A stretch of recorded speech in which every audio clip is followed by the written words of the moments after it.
Alright. What's up with you? Where are we up to? So. Alright, we're trying to set an ambush trap here for Festilost. Don't cross wires. And Festus the Experimenter. Yes.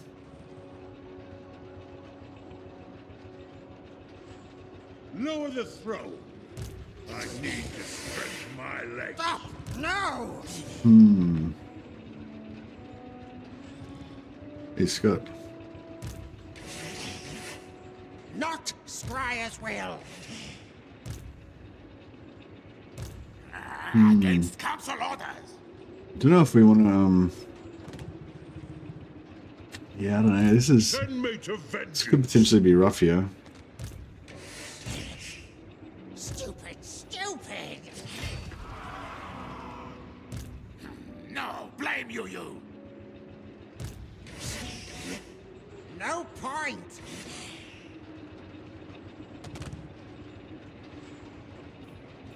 It's as good as done. I might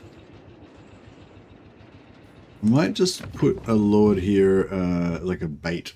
Might just put a bait lord here that we're gonna sacrifice.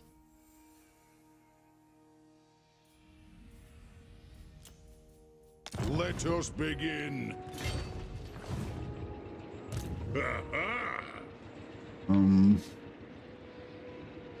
Ready? Put him in camp stance just because. I mean, we're probably gonna end up fighting both of these stacks at once, which is probably not gonna be that bad as long as we don't get ambushed. But if we get ambushed, it's probably gonna be pretty bad. This crown digs into me dowers back too much. For the wisdom of the layer.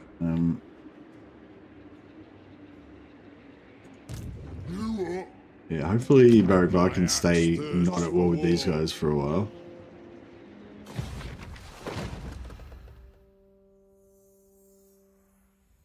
If this defeat the following lord's army in battle, if that army gets wiped out by another enemy, that might get rid of the war, I guess. So that could be alright. Lower the throne.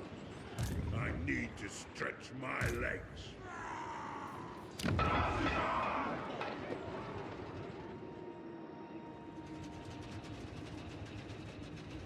I'll cast the runes. The High King acts. Excuse me.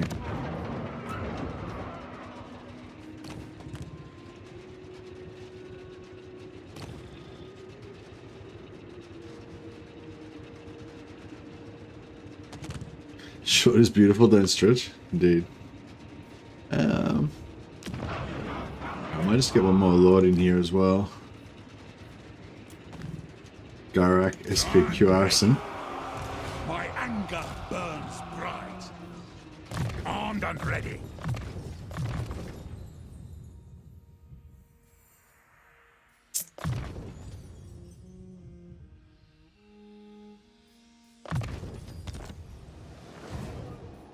Vengeful Rune Lord. Yes. Right, we can get...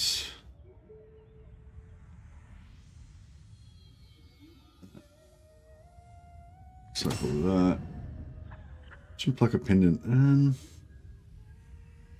kind of like Pigeon Plucker Pendants, but I don't really need it right now.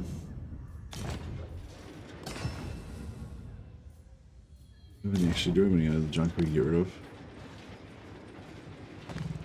Hey Jin, how you going, buddy? Aye. Yeah, the gyrocopter Iron Lizzie is she's hanging in there. She's been the star of the show so far though, but yeah, I mean it's only sooner or later she's gonna die for sure. Master of Runecraft.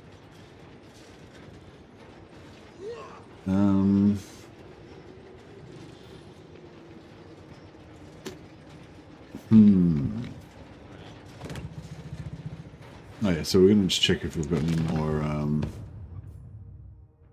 We could get rid of the Talisman of Endurance, I guess.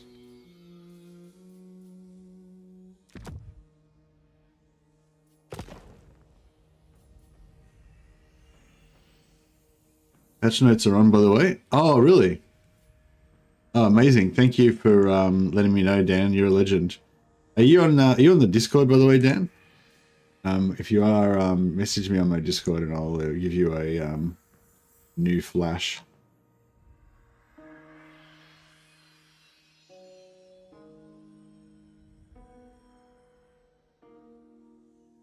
What am I looking for?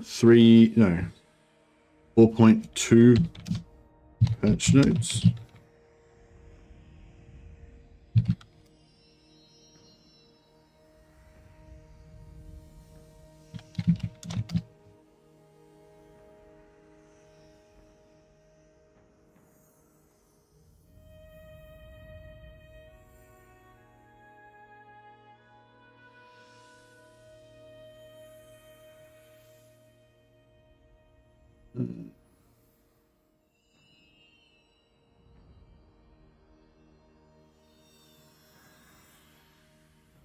So, is there a patch note? Are there patch notes out? I don't know. I can't find them.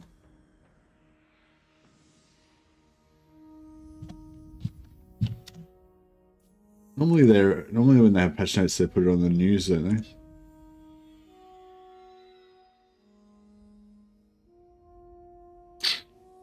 Oh yeah, here we go. Shows a change update Cathay. Is that what we're looking at? Okay, here we go. Alright guys, I'll put it up on the screen in a sec.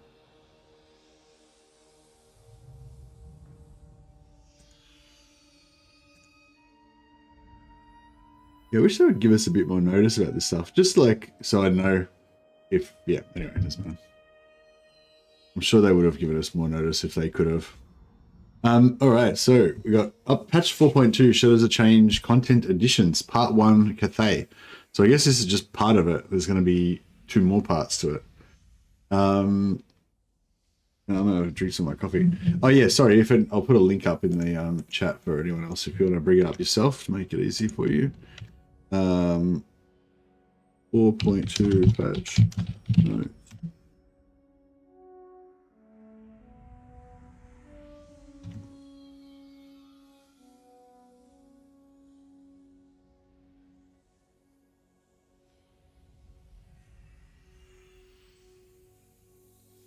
All right. Hi everyone, I'm Richard Aldridge, game director for Total Warhammer. Today I want to share some news with you on the new content that will be arriving soon for Shadows of Change. We're covering what you can expect going forward for the Total Warhammer series, being a peek behind the curtain as to how we go about planning, creating and making our DLCs, and having a close look at the new additions Grand Cathay will be receiving as part of 4.2. Reflecting on Shadows of Change. I'll cut straight to it. We didn't give you enough new characters and units to play with at the original release of Shadows of Change. We believe that we can put this right for you. Having listened to your feedback these past months to provide you with better and more varied options for your armies. We know that you, our community, are as passionate about the game as we are, and we're pleased to say that many of your suggestions are being enacted upon. Not all ideas and requests are possible. The era of Karl Franz is, as you've come to expect, a rich and exciting setting for Total War, and we work closely with Warhammer Studio to ensure the extra content of this era of Warhammer is faithfully represented in our game as possible. All the forces featured in the Shadows of Change DLC can look forward to a sizable collection of reinforcements, but we won't be adding Hag Mothers as generic lords, as Mother Ostankia is the only Hag Mother of Kislev. Similarly, the relationship between Gospodars and Ungolids is taking a back seat, as we look less at tensions of historic Kislevite culture and more at what defines Kislev as a unified military force in the era of Karl Franz. Okay, so that kind of addresses what I basically wanted to happen, which is I wanted to see like another melee warrior lord. Similarly, we won't be adding beaks to Zangors as well. This avian characteristic occurs in the other Warhammer settings. These elite Gors in the old world represent those beastmen who have drawn the eye of the Changer of Ways, rather than a totally separate offshoot breed. But as ever, we aim to ensure that whatever we do add to Total Warhammer 3 is as authentic as possible. Okay, so I guess they put those ideas forward and Games Workshop, shot them down because they were not appropriate for the license that they've got for this specific setting.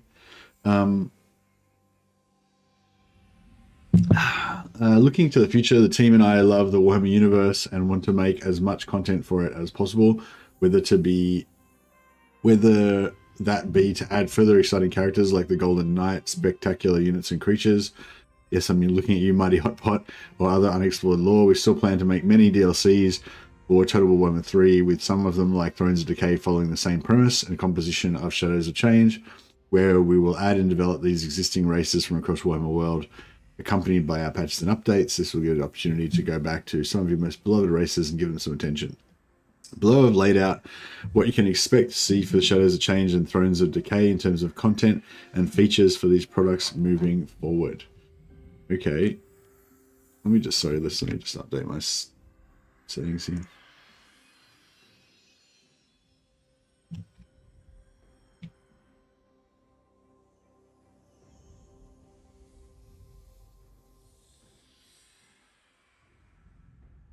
Wait one sec.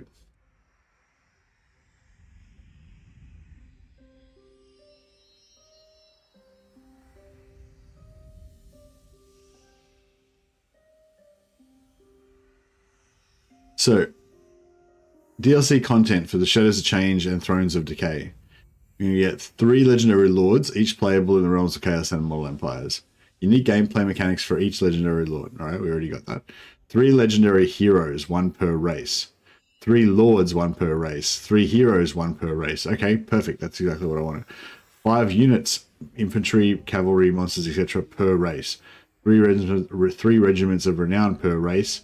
Plus 1 free LC character, A Cold Hellbrass for Shadows of Change, and a Legendary Lord for Thrones of Decay. Ah, nice. So they are going back to doing free LC Legendary Lords. That's really awesome. Because we really wanted, I really wanted them to keep doing the free LC Lords. A lot of people do it, I think. So that's really cool. It's sort of weird though, because I was kind of expecting them to keep pumping out more legendary heroes to try to account for all the different crazy characters of Chaos. But yeah, anyway, potential further content, new spell lore, new mounts, new additional free LC, subject to the IP, theming of the DLC, and where applicable. Comparison chart. So this is Shadows of Change at launch versus Shadows of Change with the update. They both had 3 legendary lords, but they only had 1 legendary hero, so they're going to have 2 more legendary heroes. They had 1 generic lord, they're going to have 2 more generic lords. They had 1 generic hero, 2 more generic heroes. Units 10, they're now going to have 16. Units 9, they're still going to have 9. Magic laws, 0, they're going to have 1 extra magic law, which I guess will be Law of the Hags. And 1 free LC hero. But now they're going to have 2 free LC. What was the second free LC? I don't know. There's another free LC coming, apparently. Thank you again for your valuable feedback since the release of Shadows of Change. In particular, your thoughts on improving the rosters and having parity across the races with content as we are adding as part of them. As mentioned above, each race will now have a legendary lord, a legendary hero, a generic lord, a generic hero, 5 units, and 3 regiments of renown. This, we hope, will allow you to lead thematic armies that are better connected to the legendary lords in the DLC, and add both lower tier troops and big centerpiece monsters, and start to fill in the gaps in the needs of the races in the game that you've asked for. Where possible with further content, we will be adding thematic Laws of Magic mounts for new and existing characters and making some much requested free LC where it makes sense. Cough, cough, Catter, and Sled. Oh yeah. I hope that everything I mentioned looks much more in line with your expectations as we move to significantly bridge the gap in our past products like Chaos Dwarfs in what we'll offer moving forward, starting with the Shadows of Change. Now onto the exciting stuff you come to see. Grand Cathay Editions.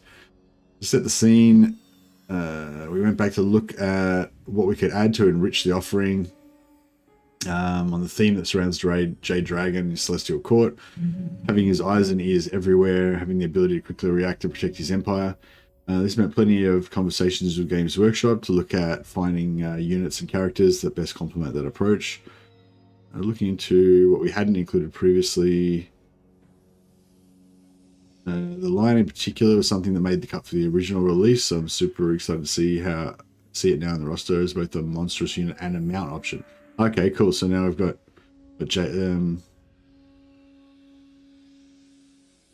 Gate Master and Celestial Lion. So the Celestial Lion is now a monster unit like the Jade Lion, but it's also a mount option.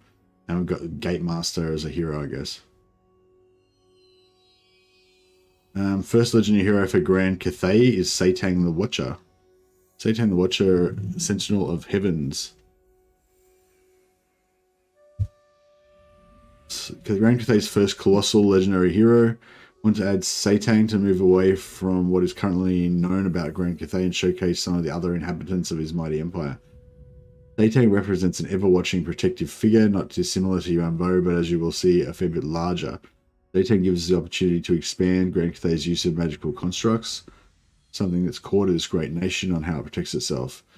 Satang also lends themselves nicely to connection to the Jade Dragon and has the winds of Azure, heavens, and the more magical elements of Grand Cathay. We got some new lore there from Games Workshop. This is Satang, the Sentinel of the Sky. So Satang's like a giant construct, but he can fly. Cool.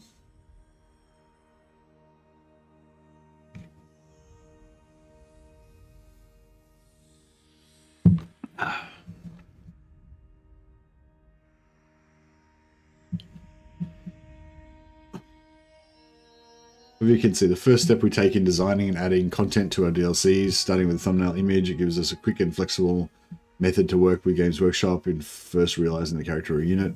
Its job is to get across the scale, flavor, and functionality, and work required to bring it to life. Easily adaptable. When entering the concept stage, we're looking at the visual content to up the visual quality of the model. Uses the sounding board, etc. Wow, it looks pretty cool. Gameplay overview. Satang the Watcher is a giant-sized legendary hero, which, disregarding mounted characters, is a rare sight in Total Warhammer 3. Much like the Bone Giant of the Tomb Kings, Satang uses a magical bow to fire artillery-grade projectiles into the enemy lines. Satang is also relatively strong in close combat, with good defensive stats and the ability to buff up nearby constructs. He doesn't fly, being a construct, even with those mighty wings, but he can jump. He can jump large distances to close the gap with the enemy. Okay, so he's got like a charge animation that makes him like jump towards things.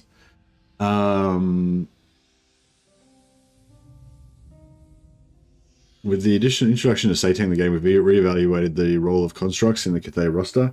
The Terracotta Sentinel and both the Guardian Lions are now considered constructs with the same rules as the constructs found in the Tomb Kings roster. Satang has an ability that synergizes with that type of unit. Tough and heavy, has high armor, and able to strong off most attacks from non-armor piercing sources. As a heavier character, he'll be able to send smaller entities flying with ease. Okay, so he's going to have some really high mass and hunt other characters around the map, I'm guessing. Armed with the wind bow, Satang can deliver long-range attacks and singular targeted shots with devastating precision. Gate Master of Celestial Cities, hero. You may have seen the art of this character since the release of Warhammer 3, a character that didn't quite make the final cut, but now he's here to stand tall and add a bit of melee strength to your Grand Cathay front line. Okay. Gate Master with a shield. Defensive line-holding hero with hybrid weaponry. Hybrid weaponry? He's got a bow or something. He can buff the defenses of troops while shooting enemies with his crossbow from behind the main battle line. Fun fact is the Gate Master is the first hero with a conventional crossbow that we've put into the game. Dark Elf repeaters notwithstanding, which will serve the armies of Cathay well in many different situations. Sword, shield, and crossbow. Defensive warfare, abilities that buff friendly battle lines. Mounted, he can be mounted on a warhorse. Move quickly around the place. Okay, cool. Yeah, well that's pretty much what we were calling out for Cathay. Really wanted a melee hero. So that's really nice. Great Moonbird. What the hell's a Great Moonbird? Continuing the theme of the Celestial Court, adding some flying power. We've added the Great Bird as a monstrous single entity flying unit, and as mount option for a variety of characters to field.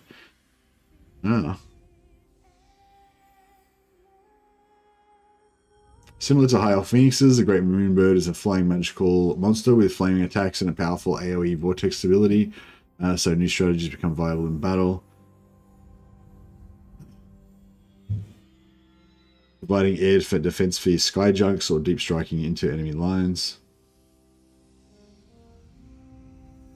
Flaming and magical attacks. Can create a vortex of moonfire. Yeah. Celestial Lion. Celestial Lion's beauty and strength is second to none, acting as both a single monstrous entity, flying unit, and a mount option. Oh, okay, it's a flying lion. Wow. Celestial Lion has exceptional ground mobility, making it perfect for harassing. Airborne, can fly. Fearsome ability.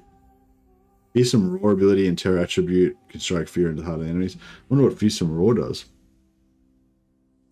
Before I end today, I wanted to cover a mission that you've been hoping for in Grand Cathay's roster update, an elite core infantry unit. There's a very good reason for this, and trust me, we aren't monkeying around. The first, as we explained, is on keeping focus on the Celestial Court and the Jade Dragon. The second being that the Celestial Courts don't have a unit of this type to add. That said, we've only just scratched the surface of possible content we can create for Grand Cathay, and we have plans to support the game with lots of new content for the foreseeable future. So when can we expect 4.2? The team are working flat out, have everything ready. We want to be up front. There's a chance that our intended date could shift slightly. This is the true nature of video game development, in spotting those last minute issues by adding the final polish. It's important for all of us that we get 4.2 right and we don't rush it. Blah, blah, blah. As it stands, we're on track to release in the middle of the month. The middle of this month? So in the next week? Crazy. This could shift closer to the end of February, depending on how the work goes. I'm optimistic, and the team are super energized and getting everything done, ready to put in your hands. Next week I'll be back with a deep dive on the additional units coming to Zeech, along with confirmation of 4.2's release date. Wow, that's really cool. Yeah, I mean, yeah, this is awesome. This is awesome. This is a lot more like exciting, I think, you know, in terms of the amount of content, for sure. I'm really glad about the generic hero. That's probably the main thing that I'm really happy about from this update. What are you talking about here, Johnny? Is there other news? Is there more news that I've missed?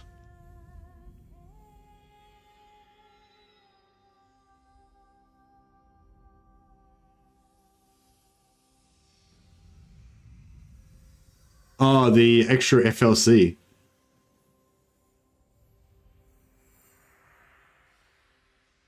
Did Boris get mentioned somewhere? I didn't see anything about Boris.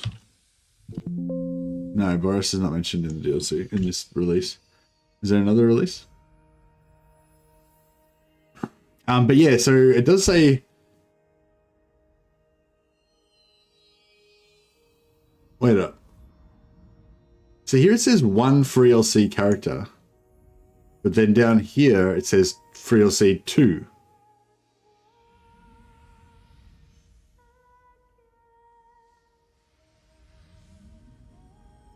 I'm confused. Oh, wait, no, wait up. Yeah, here it says 1. But here it says, down here it says 2. They're adding an FLC hero.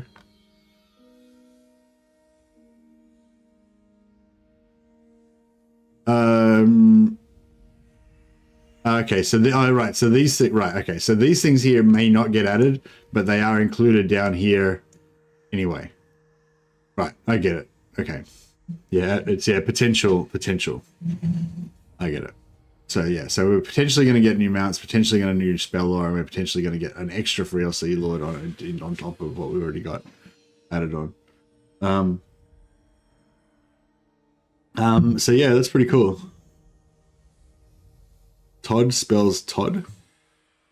Obviously, Toddbringer. Where's Todd's? Where's Todd?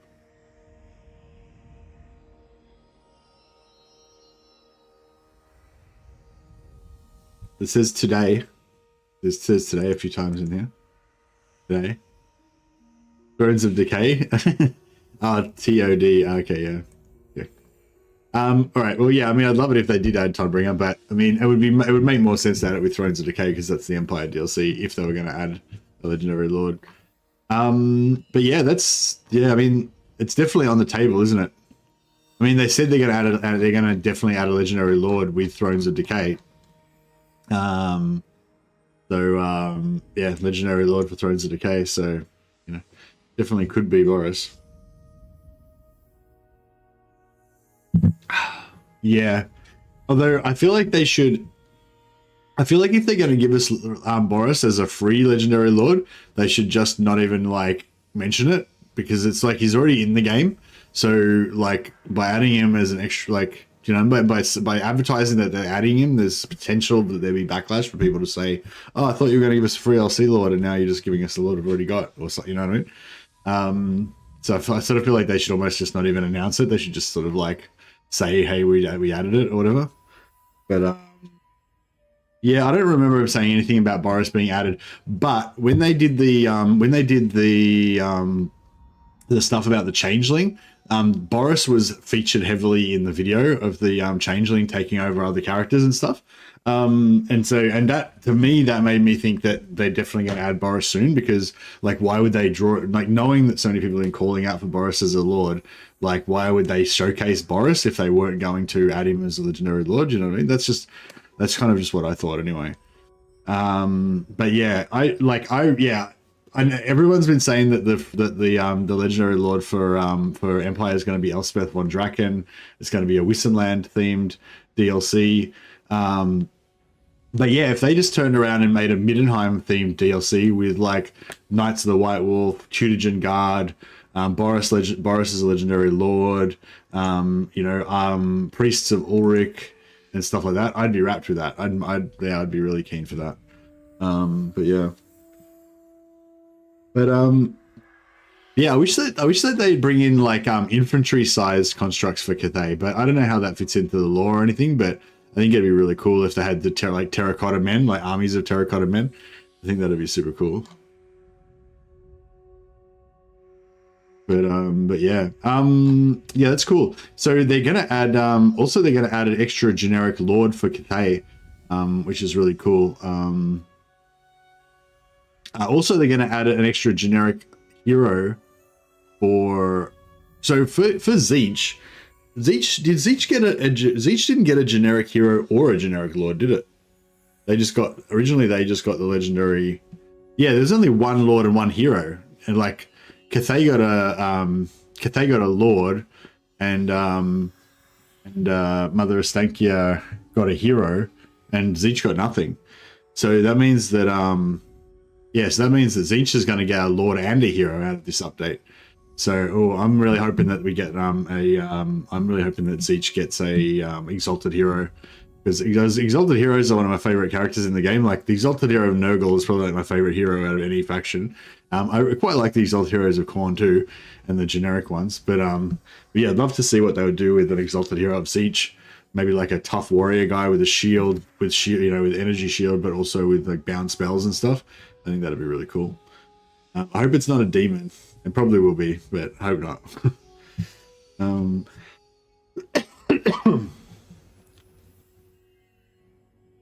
I wonder what they would do as a generic lord. Maybe a cultist lord would be kind of cool, like a sorcerer, like a human sorcerer kind of lord, but not a chaos warrior, but it's like a crazy summoner or something. Cathay needs a melee hero. Cathay did get a melee hero.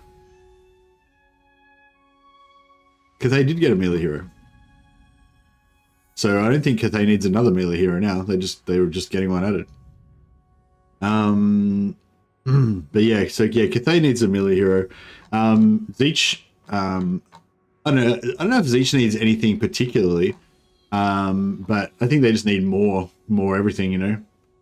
Yeah, Cathay got a melee hero, and I'm guessing Zeech is going to get a melee hero because Zeech doesn't have a melee hero at the moment. Yeah. But yeah, I don't know. I feel like this like just looking at Cathay only, And bear in mind, I'm not even really hanging out for anything for Cathay in particular. But just looking at this content now, like this, and if you kind of imagine this plus the content they already got, so they got the new melee lords, and they got the Jade Lion and the Onyx Lion, and they got the Crowmen, right? And then if you include this stuff, and they got the Satang, the legendary hero that's a giant construct, and they got the Gatemaster hero, and they got this new bird thing that can be a mount or a monster. And they got the Celestial Lion that can be a mount or a monster. And that, like I feel like that altogether now, that looks like a good, yeah, it's linked in the chat there. It's pinned in the chat, Michael. You see the pinned comment? But yeah, that to me looks like a good amount of content. Like if they had released that, you know, with all this stuff in it, like I would look at that and be like, yeah, this looks really cool. This looks like a good amount of content. Like, I don't know, what do you guys think? Like, does that look like a good amount of content to you? Like to me, it looks like a good amount of content. They're saying he's a hybrid, but they specifically said he's like defensive tanky style hero. So I think that's cool. So yeah, I feel like this is like I think that was their goal, to like provide the amount of content that people would think, yeah, that's a good amount of content. And like, yeah, if every race got this amount of content, then I think that would be really good. And it's frankly, it's more than I thought that they would give us, right? I don't know how about you guys, but like, yeah, like 3 legendary lords, 3 legendary heroes, 3 generic lords, 3 generic heroes, 16 units, 9 RORs, an extra magical lord, and a free LC. I don't know if I read it right, but I got the sense that he's saying everything. He's sort of saying everything about this is for Shadows of Change and Thrones of Decay. So like Thrones of Decay is also going to have the same as this. That was basically the inference, you know? So, I mean, maybe not this stuff, like the spell lore, the new mounts, and the additional free LC, but I would expect Shadows of Change, I mean, I would expect Thrones of Decay to also, like, from what he was saying, it sounds like this is the template, right? So Thrones of Decay will also have 3 legendary lords, 3 heroes, 3 legendary heroes, and 3 generic lords, 16 units, 9 RORs. So I don't know, yeah. I mean, that sounds good to me, you know? I think that the thing that they, I think that maybe they, like I was saying, it was yesterday we were talking about this, I was saying, like, I feel like they put a lot of effort into the faction mechanics for all 3 of the factions, and perhaps they thought that since they put that extra effort into the mechanics, then, you know, everyone wouldn't mind that there was a bit less, you know, not as many heroes and units and stuff like that. But it doesn't really work that way. It's like, yeah, I think that it's like everyone like, what makes you excited about the new faction, I think, really is the new content in terms of the heroes and the units and everything. And then the new mechanics are sort of optional, you know, like a lot of the factions that have been released over the years didn't even get any new mechanics, really. Like their new mechanics were like really, like, not very excited, you know what I mean? Whereas but they always added a good amount of new heroes and lords and units and stuff. Like, that was kind of like, yeah.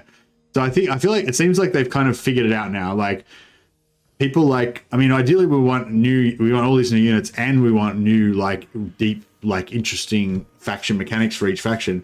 But if the faction mechanics that come out with the new faction are not that exciting or whatever, people will forgive that, and they'll still buy the DLC as long as there's new units and heroes and shit. But if there's not that much new units and heroes and stuff, people won't forgive that. And even if the mechanics are really cool or whatever, I feel like that's kind of, you know. Hey, well, what's the new DLC, new free DLC thing? I don't think. Oh, yeah. I don't know.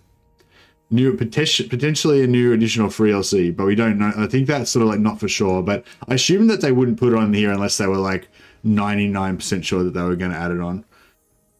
Yeah. So So yeah, so they have it. So yeah, so if the price was a real sticking point for you, then the price, there's nothing mentioned about the price, not even a single mention of the price. I didn't see anything about the price, right? So the price is not changing, but the value hopefully is a lot more there. And yeah, like I personally, you know, I get it for free, right? They gave it to me for free, so I don't care about the price personally because I don't have to pay for it, right? So but I think a lot of other people as well don't care about the price either because the amount of money is not a big deal to them, you know. But there's plenty of people where that value, that amount of money that you have to pay for the DLC is a big deal. And so yeah, I just want to point that out, that, you know, although it doesn't matter personally to me, the price hasn't gone down, but the value has gone up to a good amount. Like, so for me, like, I don't give a shit about the price for the reasons mentioned, but the amount of stuff in it, I do care about, you know, like, because it's about a time thing, you know. We only get a certain amount of content every 3 months or whatever, and if that amount is like disappointing, then that's a bummer. Whereas if we get a good amount of content and it's exciting, then that's, you know, that's a world of difference for me.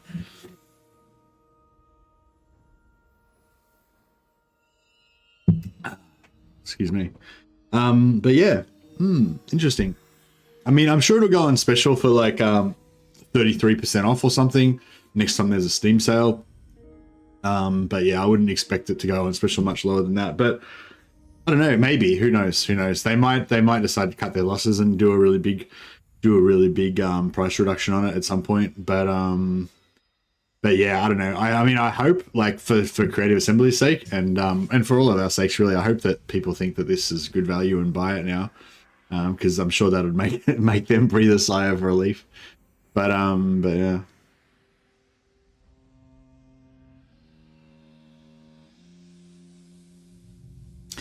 Feel like you got your money's worth out of Shadows of Change, so you're really happy with these additions?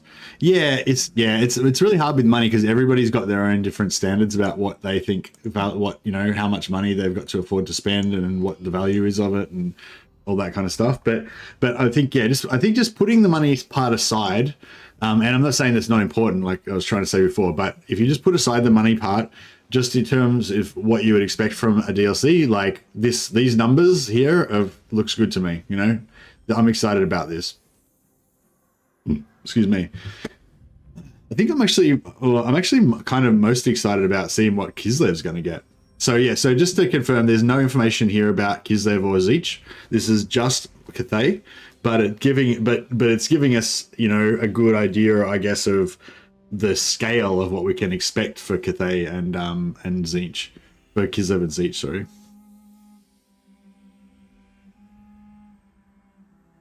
Yeah, that was probably a problem because it's just following straight after the Chaos Dwarfs, which was probably the best race pack they've ever done, in my opinion. And then the Shadows of Change came out, and it wasn't potentially that great. They're going to drip feed the content in the next 3 weeks, 2 weeks for sure. Yeah, they'll put out. I'm guessing they'll put out two new. I'm guessing they'll put out 2 more blog posts, one for Kislev and one for Tzeentch. Yeah, well, the release date will be sometime in the next 2 weeks by the sounds of it, unless they have some delay, some big problem.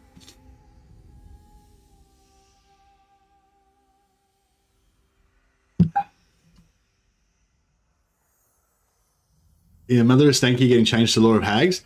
We don't know. It said, see, this stuff here is potential further content subject to the IP theming of the DLC and where applicable. So I'm not sure if this is like talking about this DLC or the next, because this whole like explanation of what to expect moving forward is for Shadows of Change and for Thrones of Decay. So he said there's this stuff is all getting added, and then there's this stuff, but this stuff is subject to the IP theming, etc. But I mean, if it's 2 weeks away, I'm guessing they've already done that for Shadows of Change. So I'm guessing we definitely are getting this stuff for Shadows of Change. But we may or may not get it for Thrones of Decay, subject to IP theming, etc. Blah blah. But yeah, so yeah, take that as you will, I guess. We are getting one new lore in 4.2. Yeah, I get. Yeah, well, that's what I was saying. You could read that as saying that we are definitely going to get it in 4.2, but we may not get it in Thrones of Decay.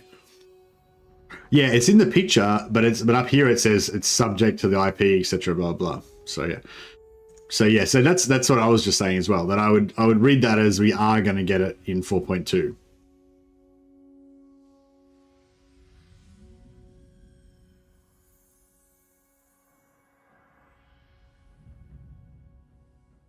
Yeah, see now he's saying down here that this subject to IP blah blah is applicable to Shadows of Change because he specifically references Cata and Sled. So he's saying here it's actually not even guaranteed for Shadows of Change, but I feel like that's kind of weird. Like surely they would know what they're going to add into Shadows of Change by now. I'm pretty sure it's all done. Shadows of Change, they're just testing right now. I thought that was what they said the other day. So. There's no 4.2 release date. No, they said it'll be. They're aiming for mid-February, so sometime in the next couple of weeks, I guess. Yeah, they said their next blog will have the date.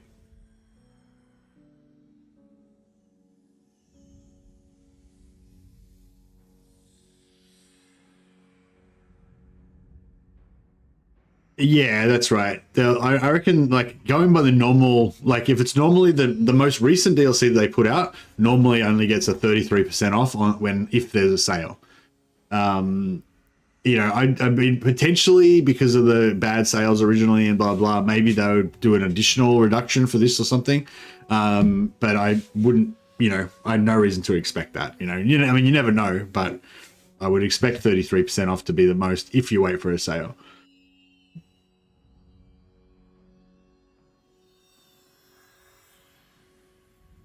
Yeah, so next week they'll be back with a deep dive on the additional units coming to Zeech. Okay, cool. So next week we find out about Zeech. So next Friday or next Thursday, hopefully. Yeah, this is really cool. It's weird. It's weird because it's like, I don't know. I was gonna say this is the kind of thing that I would be excited about if it was like a normal DLC hype up, you know, before release. But it's sort of weird because it's like, you know, because it already came out and this is just like an update. It's sort of like, yeah, you know what I mean? It's like, I mean, it looks really good, but it's like, I'm not like hyped the way I would be if it was like an upcoming DLC because it's sort of, yeah, you know what I mean?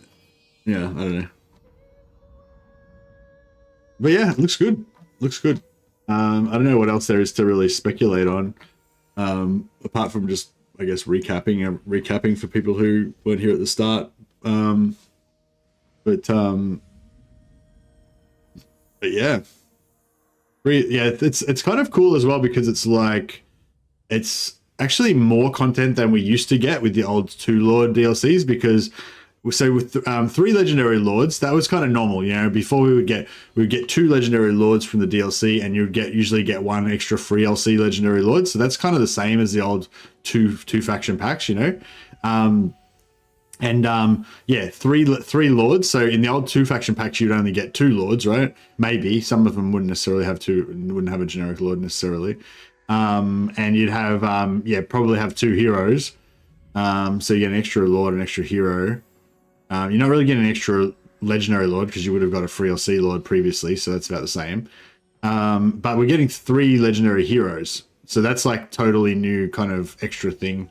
Well, not totally new, but do you know what I mean? Like most of the older DLCs didn't have any legendary heroes at all, and the newer ones didn't tend to have, you know, 2 legendary heroes. So it's 3 now. We get 3 legendary heroes with every pack, so it's kind of cool. Like in terms of what was I going to say? In terms of like filling out the lore of Warhammer, like instead of getting like 2 legendary lords or 3 if you count the free LC, like 3 new characters, we're getting 6 new characters. Like as in terms of like named characters from the Warhammer background, you know, every time we get a DLC now we're getting 6 instead of 3. So that's pretty cool. But yeah, this template is only just for these next 2 DLCs. So just for Shadows of Change and Thrones of Decay, which is interesting because I don't know, like, because from the roadmap that they did, there was actually 3 new DLCs planned, right? Shadows of Change, Thrones of Decay, and the other one that they hadn't named yet that had the purple Slanesh looking picture on it, which presumably, if they follow the same pattern, would also be followed by another one, which would be Khorne. Slanesh plus 2 other old world, older factions, and then Khorne plus 2 other older factions.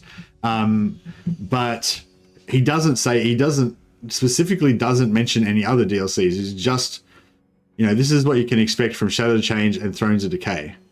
So they're not talking about anything after that. Although he did go out of his way to say they're definitely doing more DLCs after this, but this doesn't necessarily apply to anything else after these 2. Processing said, people got an email with this announcement that confirmed that the new lore is indeed the lore of hags. Oh, thanks a lot. Thanks for letting me know, Processing. Cheers, buddy. Okay, so the new lore is actually in, and it is the lore of hags. That's nice. Did it say anything else, Processing? Like, was there anything about the free LC lord or anything?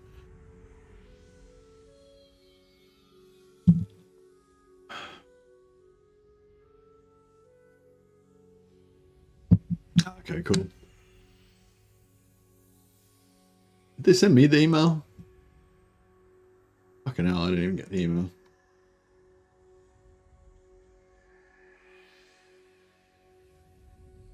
Yeah, no, I didn't even get the email. Maybe it's I might have my total access registered under a different email. Free LC ice sled for Kataryn. Yeah, they said they're going to add new mounts. So new mounts for Kataryn, apparently. Free LC ice sled for Kataryn. I wonder who else will get the. What I really want to know is what the generic lord is going to be. What's the generic lord going to be for Kislev? Because they said they can't add the hag. They can't add hag mothers to Kislev because according to the lore of that era, there's no other hags apart from Mother Astankia. So that means the generic lord's going to be something else. Yeah, I hope it's going to. Yeah, I want it to be an Ungol lord, but yeah, he said actually. I might go back and read that again, because he specifically said.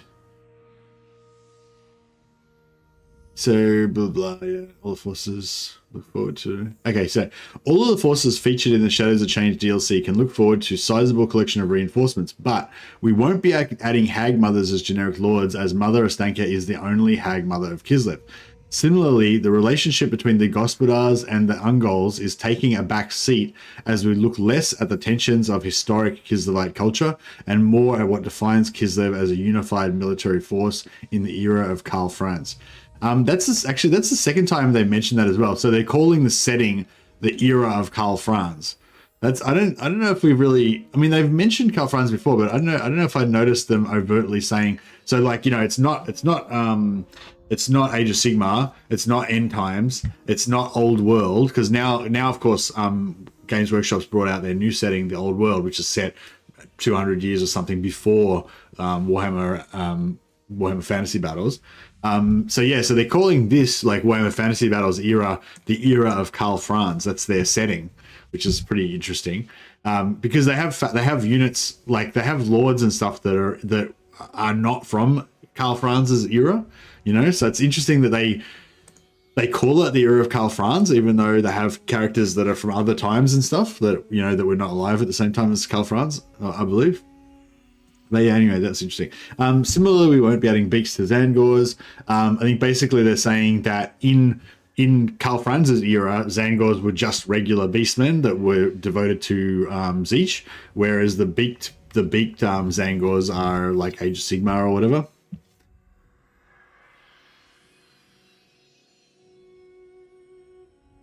But yeah, I thought this was interesting. So it's sort of, what am I trying to say?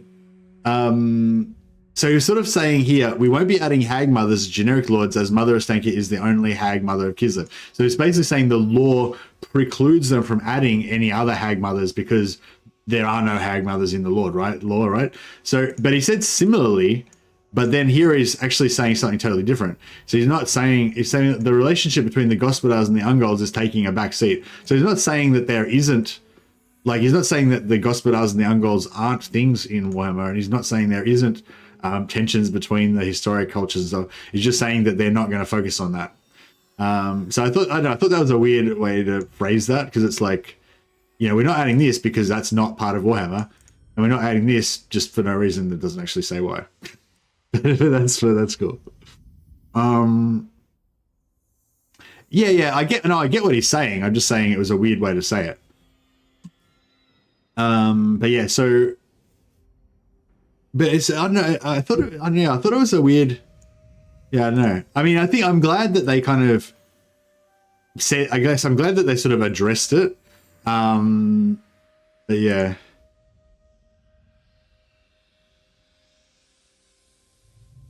Yeah, I'm trying to rack my brain to think what that could mean, like in terms of, so I don't know. So like, yeah, because that's something I was kind of asking for, I guess. I wanted more Ungol stuff.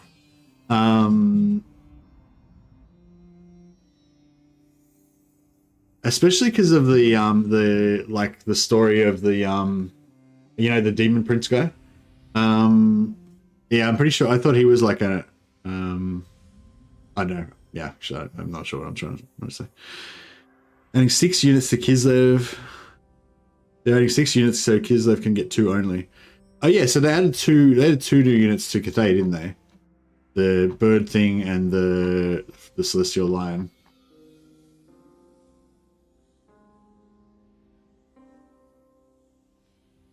It'd be good.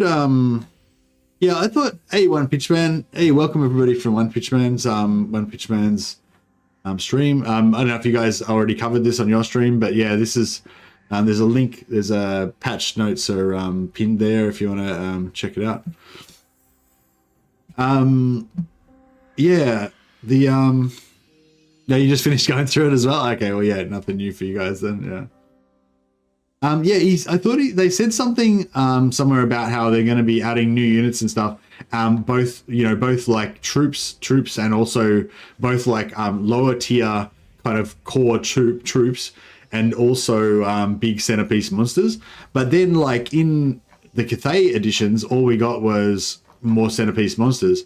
And yeah, you know what I mean. Like this Cathay was pretty much all monsters. It's got like the Jade Lion, the Onyx Lion, this giant fucking dude, and what do you call it? This bird monster and the celestial lion monster. But they did add the crowmen, which I guess were lower tier. But it's pretty much all monsters, just about. Yeah, so I'm just wondering if that means that Kislev potentially is going to get some more infantry or more cavalry or something. Yeah, I'm really not sure what. Yeah, I mean, they say that's the clue. The clue that we got was just the this. The relationship between the Gospodars and the Ungolds is taking a back seat as we look less at the tensions of historic Kislevite culture and more at what defines Kislev as a unified military force in the era of Karl Franz. But like, what could that mean? I had no idea. I hope it doesn't mean more sleds that fly around on fairy ice and more fucking different types of bears. I think we've got a good amount of bears already in the Kislev roster now. Yeah, it's weird. I feel like that. Yeah, I think that's really weird as well, because they went out of their way.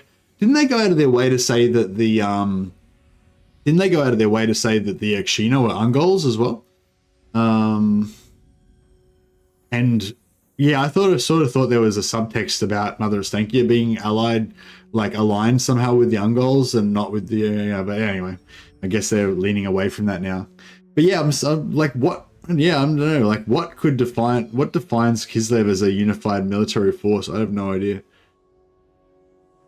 Yeah, I don't know. I've only really read, like, there's the Ambassador series, which is about basically about an Empire general, like a retired Empire general that goes to Kislev to be their ambassador, and they end up fighting against Chaos and stuff like that.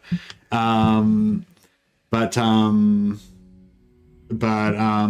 and in that it seemed like yeah, it seemed like the whole like, you know, Tsarina and the Gospodars and everything was versus the Ungols was kind of like a pretty strong theme of, you know, modern Kislev. So yeah, I don't know. I'm not really sure what would. Yeah, I don't know. I'm not sure what that means, but yeah, I'm interested to find out, I guess.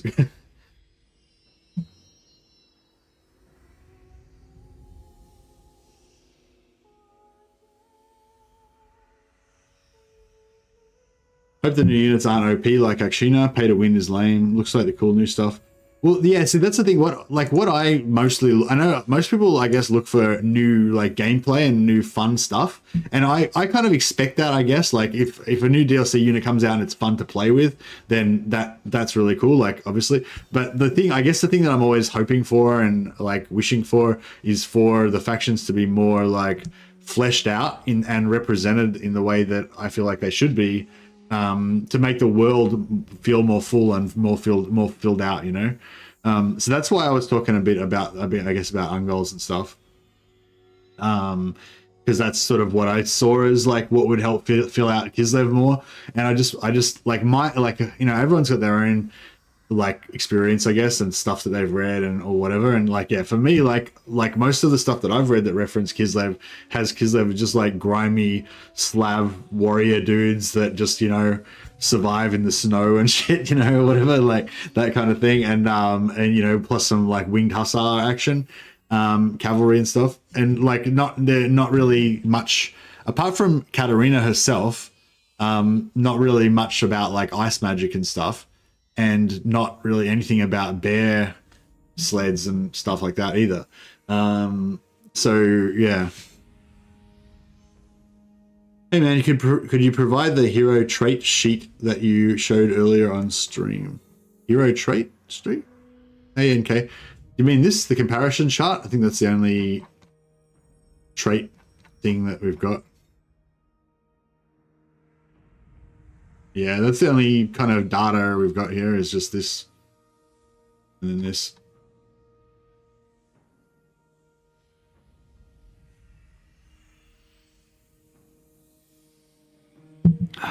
Hey, Angram. How's my THORGRIM campaign? Yeah, I think we might get back onto the THORGRIM campaign now. I know I realize most people are here probably to talk about the the traits that all heroes from different factions can get. Do you mean the specifics ultimate ancillary guide? Is that what you're looking for? To get the followers? If you want if you want the guide, a specifics ultimate ancillary guide, that's that one. That shows you how to get every single follower in the game and what they do and stuff. Followers? Yeah, that's the link for you, buddy. No worries. But yeah, I realize you guys are probably all here to talk about the DLC, but yeah, I don't really know if there's much else to really talk about with it. There's a few comments on Twitch here. So basically, like, yeah, some people were saying like I hope that the new DLC units aren't like overpowered the way that the Akshina were. And yeah, I hope that too. When Akshina first came out, they were pretty much just like no brainer. Just recruit Akshina. You don't need to worry about anything else for Kislev, you know. And even now with them after being nerfed, I feel like they're still probably like one of the stronger options for Kislev.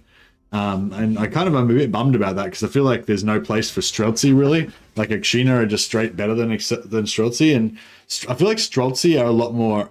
Yeah, this kind of comes back to what I was trying to say before. Like, I feel like Streltsy are a lot more what I was talking about. Like, they're just like these tough-ass Slavic, you know, ice warrior dudes with gun axes, you know, that hold the line. And, like, you know, and yeah, that's what I want to see. I want to see them come more to the fore. Where Akshina are like, I don't know, what even are Akshina? Like, Akshina are cool and everything. Like, I don't think they're a bad addition to the lore, but they don't, like... they don't sort of showcase, like, they don't bring Kislev to life. They like add new stuff to Kislev, you know, do you know what I mean? Like, whereas I feel like Streltsy kind of are like more like core Kislev. Like Kossars are like your core Kislev, right? But I think Streltsy are kind of like pretty cool as well. like in terms of theme, not in terms of how good they are. And that's what I'm trying to say. The fact that they aren't very good kind of like, you know, kind of makes them, you know, like the fact that Xena this new thing that's come along that's like better than Streltsy, and then says Streltsy, just forget about Streltsy, but Streltsy are really cool, you know. That's kind of, I don't know, that's kind of my take on it.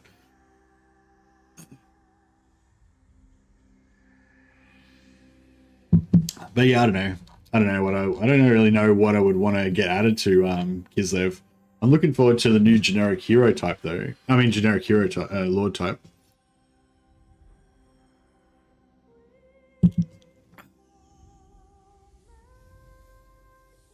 Hey Geraldo, Youngram. We can still talk about the new patch during the campaign play. Yeah, that's true. Yeah, that's true. All right, I'll put this away for a bit, but I'll have it in the background so I can refer back to it again if I need to check any facts or anything. But yeah, I mean, I guess overall, like, it looks good, you know. Like, yeah, if they had have included that much content when it first came out, I'm sure that everyone would have been really happy and everything would have been great. So yeah, hopefully that addition to that extra content kind of makes everyone happy and stuff. We shall see. I'm on 390. How many more we need? So we need kind of what, one more. Good.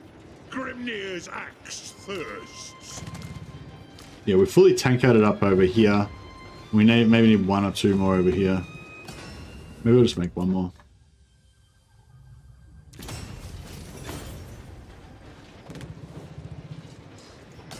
Oh, actually, no, I'll make two. We just have to melt something down. Throw bearers! Let's march!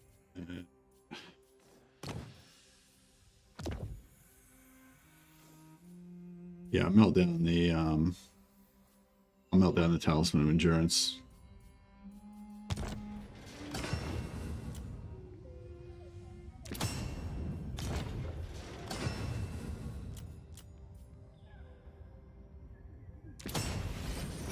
Glorious, and we'll bring. What do you want? Give him a tankard. He's level 2. Lord This of guy a tankard as well. Warhammer. And we're in a sanctuary. And who's the next rank? Lord of Clan Morgan. And this guy. Sanctuary. Actually, we probably should give him the tankard as well. Vengeful Rune Lord. Alright, we're ready for this this battle. And I'm scared of these two Skaven armies. We're gonna probably get rick-rolled, but we shall see.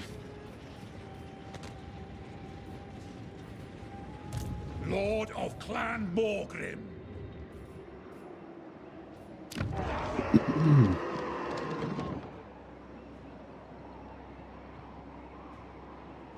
I don't know if I should build up World's Edge Mountains, because we'll probably end up getting it taken by someone over here. Yeah, I'll just wait the 5 turns. It's fine.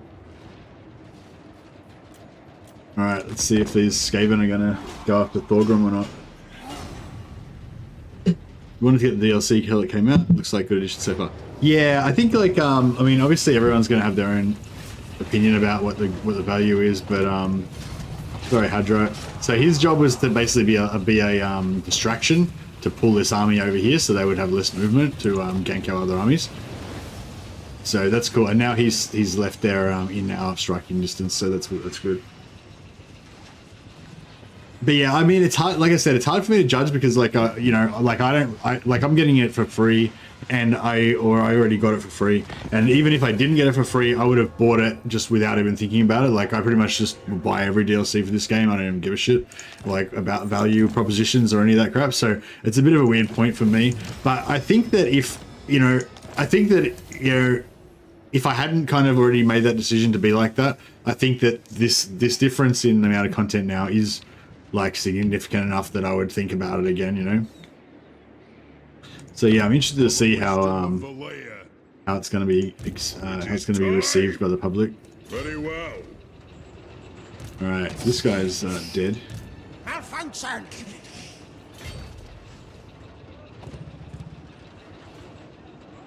This, if he does some weird retreat somehow and fucking. I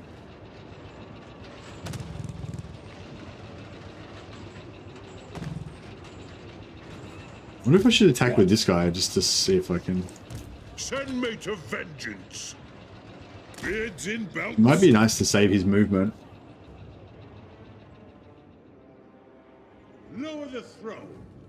I need to. There's still this minor settlement, minor faction down here as well that I don't know what they're doing. Master of runecraft. Aye, I suppose so. Getting out of here. Armed and ready. My anger. I'm just steal this guy's. Tank it. Rune Lord.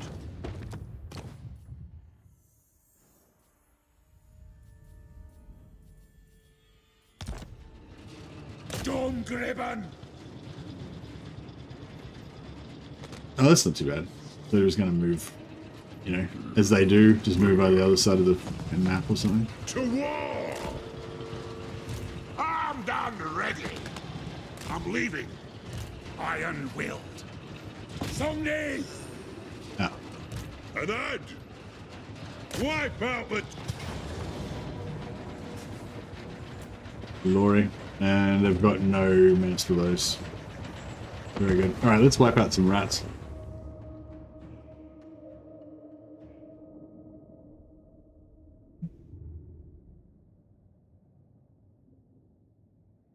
I love the Longbeard's great weapon model. Pretty fun animations in combat. Yeah, I love the Longbeard's great weapon model, and I love the Longbeard's great weapons thumbnail on their actual unit card as well. They look really cool. I haven't got any at the moment, but.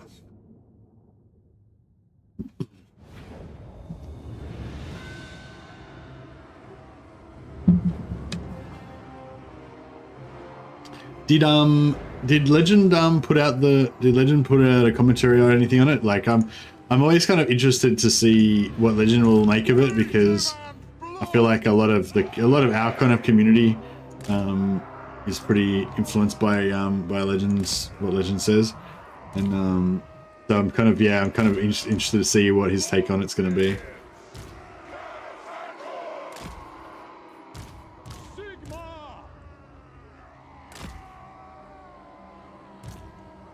But yeah, I think like it's definitely it's kind of more than I expected. I don't know about you guys, but yeah, I feel like it's actually more content than I expected.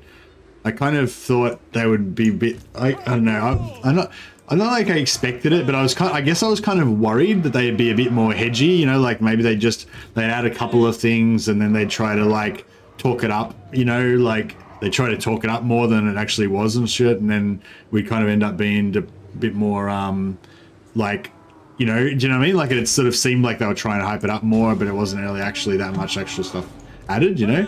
But I don't feel like that's like it is at all. I feel like they actually just added a heap of shit and it looks good, you know, like pretty much. So yeah, I don't know. I think it's pretty much all I could have expected, and I'm pretty happy, I think.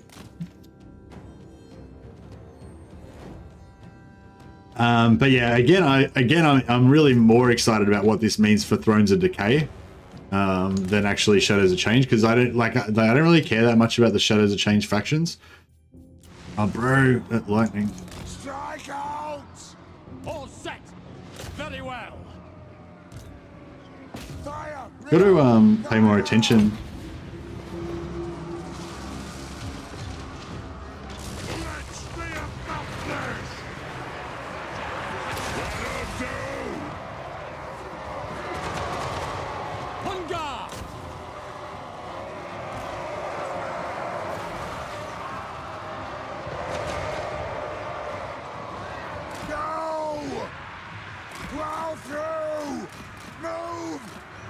Yeah, we've got to keep an eye on. Feel my blade! It is an order! Charge! Charge! Quarrelers! Strike out! Fly! So we can come in here and relieve the pressure with some bombs. Rage fast! Stuff! Quarrelers! Turn these guys sideways, they're going to shoot down this side. Tidal bomber! Back to back. Ready to fight. Move now! Move it out! Ow. Where is it? Fuck our... my fucking cameras. Tidal bomber! Nothing can stop us! For the Countess Encore! Yes! I keep trying to bomb, but I keep trying to micro other stuff and missing it. Charge! Tidal bomber! Move! Nothing can Alright, we've got the Lord. Move now! They have wronged us! Go! Quarrelers! Move! Vengeance! Make them pay. These guys are already routed, so there's no... How many do we lose in our hammers? Okay, the hammers took a bit of a smashing. It seems like a lot of cool new tools. Yeah, it's hard to say, like, it's hard to say, like, how excited I'm going to be, because it really depends on what the units that we get, like, are, you know? The main thing that I was disappointed with, because the main thing I was disappointed previously with Kislev is that pretty much all of the units that were added for Kislev were monstrous units, and like I was kind of explaining before, this might just be a me thing, but for me, like, it's sort of like the kind of basic sort of soldier is like the most key thing for me for Kislev, and this is definitely just a me thing. I'm sure that other people disagree with me, but yeah, all of the, like, the beast incarnate and the things in the woods and the giant spiders and shit, like, none of that is Kislev to me, you know. So like I really hope that if we get some more extra units for Kislev, they're going to be like Kislevite dudes, not monstrous stuff. But I don't know, I mean, you know, since the focus of the DLC was on Mother Estankia and her faction, I guess it makes sense that it will be more monstrous shit. But yeah, personally, I'm looking forward to hopefully some other, you know, Kislevite military stuff. And I'm hoping that the new generic lord is like a warrior. I'm here. A warrior could be cool, or like I will fall. who is that huntress? That huntress chick that was in the yeah, what was that character? Remember in the those trailers for Warhammer 3? How there was that Kislevite hunter with the pet bear? What happened to her? Was she a character in anything? Was she in the prologue or something, or what? I don't know what her deal was, but yeah, I never heard anything more about her.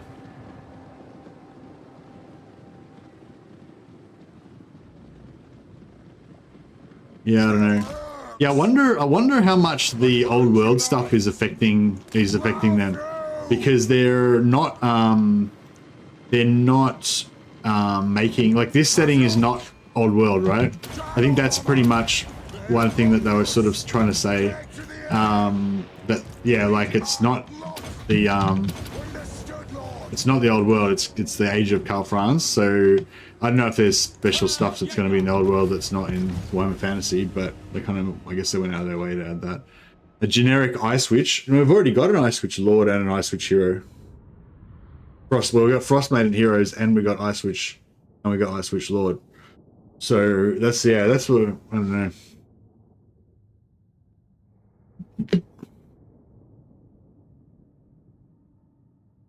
Yeah, I got no idea what the Lord's going to be, because, like, yeah, it can't be an Ice Witch, because we already got an Ice Witch Lord. It can't be a Gospodar Warrior, because we already got a Gospodar Warrior. They said it can't be a Hag because of the lore, you know, reasons. So yeah, what are they going to give us as a generic Lord for Kislev? That's why, like, the only idea I had was like an Ungol Horse Lord kind of guy with more of that, like, you know, big mustache and the shaved head with the top knot and, like, maybe bare chested and stuff like that. I guessed an Ice Guard chick.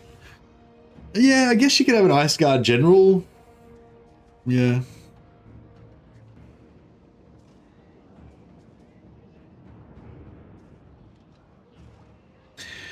Lawmaster Sotek said that they probably see I had a new book with the new lore before the old world release cause Cathay, etc.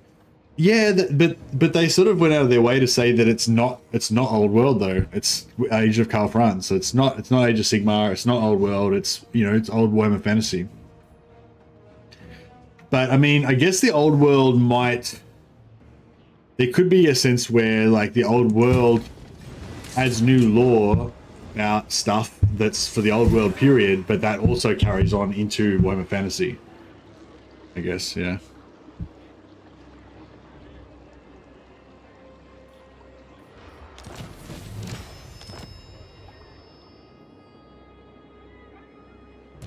Master of runecraft.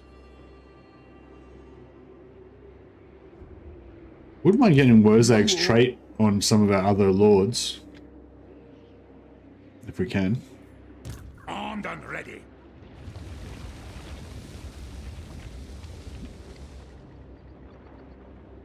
Casting the runes. Heading out.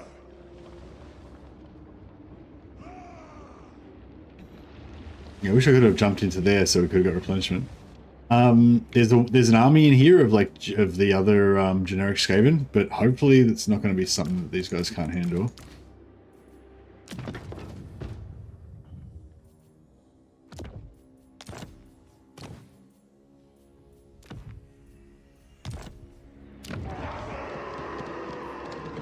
Yeah, I'm really happy that they added the FLC Lord for Thrones as well, because I thought they went out of their way to say there's never going to be any more FLC Lords and stuff.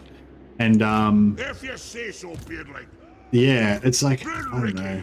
As much as I feel bad for like Creative Assembly, like I'm kind of happy that they walked back a lot of the stuff that they said, you know. Runes are cast. Kind of want to get down here. What's this? This is Varenka Hills, yeah, so we can get the replenishment there. What's he doing? He's at war with me. He's not at war with anybody else, so I'm guessing he's coming on a roundabout voyage to come over to Karazakarak, but I didn't mean to do that. Against council orders. What do you want? If you say so, Beardling. This guy will just we'll respec him out so we can bring him back in quicker. Master of runecraft. Respec only is out for 3 turns instead of 5, so that's good. Iceguard is one side of Kislev though. They said that they would be focusing on things that represent United Kislev. Yeah, that's true. That's true. I just think that like, I thought the Iceguard were meant to be just her Katarina's personal guard. So I think it's kind of weird that they would have their own generals like leading armies and stuff. Like you'd think at most there'd be like one Iceguard general that would lead Katarin's bodyguard, and that would be it. So it seems like a weird choice to have Iceguard as their generic lord. But on the other side of things, in terms of what would be the cheapest and easiest for Creative Assembly to make, yeah, that kind of makes sense, doesn't it? It's as good as done.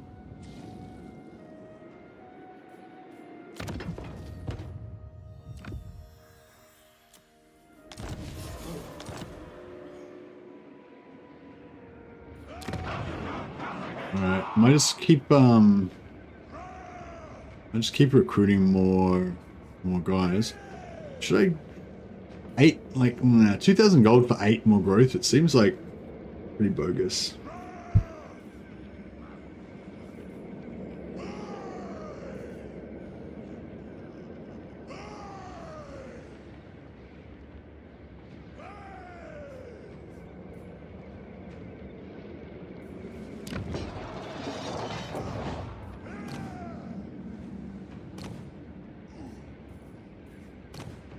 I might get another Grungni Lord up in here. Let us begin. My axe thirsts for war. Time for a reckoning. Yeah, fuck it. When we melt it down, we'll get the money back when we melt it down, and we'll get this going as well for tier 3, so we get some Iron Drakes and some Thunderers maybe too. Patriarch General. Oh yeah, they could go a Patriarch General. That could be kind of cool. Yeah, actually, I think a Patriarch General would make more sense to me, kind of, than a Ice Guard General. Yeah, I'm looking forward to the update too. Yeah, big time. I just hope that they get back on their roll now, like, you know, and that there's you know, this I don't know, like I was really loving it in Warhammer 2 where the game really felt alive, you know, because there was constant updates coming, like not constant, but like regular updates coming all the time. So the game really felt like, you know, it was fun. There's new stuff being added all the time to keep it fresh, but also the idea that the game was still like a living, growing entity, you know, that had a future and stuff. Whereas, yeah, like with lately it's felt a bit like, I don't know, like maybe it's going downhill a bit and like there's, you know, a bit of negative vibes or whatever. So I just like to see them get better, get that rolling again, you know. Every time they've had a major move, they've got delayed by something. There's no momentum for sure. Yeah, that's kind of what I feel like.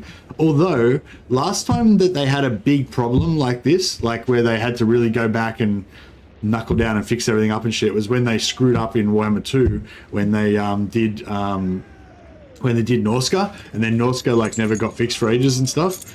And Norska never worked in Warhammer 2 and everything, and they had to go back and like redo their code or whatever. But then after that, once they went back and fixed all their shit up and everything, then they come out like, you know, just they are unstoppable after that. It was just DLC after DLC after free update after DLC, with everything just getting better and better and better, and it was fucking awesome, you know. So that's, you know, that's what I want to see. I hope that they've just got all their ducks in a row now and they're just, you know, they're ready to rock and roll, you know. Yeah, fuck, I don't know. I get a bit emotional about Warhammer. Like, I really fucking love this game. I love, like, not just playing it. I love that it exists, you know. I love that Warhammer has been able to be brought to life in this amazing way, this AAA, like, super great quality, like, awesome rendition of Warhammer. Like, you know, like, this is, this is obviously, like, far and away the best, like, you know, rendition of Warhammer Fantasy that's ever been. Like, it's just, I don't know, it's really cool. Yeah, I wish them all the best, basically for my own sake, because I want to enjoy their game. Summon me if you dare. Alright, I've got up this growth here. I'm not going to go for tier 2 yet though, because we're kind of on the way to get to tier 4 here, and once we get tier 4 in Karazakarak, that's kind of secured. You know, there's no chance of it getting smashed by rebels, by raiders, I mean. Whereas World's Edge is like, yeah, it's safe for now, but it's not that safe.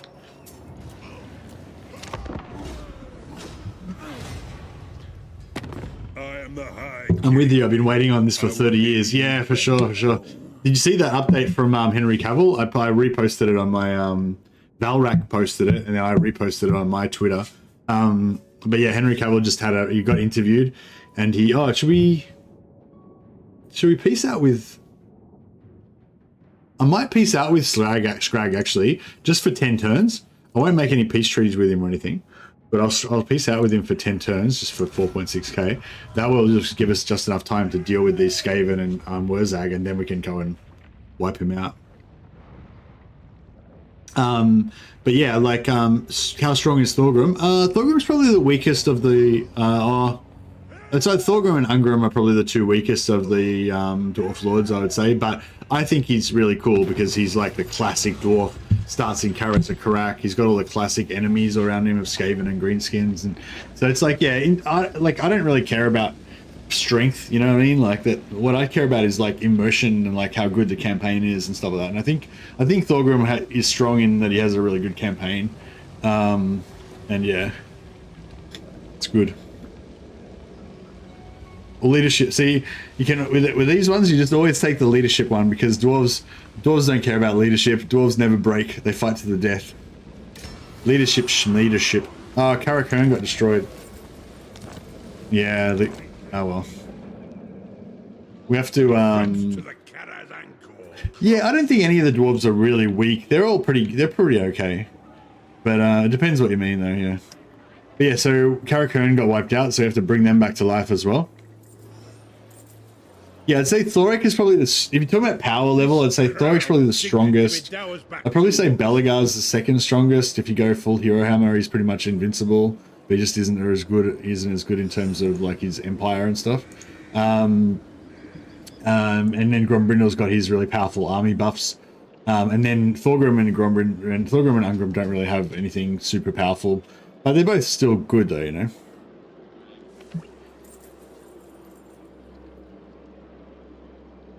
be some grudging soon enough.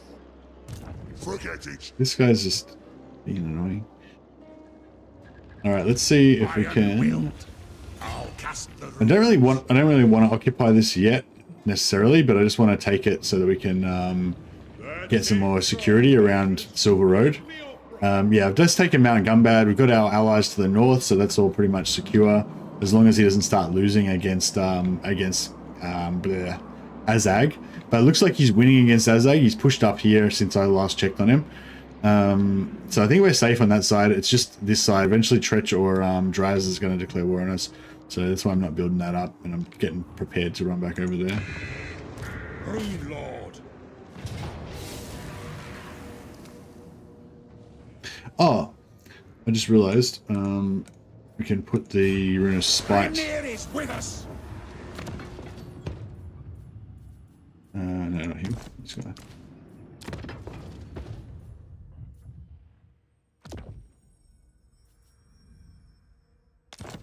Give him the Master Rune of Spite. And do we have any more runes we should make? Or, oh yeah, we get the parrying.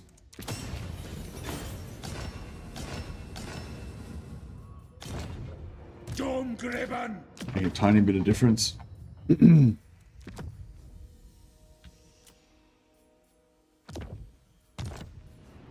Songni.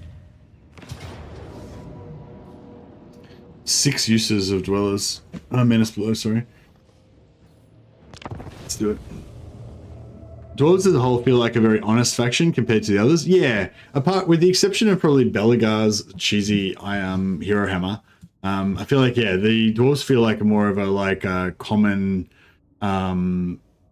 solid, you know, like just did like a proper kind of Total War faction, you know, a bit more like focusing on their units and stuff.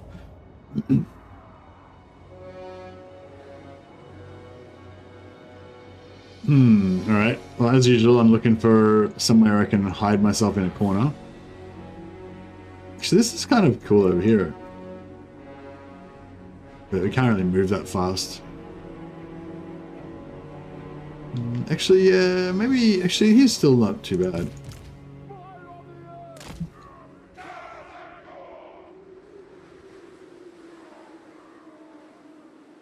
Hey, Jeff. Yeah, SOC 2.0 is looking pretty good, I think. Oh, see you, Angrim. Have a good one, buddy.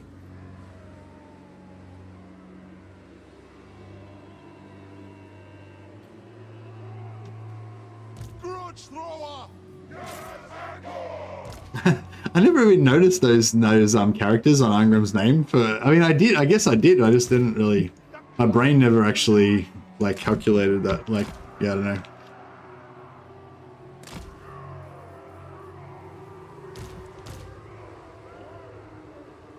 All right.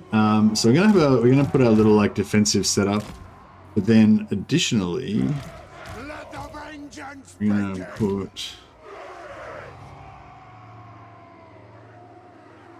put these guys around the place. Dwarf warriors.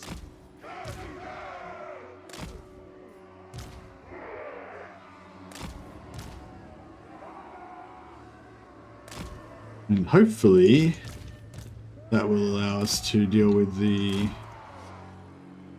we in range of the... Yeah, artillery's in range, so... Actually, no, we won't worry about the artillery. We'll pull them back a little bit. And we won't try and set them off with the artillery.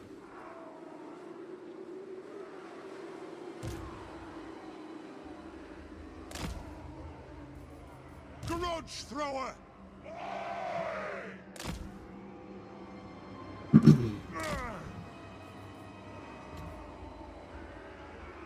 For the ancestors.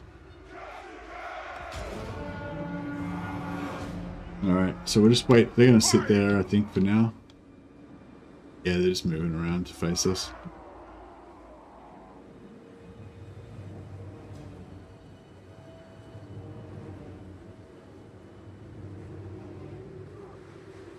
Yeah, that's a cool idea, actually. If they opened up Ind and Koresh and just put generic factions in there, they could just put generic placeholder Cathay factions in there or something. I think that'd be fine.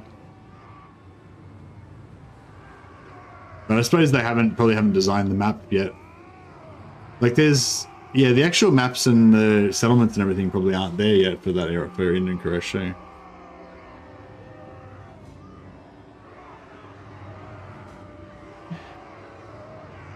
There's a mod that added it in, but I don't think that that stuff was like, is actually in the base game though, is it? Move now! Roar of vengeance! Yes, Lord!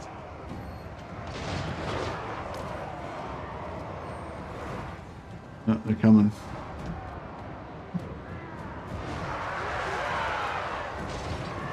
But yeah, I know there's a mod that added Ind and Koresh in, but I don't think that, I don't know whether the actual land is actually there, like in CA's version, or if they just actually had to create it from scratch.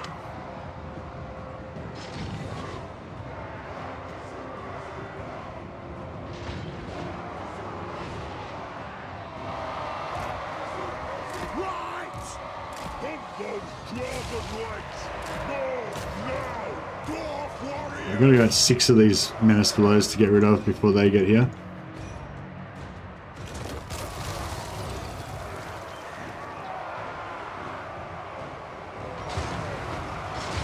Yeah, I assume there's no settlements underneath the fog of war for Ind and Koresh yet. Yes, yes! Will do!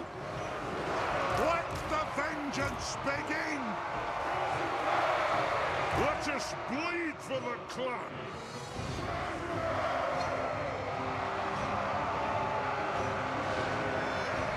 Quarrelers! Range far, range fast! Move! Where is it? Oh, fuck. Get him! Got! On the way! Kazakan, Kazakan, ha! Quarrelers! Go! Move!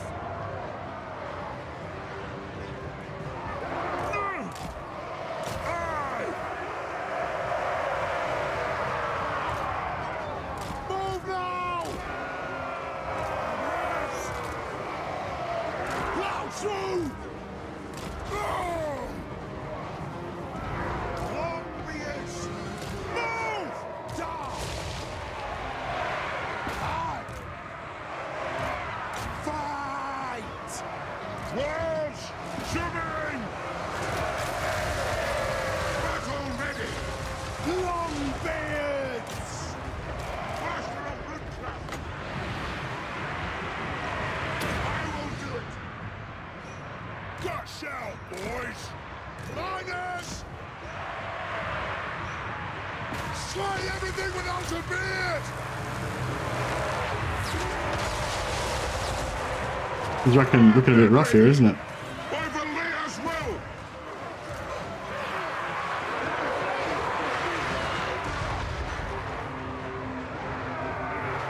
Wind supper! Quarrelers! Miners! Kill them! Killing time! Raged firepower ready! Killers! Will do!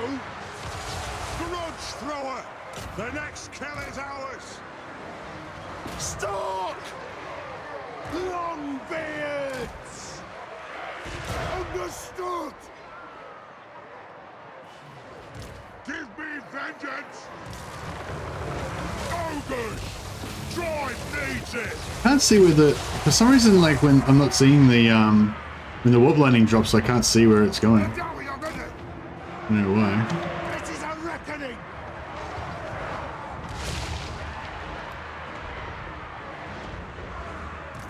I wish these fucking clan rats would fuck off. Defiant and unbowed! Miners! Pick your targets well. Right all. Look, I can't see the... Yeah, I can't see the pattern on the ground, so I don't know where the fuck it's gonna land. Demand blood. Charge!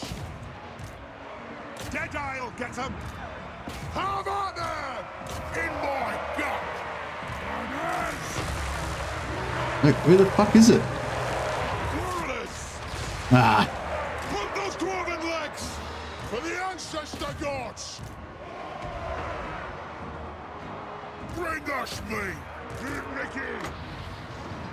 I am ready! Quickly now! Have Rondos! Grudge Thrower! The next kill is ours! Owner charged!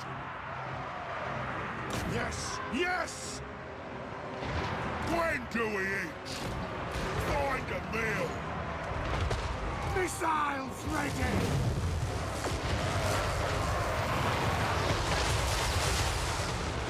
yeah, fucking piece of shit. Bring the eggs! Tribe on the move!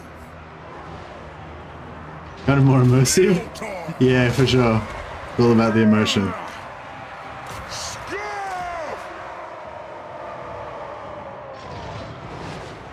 Quarrelers! Take him down! Shoot the Wazax!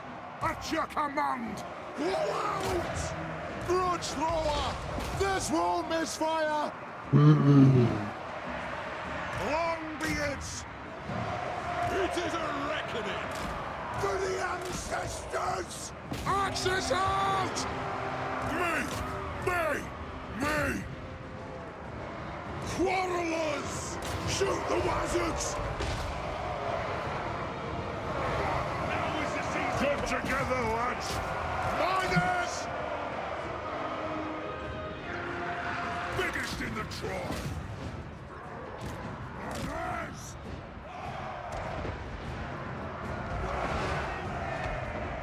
Let the vengeance begin!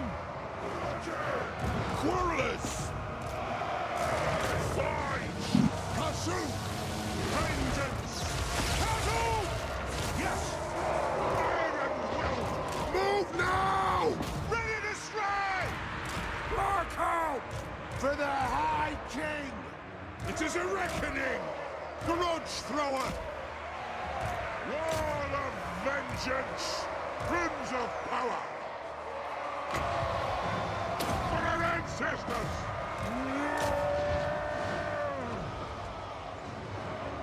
Quarrelers! Satisfy the grudge! Shoot the Wazax! For the High King! Anu! The more calls!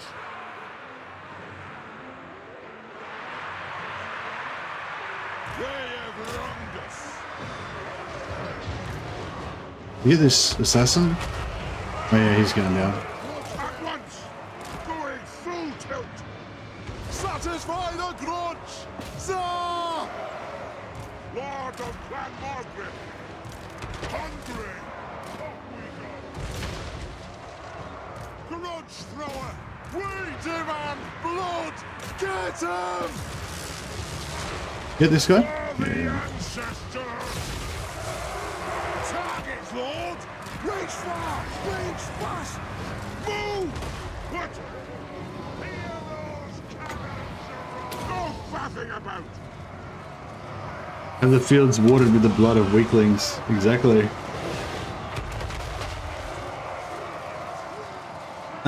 Yeah, I don't know what's going on. Like, normally you can see it. It's not very clear usually, but you can normally see a faint little green circle, I think, when they're about to warp lightning you. And you usually can't avoid it entirely, but you can move your unit a little bit, try to minimize it a little bit. Hey, Warsmith. But yeah, it's like, I don't know, I couldn't see shit. It was really pissing me off. Them down! Move now! This is a settlement battle, so we've already got everyone killed basically, but Gush out, boys! I'm just gonna let these guys regenerate their kids. Iron will! Try to, you know, punish the wicked a little bit more.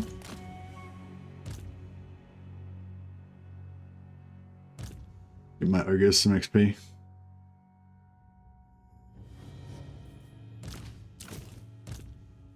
I don't know if they're going to get much.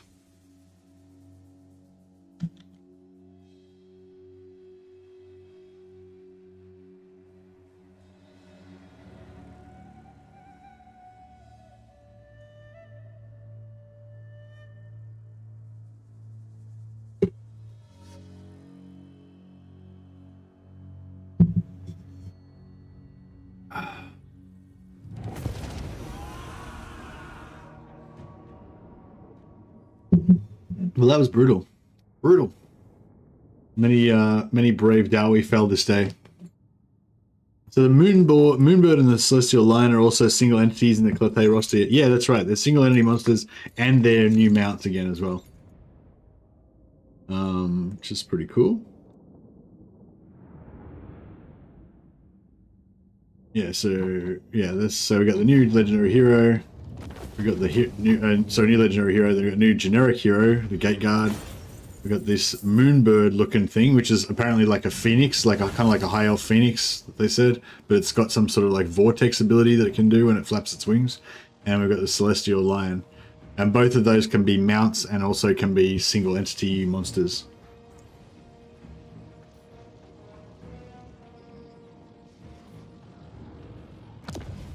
Yeah, and Cathay's got a bit of healing as well, so that's potentially some new single entity doom stacks that they can do with their heals. I wonder if the Celestial Lions are going to be good for doom stacking.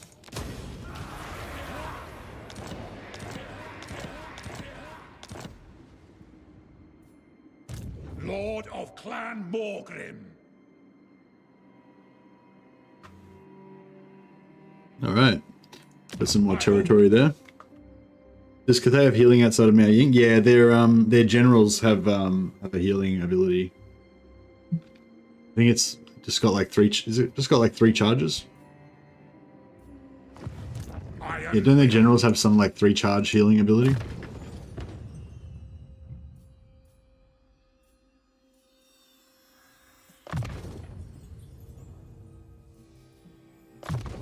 Oh yeah, that's a good point, Lazy AI.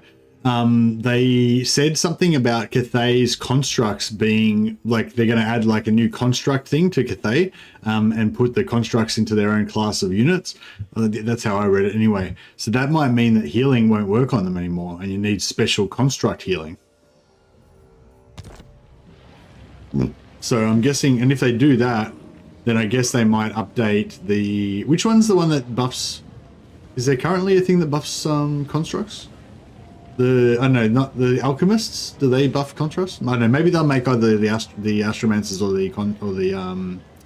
either the astromancers or the alchemists. Maybe they'll give them construct healing. I'll cast the runes.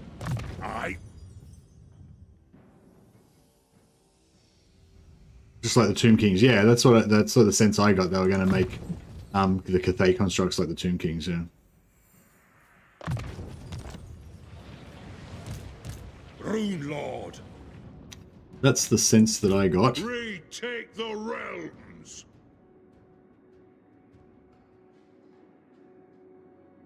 There are threats to the Karaz Angkor close. Alright, I might. Aye, it will better our cause. I don't know if I should go in an ambush stance or if I should Throne bearers, go in a camp stance. Ooh. Foolish thing, no! Think me fool? Actually, this could be interesting. We go like that. This crown digs into me dowers back too much. You reckon that they'll discover me? Yeah. Hopefully these guys will head up here towards Carrick-Dron, and then we can jump over here and wreck them. No. Good work.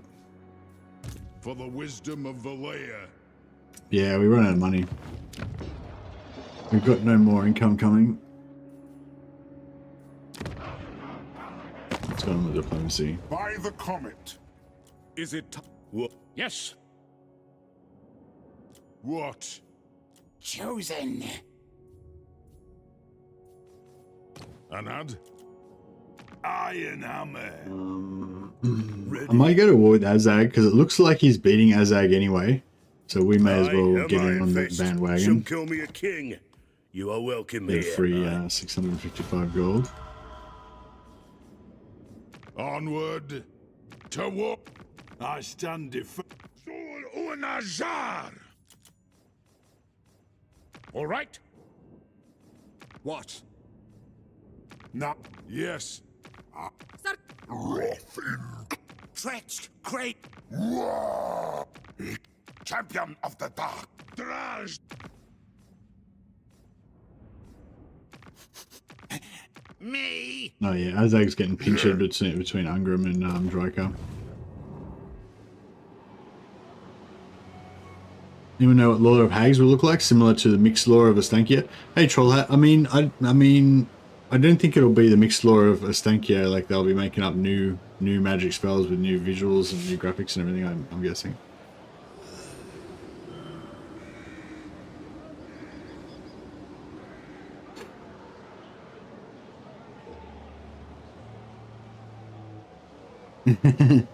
Anesius is an old blue name, actually. He just hasn't been around for long. He's semi-retired.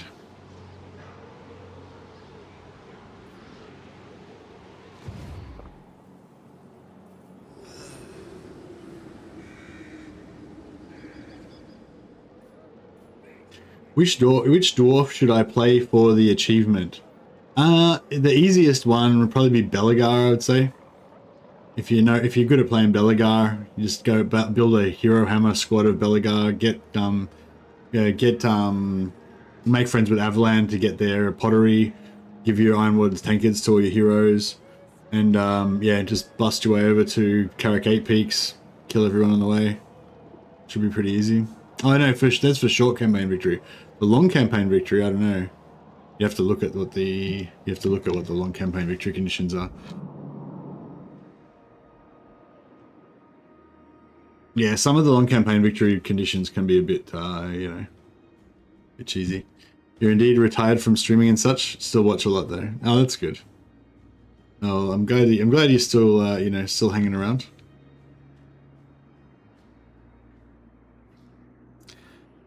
Wow. All right. Well, yeah, we haven't got much income, but we've still got a bit of a war chest. Send me to vengeance. But yeah, maybe I'm thinking not so much about getting a third army, but maybe about getting some replenishment for these armies. He probably needs like 1 or 2 units of infantry. We could probably hang. That's probably okay, just as it is. Soon enough.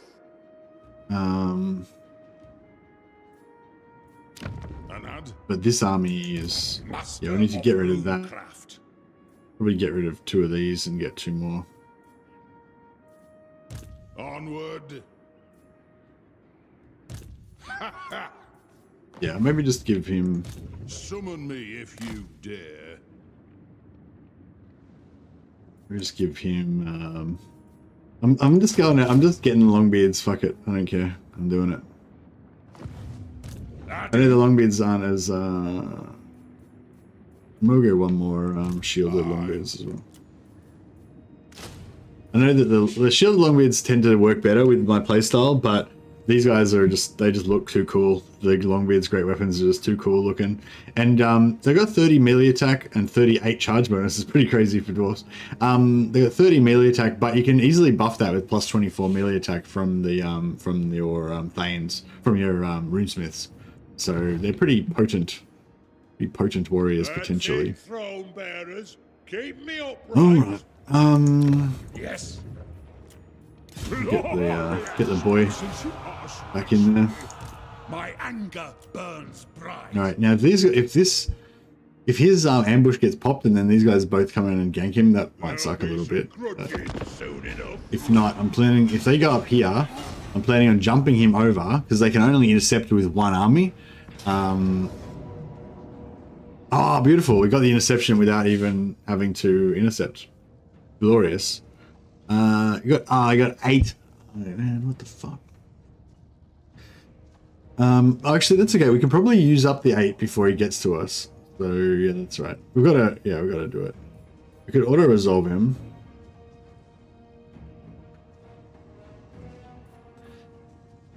Warp grinders. Yeah, he hasn't got any artillery. Well, he's got the warp fire throwers, but he hasn't got any artillery apart from that. He hasn't got much ranged either.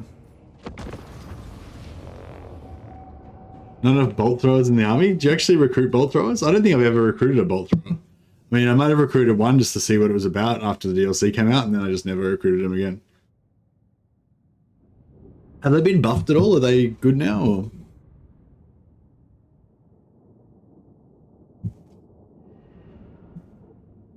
If the AI didn't focus my great weapon units with ranged fire, I'd bring them more often. Yeah, true, true.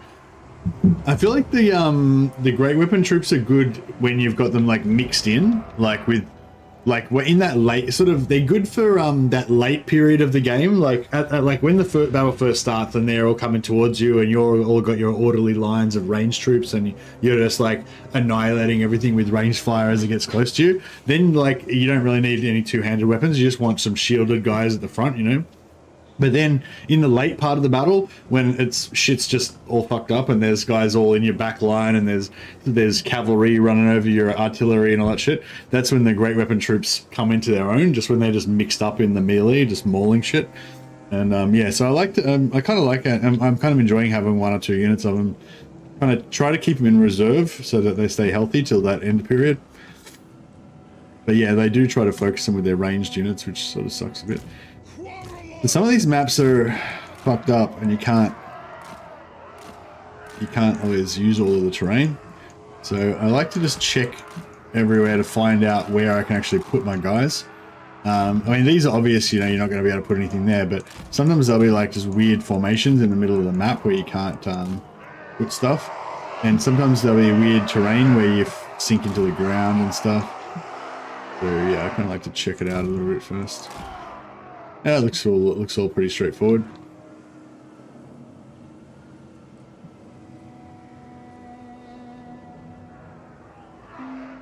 Yeah, which okay,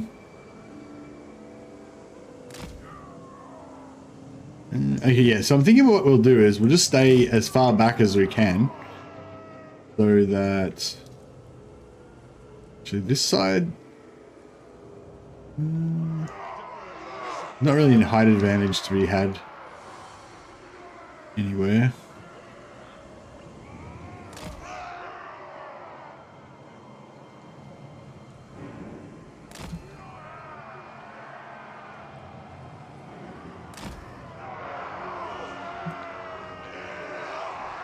Range firepower ready for the ancestor gods. Do a bit of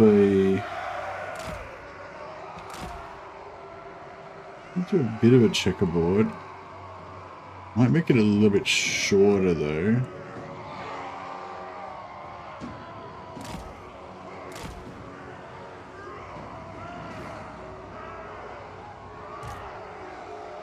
Yes, Lord.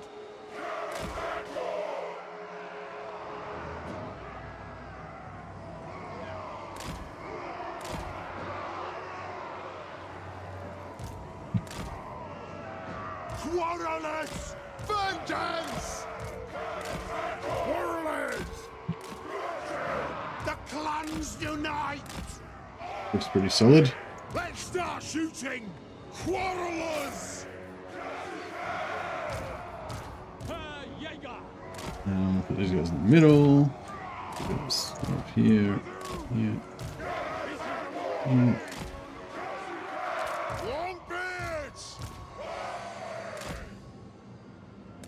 That.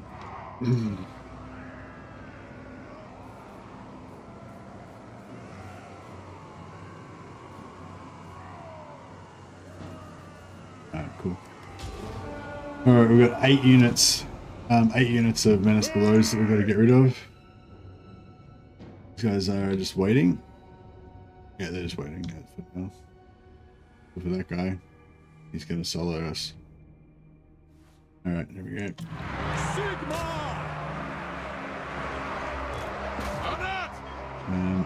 We got fear on these guys as well, so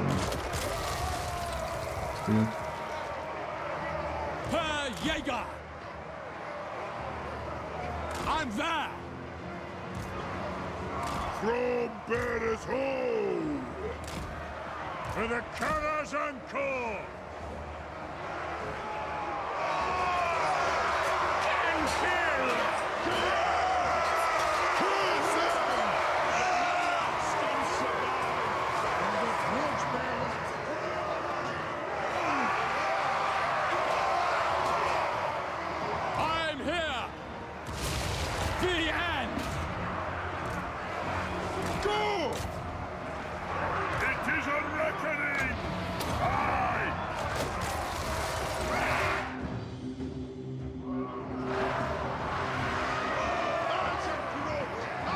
So it's 2. We've got to get through 8 of them.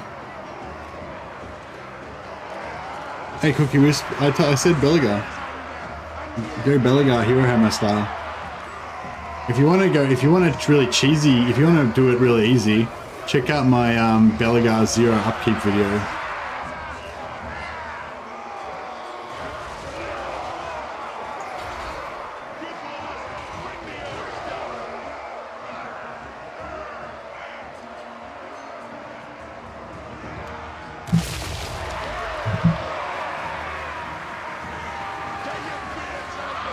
Belagar Iron Hammer. Except, sure. Yes, you know. Vengeance! Feel my blade! Oh, that's not right. Chat. Sorry.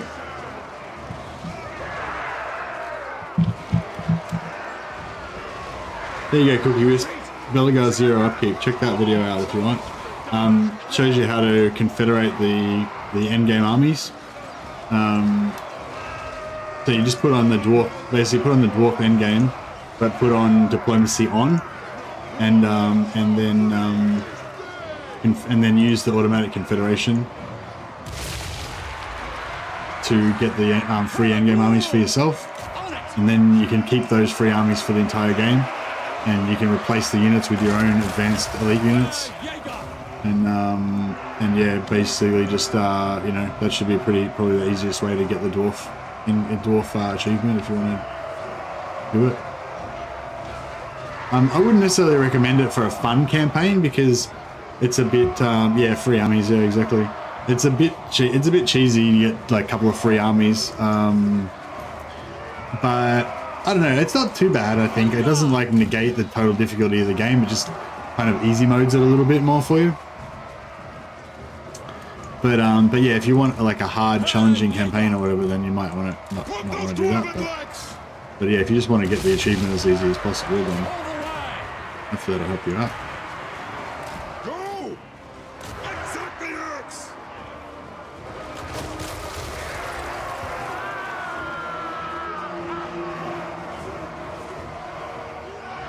How many is that now? 4? Yeah, they're coming now. But hopefully we'll get time to get rid of all these underways before, all these menaces before they come. Back to back! Ready to strike! Axes out!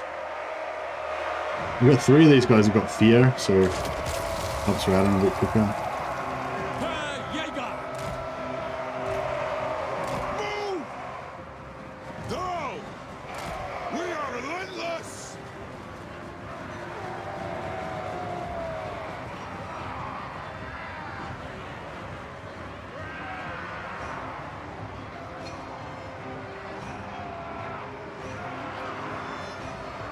How many is that now? 6, maybe? Mein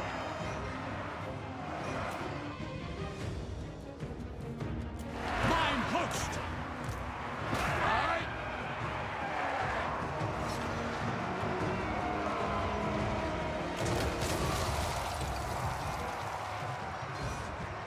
Alright, it's nearly time. Ready to fight! Nearly that time. Charge! Actually, I might send this guy at the back Steady! and On try my to... Range fire! Range fast! War of vengeance! Herr Jäger! Move now! All set! Settled! Range fire! Range fast! Swords drawn! A sure thing! He's getting wrecked. Oh, baby! Herr Jäger! Maneuvering! Back to back! Runes of spell breaking! Alea's blessing on us! I'm here! Yes! Quarrelers! Bring Oh, quick head taker. Fuck. Just debuff his melee defense and try and kill his fuck. Let's settle some grudges.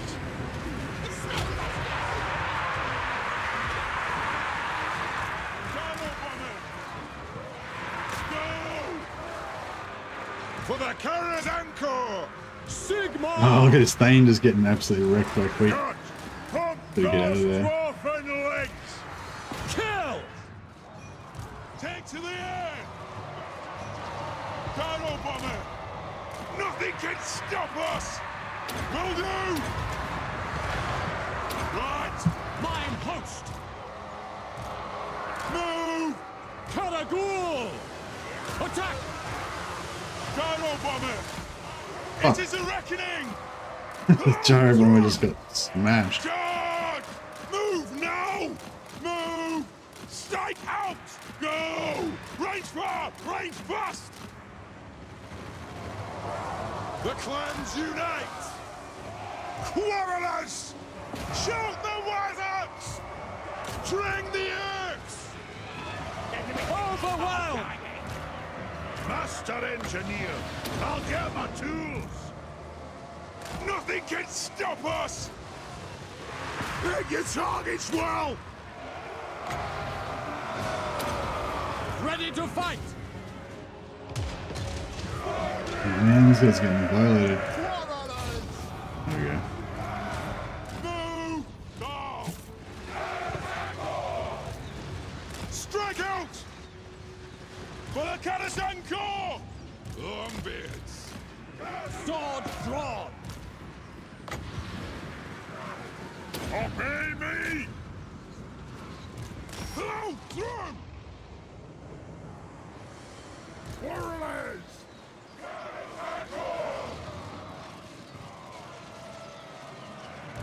Blow through! Hey, these guys are up. They're going the wrong way. For the ancestors! They will fall! Yeah, so we don't need to, Charge! As you command! Vengeance! so weird how that War ends of up. vengeance! Escaping slaves. Nothing Not can really worth stop much us. XP, are they? How come Felix is slower than the dwarfs? Surely the dwarfs would be quicker than For the ancestor gods! yeah. Surely the dwarfs would be slower than. Urks. Aye! Kill them! Hey, not bad. Die bomb! Look, it's Gore-Tex? Not Gore-Tex. We demand blood! Gyro bomber! Come on! Go! Felix is reluctant. Yeah, he's always reluctant, isn't he? He's always following Gotrek behind Move and now! trying not to. Is there anything worth killing here that's going to give me some XP? I don't know. It doesn't really matter. He's already on. Oh, he's already on triple gold They shovels. have wronged us! Yeah, I'm just waiting for these guys to finish Blow! regenerating.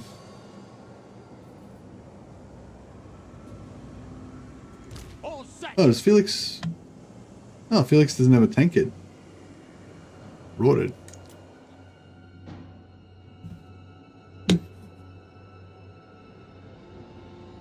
Felix is 40 later in the books. Yeah, he's all old and busted now. Whereas these dwarves are like 150, 200 years old, still in the prime of their life. Poor old 40-year-old Felix is all busted. Felix looks like Gotrek. Yeah, they're hard to tell apart. Pretty handsome young lad, isn't he? Good old Felix Jaeger.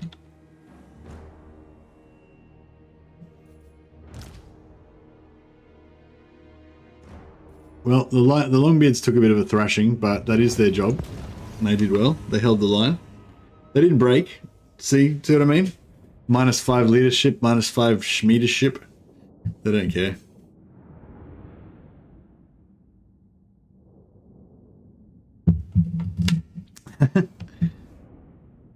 Celestia is a handsome woman. Well, she's dead now. But, I mean, maybe she would have been a handsome woman when she was alive. She wears a lot of makeup, though. It's hard to tell.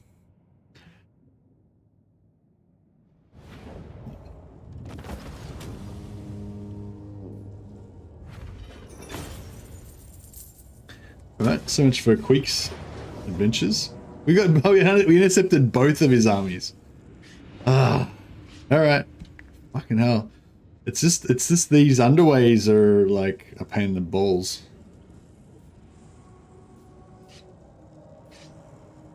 I can't betray my longbeards and let them die. We're gonna have to fight it manually, guys. I know it's slow. I know the campaigns goes mega slow and I fight like every single battle manually, but I don't know. I just feel like it's got to be done. Like the story of my campaign is the story of many epic battles and quite a few not so epic battles. But you know, you still got to do it. What's that? What's going on here? Is there rocks in the middle of the underway or something? Oh, they're pits. They're probably pits. That's pretty cool though. Kind of like choke point. They are rocks. Look, I don't even remember playing on this one before. I just haven't played on it for a long time. Wow. This is a cool one. I love how these battle maps kind of tell the story of Total War of Warhammer, you know, like this is like an old dwarven underway tunnel system, but you can tell it's been like, you know, corrupted by warpstone, and there's these weird ramshackle Skaven buildings where they've been obviously coming in to mine the warpstone and stuff and desecrated the old dwarven structures. Oh, the old dwarfish structures, I should say. Pretty cool. Yeah, I don't remember seeing this one. Let's start shooting! Let's start shooting! Alright, I might,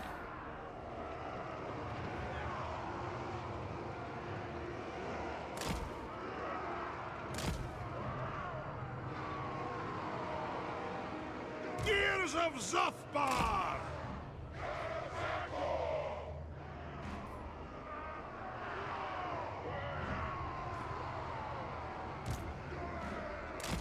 Longbeards! We demand blood! I'm here! Shadow Bomber! Quarrelers! For the ancestor gods! For the High King! Longbeards!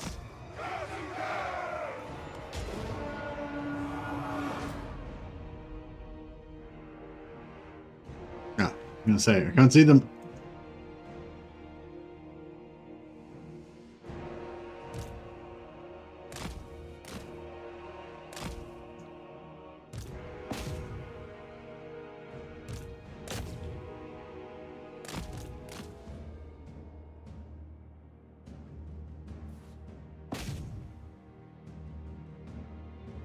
Got 3 lots of fear on these guys, so it's 2 down.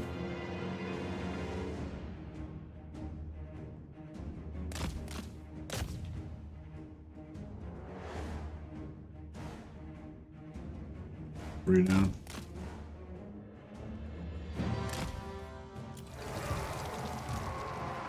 Take to the air! Strike out! Yes! Yes! Move! I want them all to come in the middle, but it doesn't look like it's going to happen. It's 4 down. We get 2 more down. I wanted to get these guys to go up the front. Mine host! It's 4 down.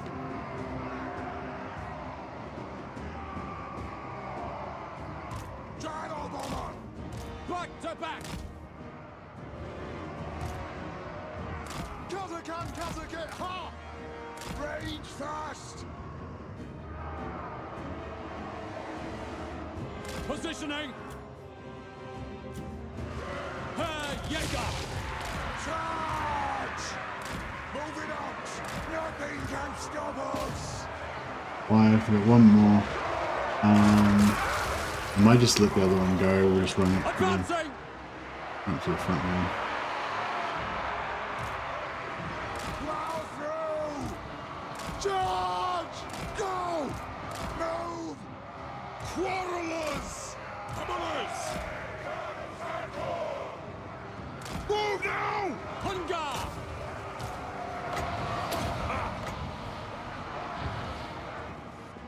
Kill orcs! Go! Rage fast!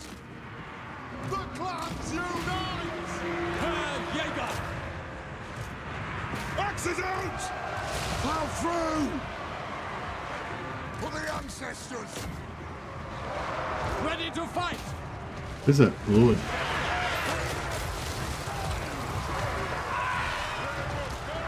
That'll do! Quarrelers! Yes, yes! Preparing bombing run! Strike out! Dwarves, ready axes! Oh, there he is. Herr Jäger! Kill! For the ancestor gods! They're trying to save these hammerers. Sigma! For the Calazon Corps! Charge! Move now! Karagul!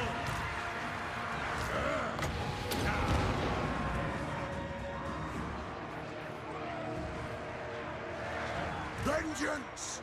Nothing can stop us! Plow through! Feel my blade! Fly! Charge! Yes! Yes! All right. Strike out! Well, I think that worked out really, really well. Those two jumps just, those two jumps straight into our arms. Violated them. Violated. That's fantastic. Herr Jäger! And our hammer has survived. The Everguard. We're going strong. Oh yeah. Sorry for those of you who'd done renames the other day. I totally forgot to put them in. So we've got Propitorio, Fishhawk, and Fishhawk 72 and Merlot. We got to rename some mighty dwarven heroes, dwarfish heroes, I should say. After you guys, thanks for your super chats and stuff the other day. Much appreciated. So yeah, we'll do that. Everyone's healed up, so we're good. Alright, wiped out another Skaven army. 2 Skaven armies wiped out, didn't even have to move. It's always good when you get an intercept on the enemy's side and you're camped in your replenishment area. So we're going to get replenishment for being an allied region. So basically we just got 2 free attacks, you know, we got to kill 2 free armies. There's so much movement that it would have cost us. You know, assuming we were in range, we would have had to waste our entire movement. We probably wouldn't have even gotten both of them wiped out. So that was very lucky.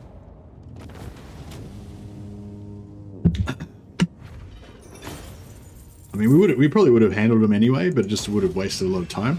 Whereas now it's like, boom, done. That's probably saved me 2 turns. And topped up our war chest as well.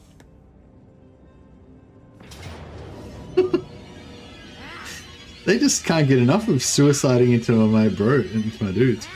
Although this one doesn't look as awesome.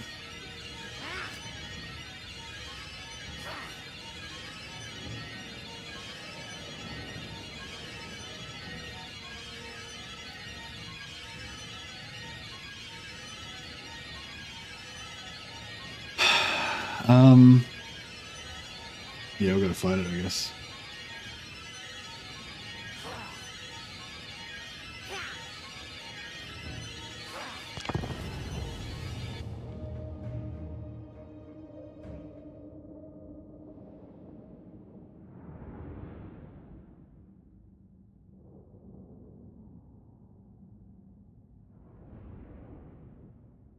Yeah, we don't really have enough crossbows for this one, so it's going to turn into a bit of a brawl, but hopefully it'll ultimately all be okay.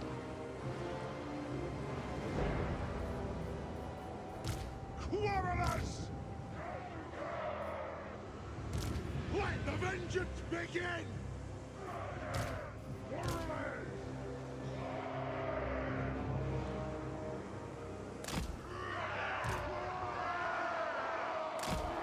Push orcs! Yes!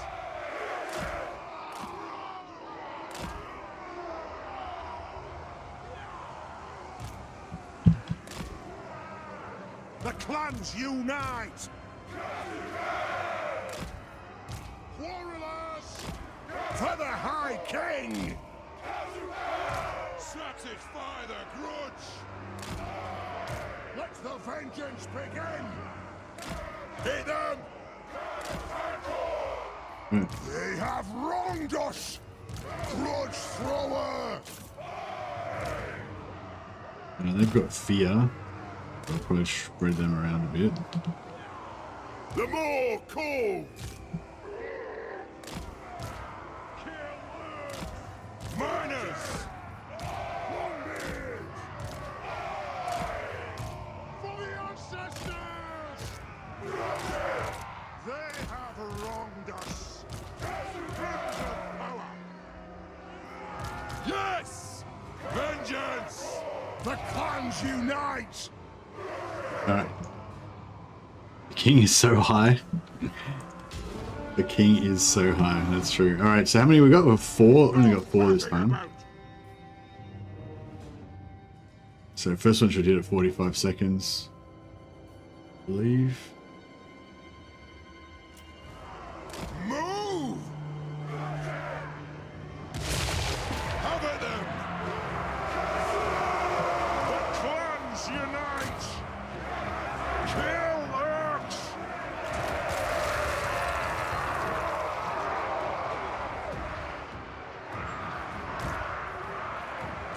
Cuts out, boys! So there was anti-menace squad.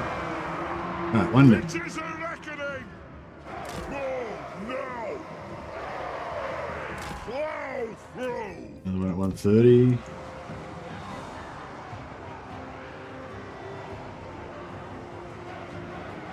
No, what's the cooldown on it? It's like a minute cooldown. 145, is it? No. Hunt those dwarven legs! This is an order!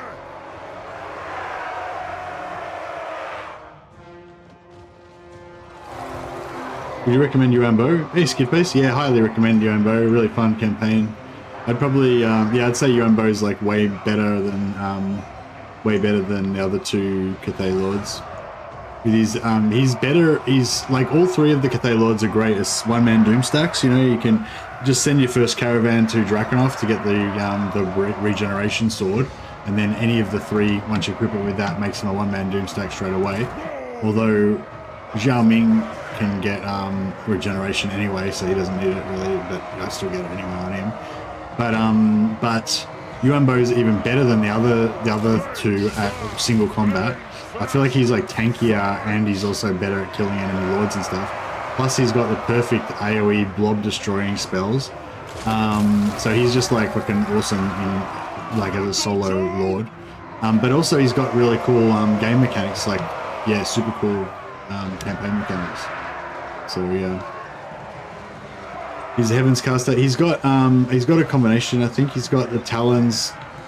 He's got Talons of Midnight or whatever, the that sort of Dwellers Below type spell that's really good. And he's also got Common of Cassandora. So both of those, if you just go as a soul like one-man doom stack, just have a bunch of Jade Lions to give him extra spell intensity, so he gets 200% spell intensity, and then you just hide the Jade Lions in the corner of the map or something, and then just have him go and just solo everything, and you can just make a big blob and drop a comments on it, and yeah, he's pretty crazy. But the other thing is I really love his campaign mechanic stuff. There's stone and wood stuff that you can get. It allows you to make fortresses, like you can make fortress cities that are like specialist recruitment places that give you bonuses to any troops that are recruited there, and give you other bonuses, extra ammunition and all this other cool stuff. Or you can make like commercial district cities that have extra monetary bonuses and stuff, and they're really cool. I love, that's probably like the thing that I even like even more about him. Yeah, I really love his campaign mechanics. They're really cool. Yeah, I think one of his things you can do, I think, permanently gives extra armor to any units that are recruited in that settlement. So you can create units that are like have extra, like just permanently have more armor, No! just because they're recruited in that particular place. I mean, if, functionally it doesn't really make that much difference in your campaign, but I just love shit like that. I love making like elite units. We've done, that was it 4? I think we're finished.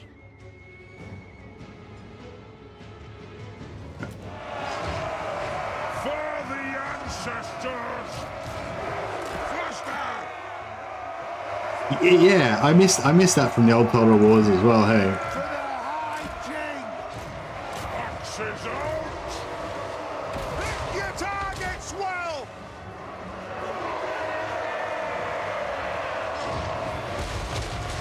Vengeance! Put those dwarf Can we shoot him? legs! Oh no. Move! Nothing could stop us! They have wronged us! Strike out!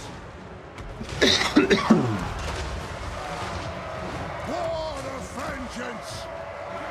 Get moving! I mean, they can't hit him.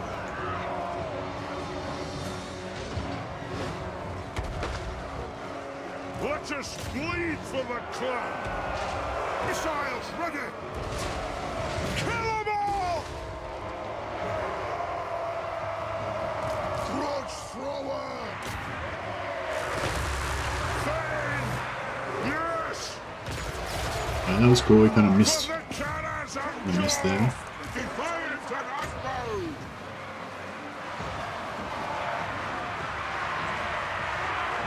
It'll get done! For the High King! Drag them! There it is, blue. Like that didn't dodge fucking anything there. For Grimnir! I speak my lord's will! Oh, where did how did ogres get? Long be I it forgot that the ogres were in there. hungry! I need to come back and get the hell out of there.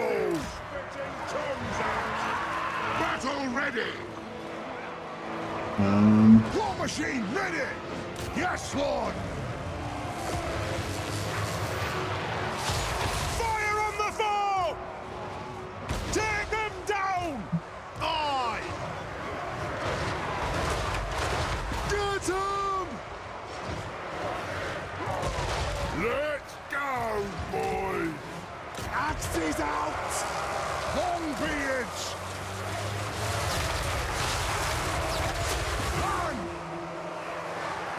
Quarrelers!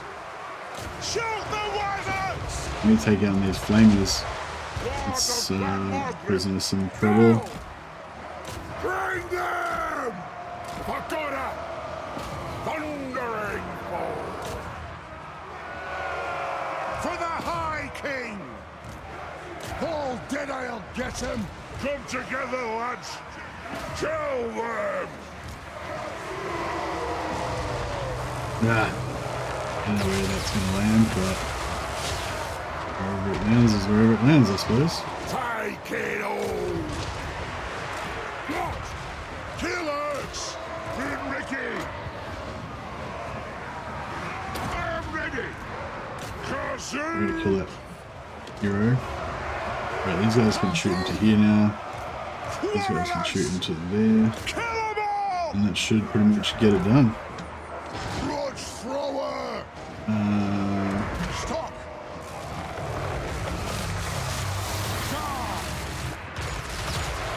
Those warp landings are so brutal. Dwarves! To me! Plow through! Only 12 of these longbeards left to get them out of there. No! Nothing can stop us! Tribe on Nabu! Longbeards! Down! Strike out! The ancestors watch! Aye! The next kill is ours! Quarrelers!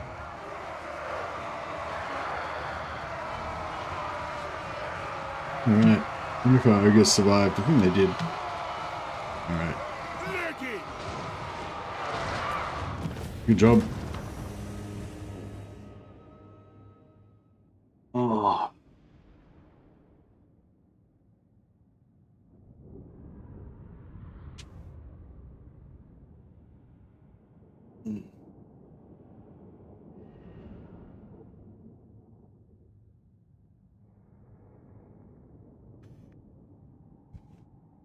Oh, the UMBO stealing heroes and stuff. Yeah. I don't know if I mentioned in the UMBO video about how you can build the but yeah, if you check out his stone and wood things, yeah, he's got one where you can make these special cities. You make a fortress, or you can make like a commercial district or whatever it's called. And yeah, I reckon they're really cool. I wish that you could do that with like the Empire and stuff.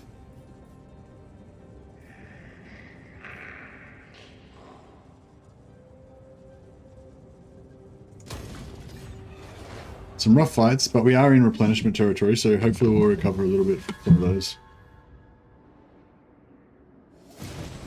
From some of those fights.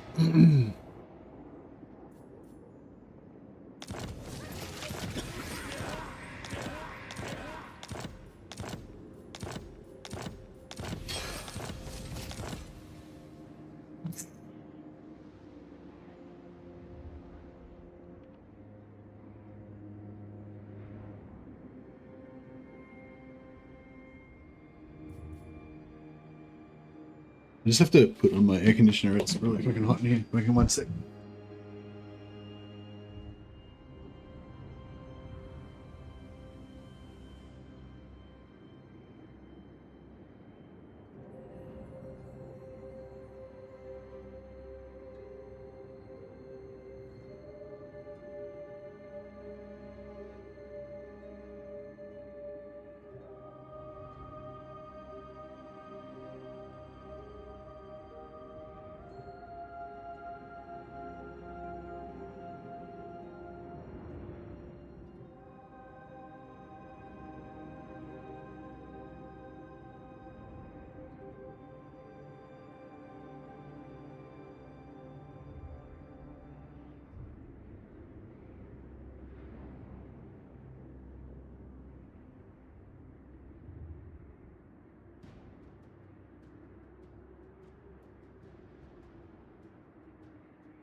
Right. The aircon's at the other end of the house, but hopefully it'll penetrate its way down this end at some point. Alright, we need to do some renames. The High King acts. BR404. Nice. Alright, who we got on the list? Yeah, sorry for the delay, guys. Profitorio.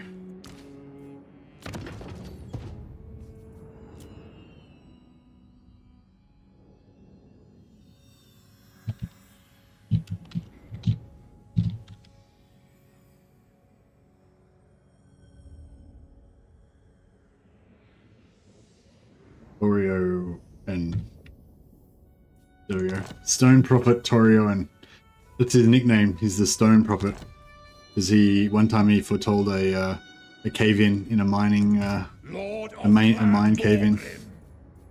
So now they call him the Stone Prophet. And about Fishhawk 72. I don't know how do we make a dwarf name out of Fishhawk?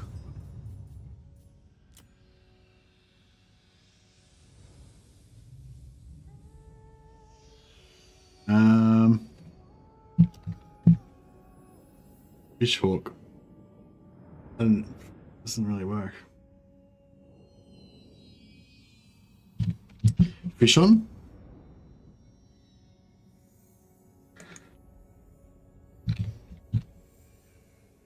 Fish on Ironhawk. I mean, a hawk isn't really a very dwarf name. Very dwarf. Hawkins Fishbeard. That's pretty good. That's pretty good, actually.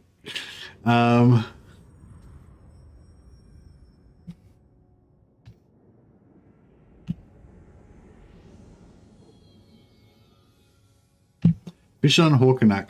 Boom. Done. And Maloan. I don't know if we've got any more heroes left to be named after Maloan. We've got Rat Poison Ranulfson. Time for a We've got reckoning. Grim Knucklebreaker. Ready? We might just need to leave Maloan on the list for now. He can be next lord or hero. Be Maloan.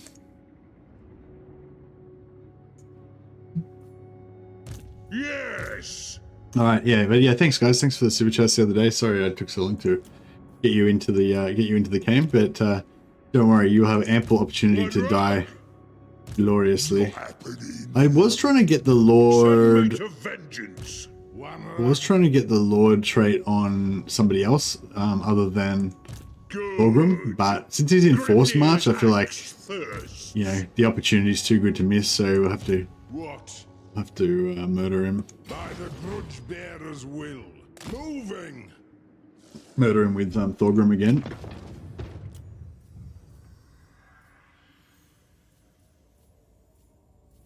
Don't really want to level up this particular guy anymore. So I'll replace him with with this guy. Burnoth Hogmog. Is that a rename? That's not a rename, is it? I don't think so. My anger burns bright.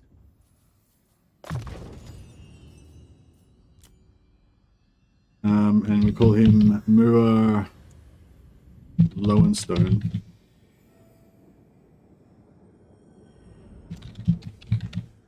Mura Lowenstone. Good old traditional dwarfish name.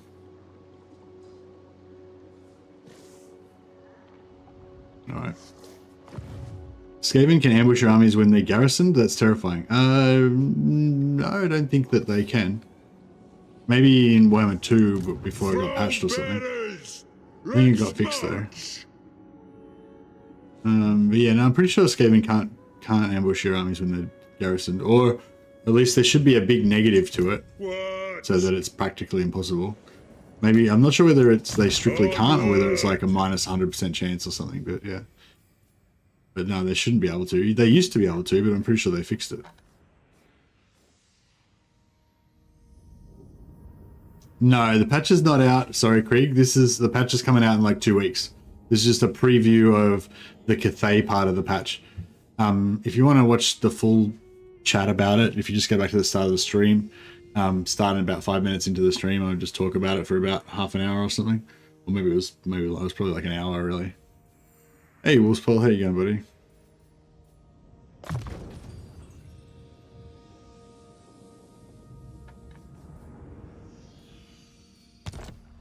But yeah, basically it's gonna be now 3 legendary lords, obviously, because there's 3 lords in the pack.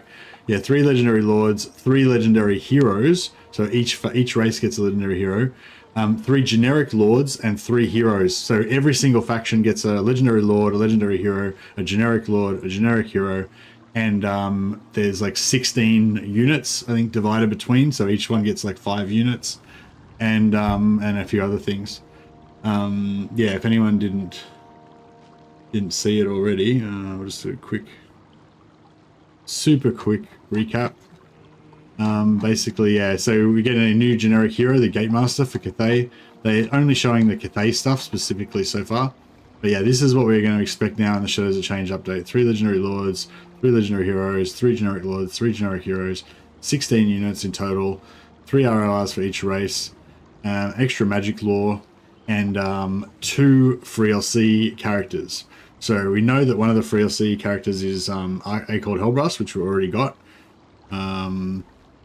And there's going to be another one as well. And what legendary heroes did we get? We got Blue Scribes, and did we already get 2 legendary heroes, or we only got 1? It was the Blue Scribes and is the Kislev get a legendary hero? Now the Blue Scribes was a free LC, so see how it says free LC 2. One of them is A cold. But legendary heroes, I think we only got the Blue Scribes as the paid legendary heroes. So we've heard that there's going to be the, what is it called, the Golden Knight or whatever for Kislev. It's like a female legendary hero with oh yeah, and the other legendary hero is going to be this giant dude. Yeah, this giant dude. So again, this giant dude, Satang, Sentinel of the Sky. He's kind of like a sentinel but with wings, but he can't fly, but he can jump. And he's got a giant bow and arrow, and he's pretty good in melee apparently as well. Yeah, I saw him. I haven't had a chance to review in detail yet though, Dame. I'll I'll get back to you on that. It's in my inbox. But yeah, anyway, so yeah. But if you want to hear the full reading through of every single thing of that, you can go back to the start of the stream if you want to check out what I said about it. I didn't say anything too insightful about it. I basically just read through it and said what my opinion was about it. But yeah, we already talked about it for like an hour, so I'll leave that for anyone who wants to go back and have a look. But yeah, but I don't know. I really like the new template. I think it's good. And yeah, I'm hoping. Yeah, like I said, I already got the DLC. They gave it to me for free, so you know, take my what I say with a grain of salt. But I hope that other people think it's good value and get excited about it.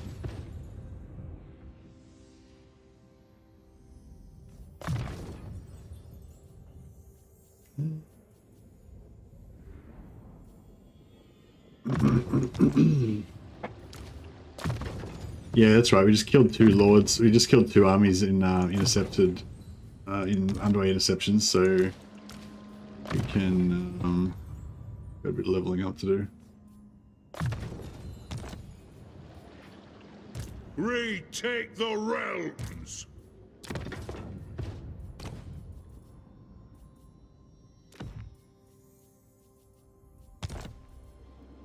We can make 2 more anchors.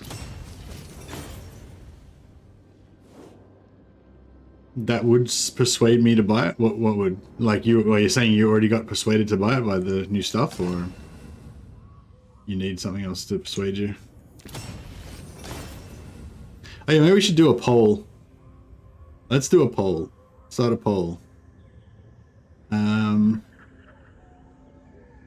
What do you think about the additional content being added to SOC in 4.2?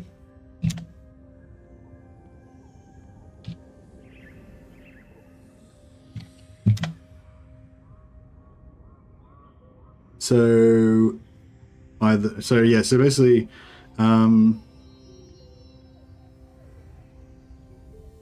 DLC seems like good value now.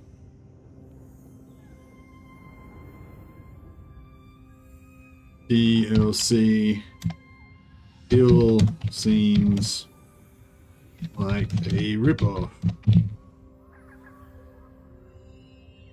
DLC looks awesome, but too expensive.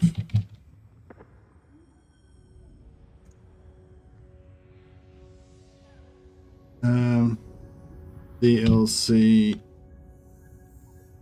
update looks amazing. Excited to see it.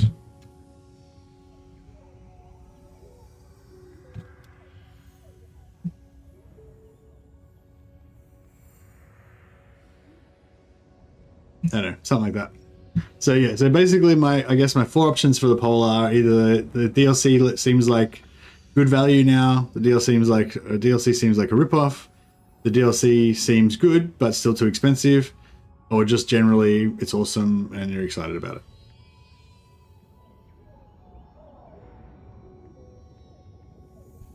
I anticipated I'll get it at some point and just got it at the last sale. Oh, was it? Oh yeah, it was on sale for 33% off last time, wasn't it? I think that's probably the best that you're going to do, probably, if you want to buy the Shadows of Change DLC. Usually they don't reduce it more than 33% off when it's the latest, when it's the last, yeah, whatever the last DLC that came out was, they usually don't reduce it more than 33% off until the next DLC comes out. So if you wait until after Thrones of Decay comes out, then possibly then that, you know, you might see like 50% off or something like that. But I don't know. I think all the Warhammer 3 stuff will probably be only 33% off for a while.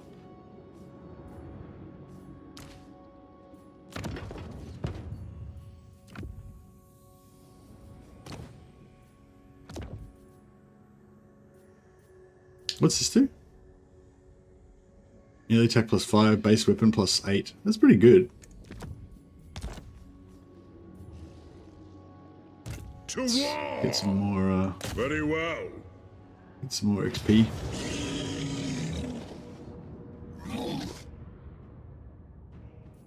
He's got Futagork now? He does not have Futagork still. Good.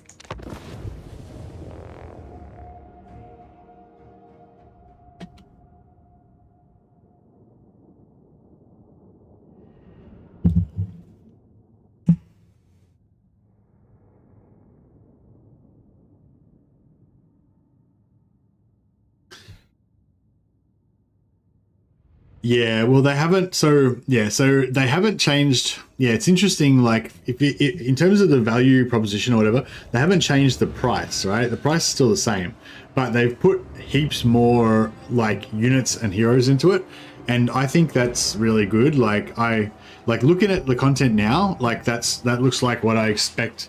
Like that looks not what I expect. That looks like the best that I would hope for, kind of out of a DLC. You know, like it looks good. That's what I would want to be. What I would want to be in a DLC, I guess. What I'm saying. But you know, the price thing. You know, like the pricing doesn't really matter to me because I don't really have a lot of other. Like I don't really have any other expenses too much. You know, like I don't have any expensive hobbies or anything. Pretty much the only hobby I've got is at the moment is gaming. So you know, so I'm kind of willing to spend more on games than maybe the average person would, and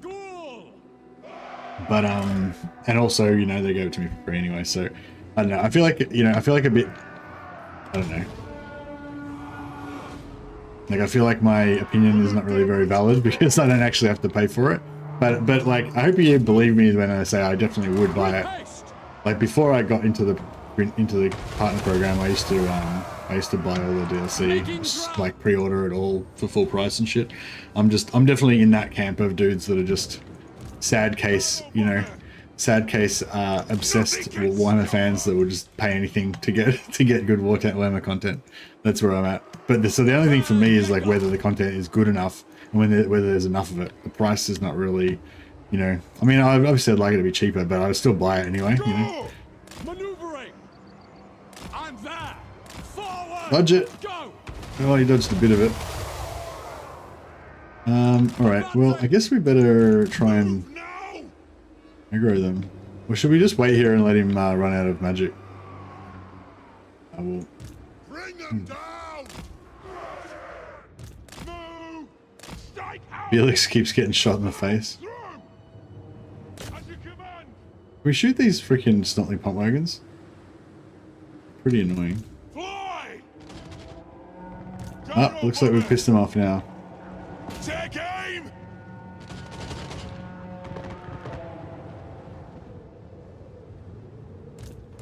Warriors. We'll guard it. Positioning. Yeah, I'm not feeling too good about this. Longbeards. It is a reckoning. Move.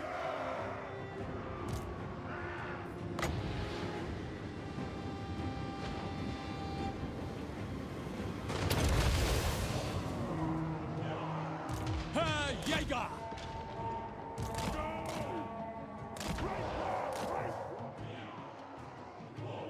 They said they're aiming for the middle of this month, so I assume that means like in the next week or two. But they said, you know, it may be longer or whatever, depending on blah blah blah.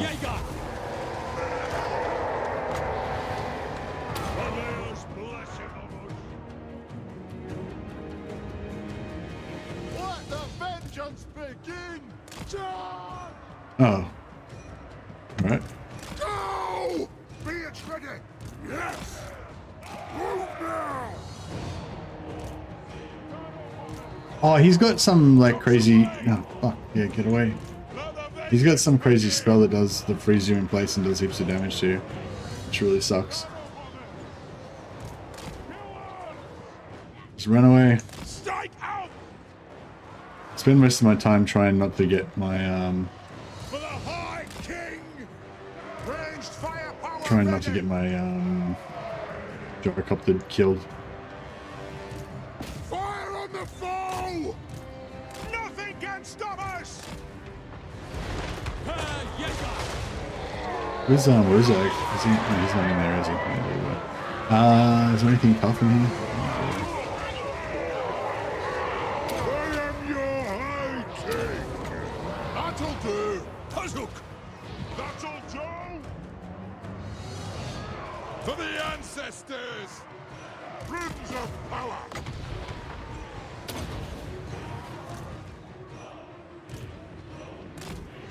Should now go the other way.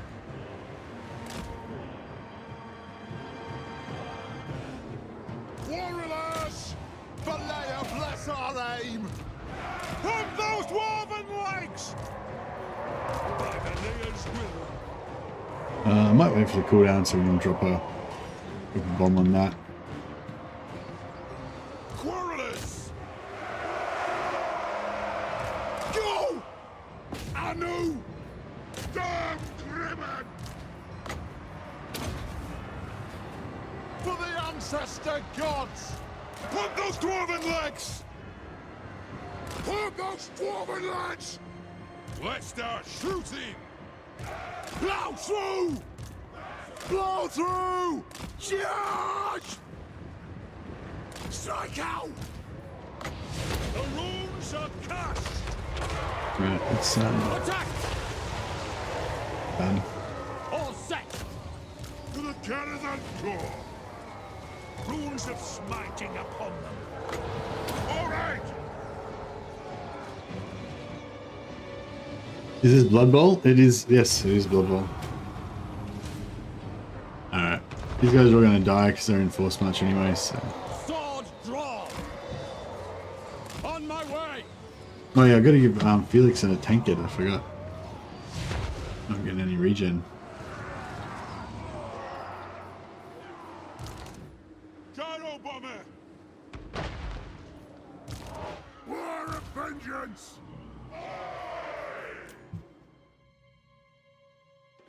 Alright, very nice, very nice.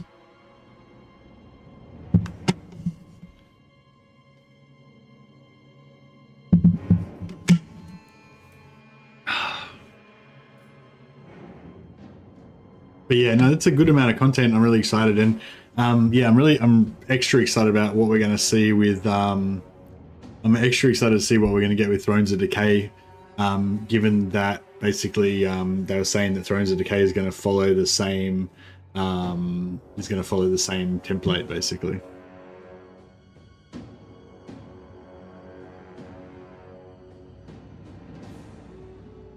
So yeah, sorry. So the update, yeah. So the update's coming in. They said in the middle of February. So it's already February the 9th or the 8th, depending on where you are in the world. So yeah. So the update's coming in about a week. Well, no, he said the middle of February. So it could be in a week, but he said he's going to give us another update in a week. So I'm guessing if they give us another update next week, then the DLC is going to be at least a few days after that. So I'm guessing it's not going to be February the 15th, or which will be like right in the middle. It's probably going to be more like February the 21st or something, which I guess would still count as the middle of February. But yeah, he basically said they're going to give us another update next week, and then the update next week will tell us the actual release date for the DLC.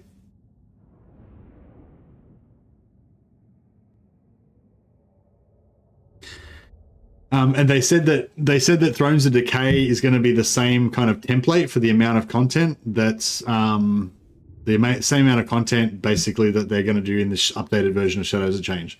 So Thrones, from the way I read it, was we can expect Thrones of Decay we have 3 legendary lords, 3 generic lords, 3 legendary heroes, 3 generic heroes, 15 or so new units, so like about 5 new units for each of the 3 races.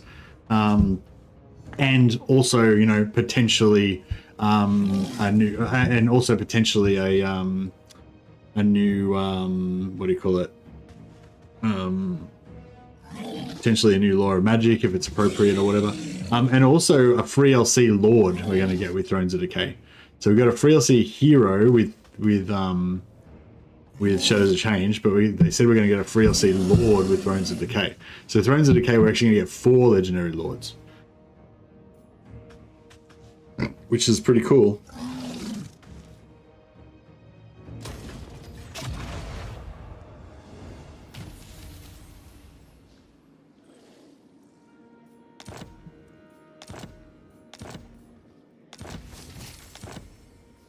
Hey, we got a student.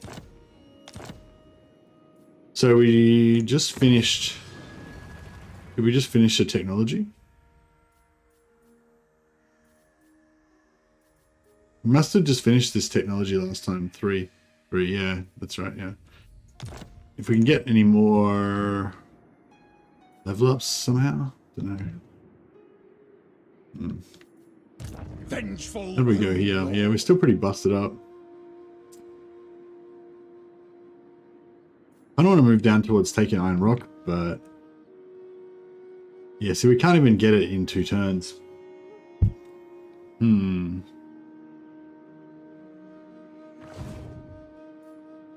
Great Grogny's beard, casting the runes. Should we take out these guys while we're here? They look pretty weak. And we could sell that to Barak Var to handle for us.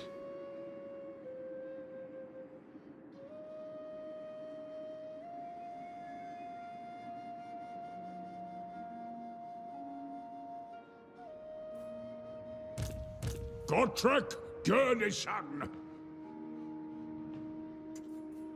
Might I'll force march Gotrek down here. What do you want? And these guys, yeah, they can't attack Iron Rock even in 2 turns. But I think you can reinforce from just there. So if we go to just the edge, where the fuck is the edge? I do. I'm leaving. Onward. Yeah, if we just go to the edge there, then next turn I think Gotrek will be in range to initiate on Iron Rock, and they'll be in range to reinforce. And if he dies, then that's cool because then they'll be able to counterattack whatever it is that attacks him. So I think my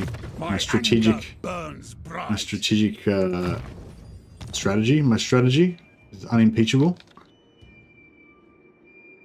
To war. Who needs to see bad news? These guys are at war with Zifbar. I don't know if I should work on that or if I should just go head south.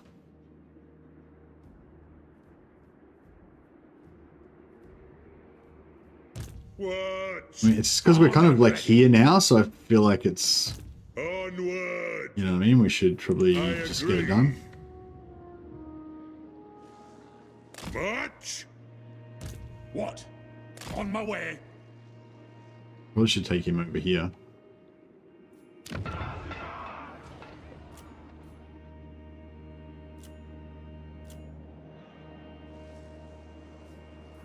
Wait, we'll change this back to growth again.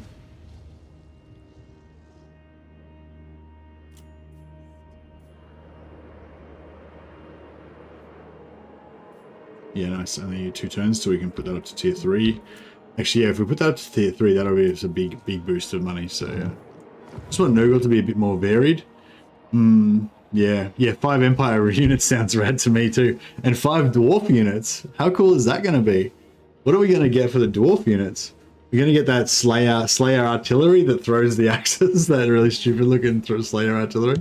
I think that would be pretty crazy, but yeah, I don't know. It'd be kind of stupid, but it'd be kind of cool as well. But yeah, hopefully we're going to... I hope we get Slayer... Like, we get Malachi, the Slayer Engineer, Legendary Lord. We get... what do you call it? A Slayer... Hopefully we get a Slayer Legendary Hero as well. Like Snorri... Is it Snorri Whitebeard? No. Snorri... What's Snorri from the Gotrek and Felix novels? The one with the nails in his head? That'd be sick if we got a Snorri the Slayer Hero.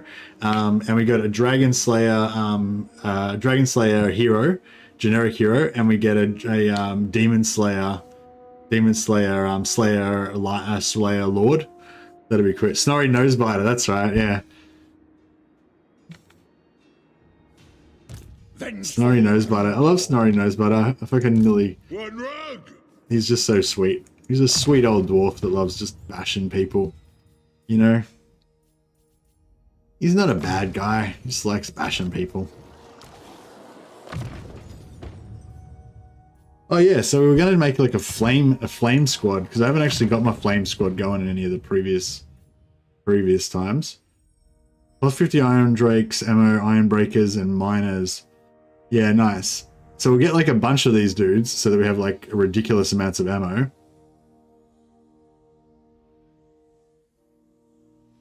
I want to get some iron breakers with like 50 charges on their 50 charges on their satchel charges. That'd be sweet. Send me to vengeance. Iron-willed. Yeah, we're still trying to farm more Grungni lords as well. Nothing going at the moment. We've got all of our heroes right. We got another archivist there.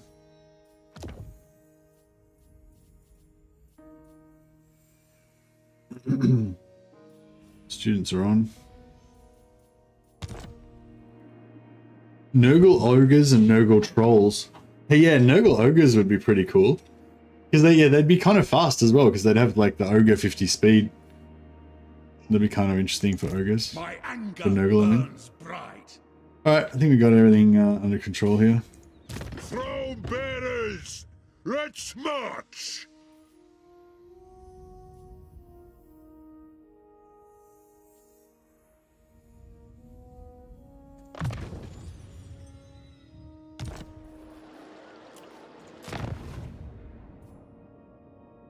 Oh yeah. Yeah, let's build an outpost in Barrack Bar. Hopefully they can actually, we can actually keep them alive now. Plague Ogre. Are you talking about Age of Sigmar Muppet? Because Age of Sigmar is not allowed in this.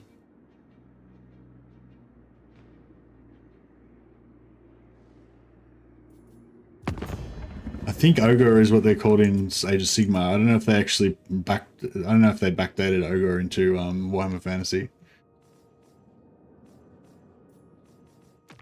To war. Ha! All right. Oh, here we go. We can sell another war to these vampires against these vampires in Clanician. I understand. Bit more free cash. I is invincibles. Yeah, I will commit ritual, Harry Carey. Yes, you should. You brought shame on our family, Muppet. It's the only thing. It's the only option left available to you now. Clan Rictus Supreme. Who's that? Legend of Asgore. That's Drazoth. Yeah, we don't want to declare war on him because he's too close to us. So, Devourer of light. All right.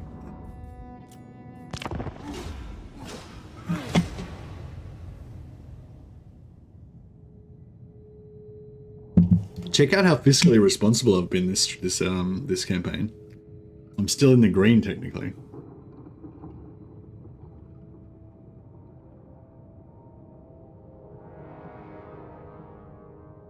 Okay, so DLC still seems like a rip-off 9%. That's encouraging that most people think either the DLC looks awesome but it's still a bit too expensive, or the DLC seems like good value, or the update looks amazing, really excited. That's like 91% of people think one of those three, and only 9% of people in the chat right now think that the DLC still seems like a ripoff. So that's encouraging. Hopefully that means that, you know, people are going to be happy with the DLC. But bear in mind that the people that are watching the stream right now is probably heavily skewed towards people who, you know, kind of really like Warhammer and are really interested and, you know, so I wouldn't be surprised, even though only 9% think it still seems a ripoff in chat right now, I'm guessing it would be a higher proportion of people would still think it's a ripoff out of the people that are not watching the stream right now, you know what I mean? So yeah, retake the let's see how it goes. Rune Ricky, if you say so, beardling.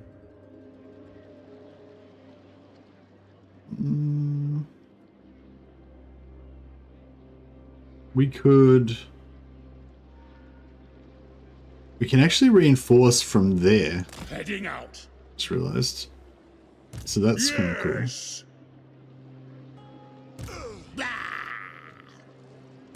Ready for bossing? Yeah, I mean, they're going to have a fair few units, but Good. this is the A Grenier's team, axe thirst. so we should be able to handle it.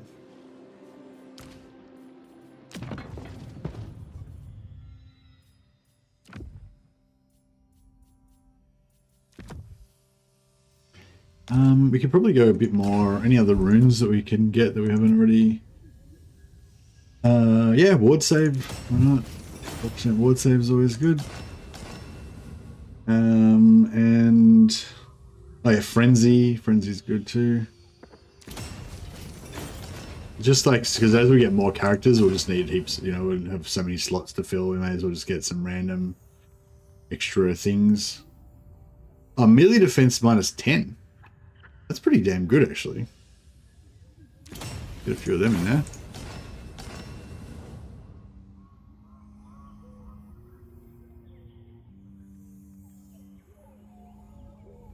Oh yeah, weapon strength plus 20%. If we get Ungrim, we'll put that on him so he can just absolutely rip apart enemy lords. That'd be pretty good. Oh yeah, we got to give. I'll give him a. Good. There we go. Yeah, the Trickster's Shard. We can probably actually just get rid of that because we're always gonna want to put a tankard on everybody, and you know, there's not really any situation where we're gonna want to put that on instead. I'm just keeping on making the tankards even above and beyond what we actually need, just so that we can, just in case we lose access to that pottery, we can get as many tankards as possible. The High King acts. Throne bearers! Aye. Let's hear what you have to say. We'll hear it before Oath Gold.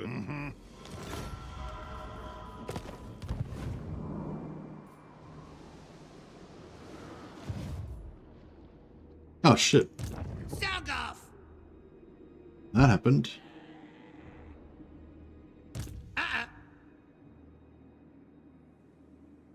Ready? We attack him. 51%. Drang! Okay, we're gonna get 2 battles out of this. Oh, we can get decisive with low casualties. How low do you reckon low is gonna be? Probably not that.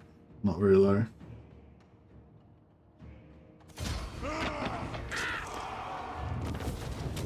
That wasn't too bad. It's mainly about the gyrocopter not taking damage, really.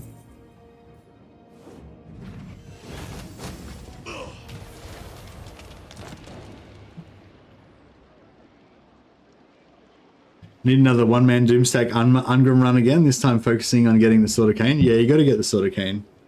That's what it's all about. Send me to It's just like, you don't necessarily need it, but if you don't get the Sword of Cain, then it just takes so much longer. It's just not really, it's just soul destroying. And there's more chance of failing, you know. With the Sword of Cain, you got a much higher chance of success, and it's going to be a lot quicker. Every battle is going to be a lot quicker, so it's just going to be less soul drainy.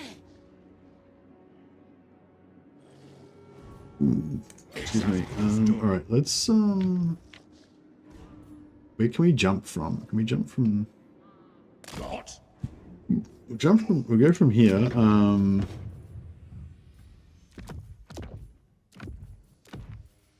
we'll just respec him out temporarily.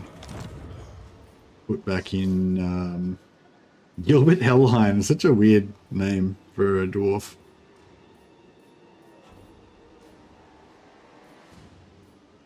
Right, that's right. Runelord! It's as good as done. Vengeful Runelord!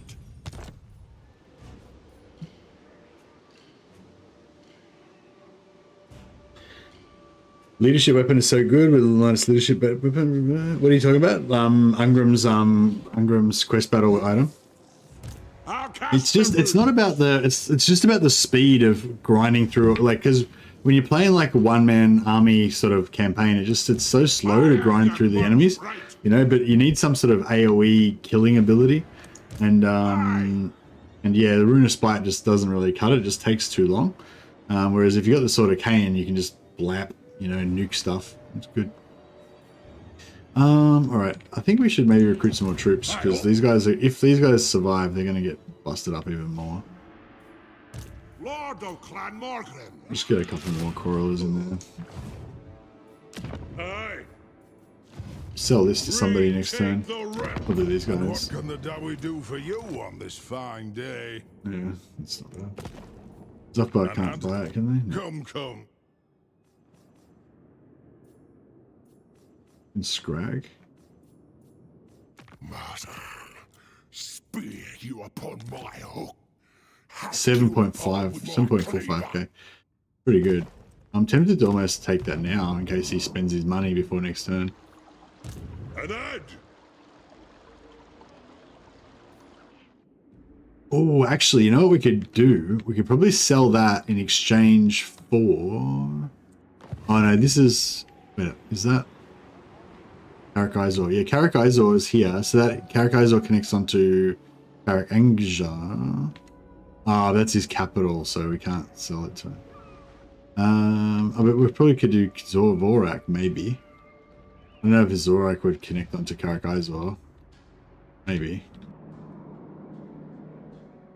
Alright, we'll sit here and take the replenishment for one turn anyway. March.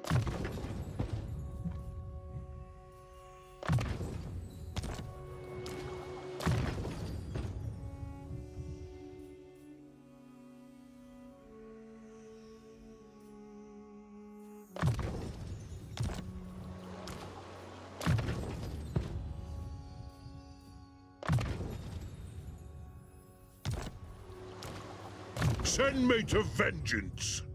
And are we...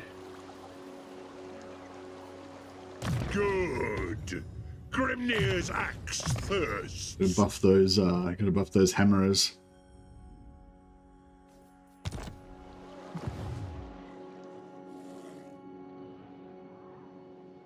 Armed and ready.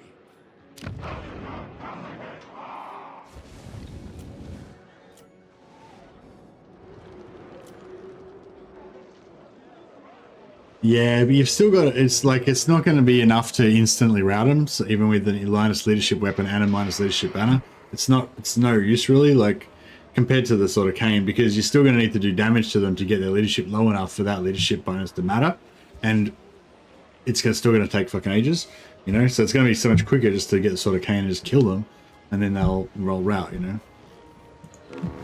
So yeah, like I think the leadership banner would be better if you were not going for a solo lord finish, but if you're going for the solo lord, the sort of cane is flat out heaps better. Yes. That's just my take on it. Also. Accepted. Oh, motherfucker. Thought he would be in range. Blows. Get out me head! Yeah, this army is pretty strong.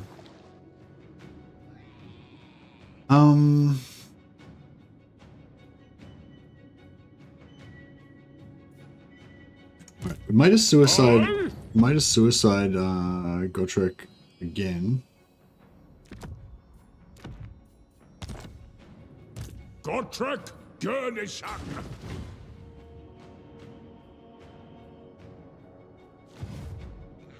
Gotrek Gurnisan. Follow my lead.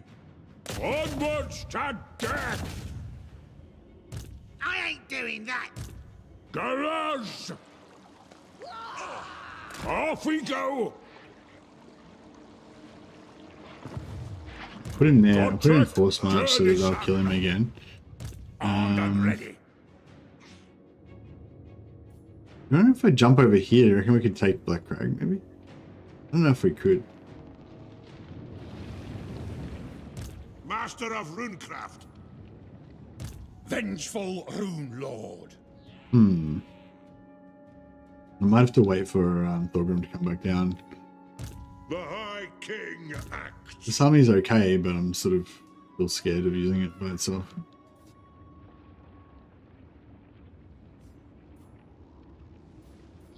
Setting off.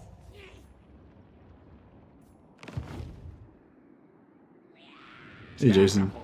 Knowing things. Is public order manageable for dwarfs with a sword of cane? I'm sure it's manageable, but it's not. We're not talking about. Sorry, we were talking about. Meloan's talking about trying to solo the game with one lord. I did a run a while ago with. I think it was with Belagar. We did it, wasn't it?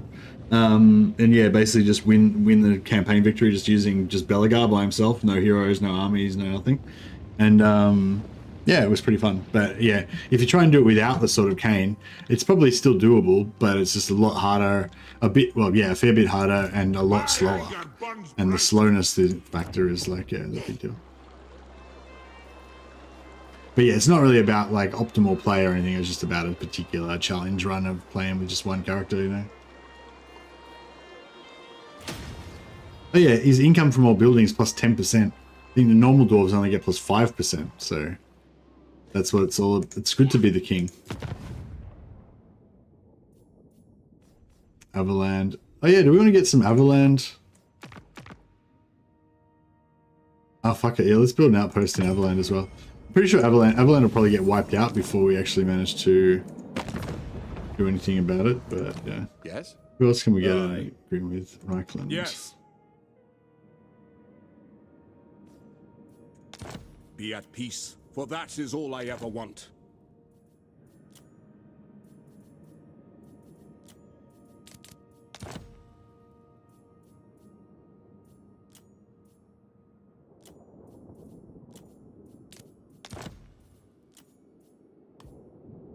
Agreed. Alright, get the military access and join their war against Kemlar. So, I mean, I don't mind being allies with these other Empire nations, but they're probably all going to get swallowed up eventually anyway, so Reichland's the main one we want to make our ally. Golden Order, we actually have to attack the Golden Order because they made the mistake of going to war with Karakern. We need to bring Karakern back to life because they're one of the dwarf holds.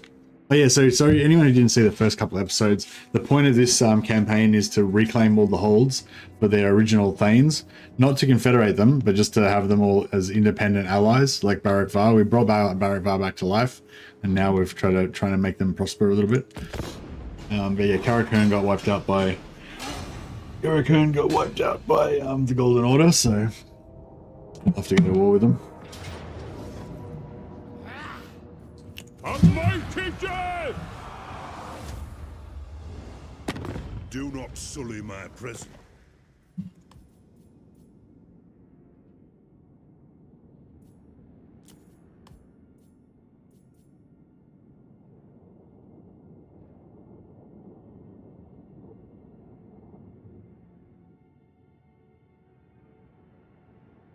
Treaty is going to annoy Belagar.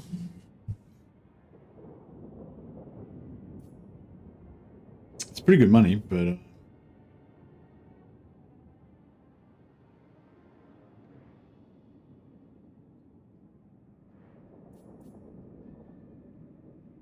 yeah, it's fine. Belagar will get over it.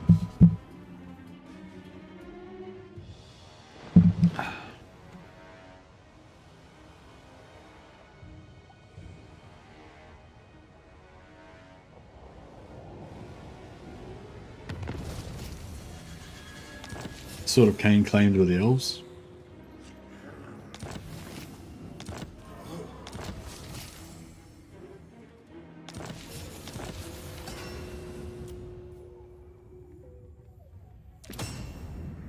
Some more free Earth gold.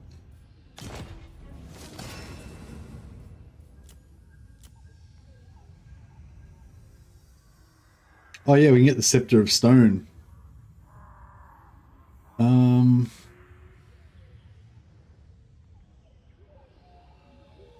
Could be kind of cool to have, but Star Metal Plate. I wouldn't mind getting Star Metal Plate actually, but we need wine.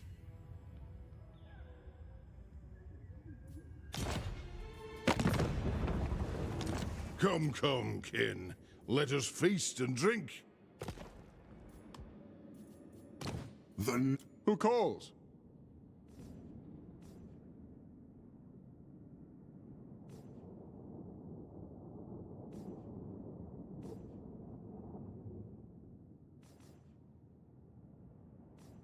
Oh, right. So Golden Order's got wine.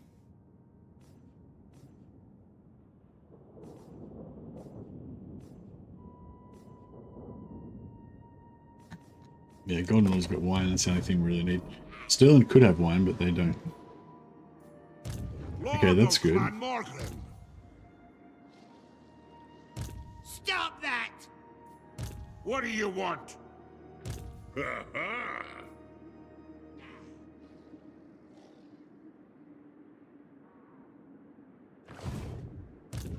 off! You reckon if we underway... Retake the realms.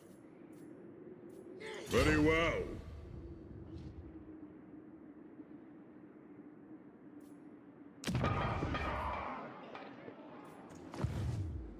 It is time.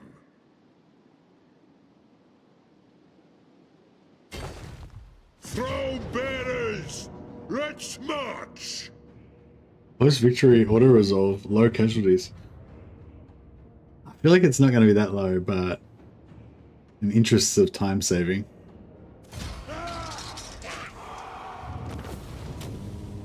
It seems not too bad.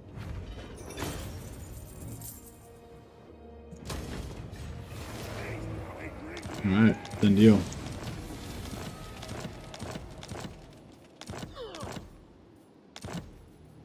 Send me to vengeance. Aye up. Alright, glorious. And then if we underway these guys... If you say so. Oh, beautiful. They can just make it to here. I'll get on it. Lord of Clan Oh, nice. We can Morgan. transfer them over.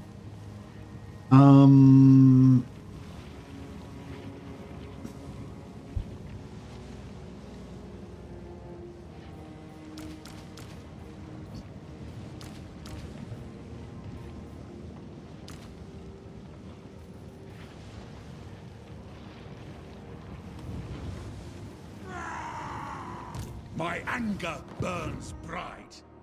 Alright, this is looking pretty good.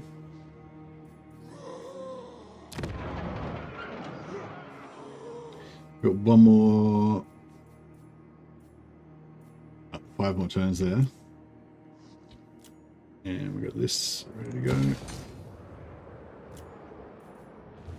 Yeah, we haven't been, we've been kind of stuck in this corner for a while, but that's alright. So yeah, so what I was thinking is, if we try to, well, I'd like Karos, but we can't get that. We'll try to get Zvorak. And then we'll try and trade Zvorak to Belegar. I'm pretty sure we won't be able to, but... Spear you upon my hook. Hack you apart with No, my I can't. cleaver. Yeah, I can't trade it for anything.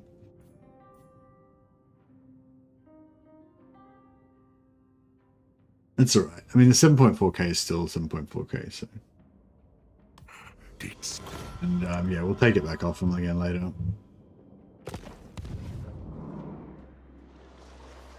He's famous for getting over stuff. Yeah, Belegar's very forgiving, very gentle and forgiving.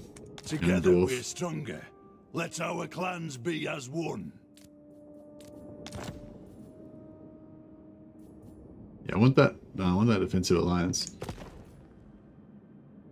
Gifts given to disciples of the Moor. Oh, we didn't like that. And treaties with Sartosa. Alright, well, we lost a bit of ground with Belegar there, but that's alright. My kin, the throng of Cadrin welcomes you. Not far away there. Yeah, I just want to get defensive alliances at least, or ideally military alliances with all the dwarfs. Be good. Actually, if we could steal Belegar's heroes, that'd be pretty good.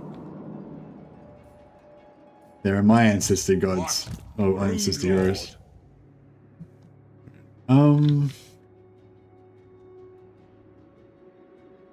Should I come? Maybe we should come down here. Aye. Run, Ricky. Onward. Got Ben?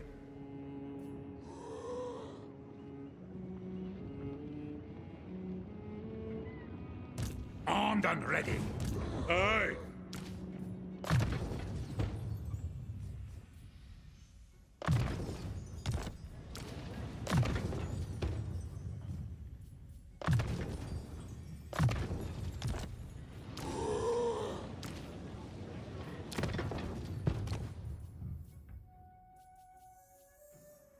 Give him frenzy or dazed?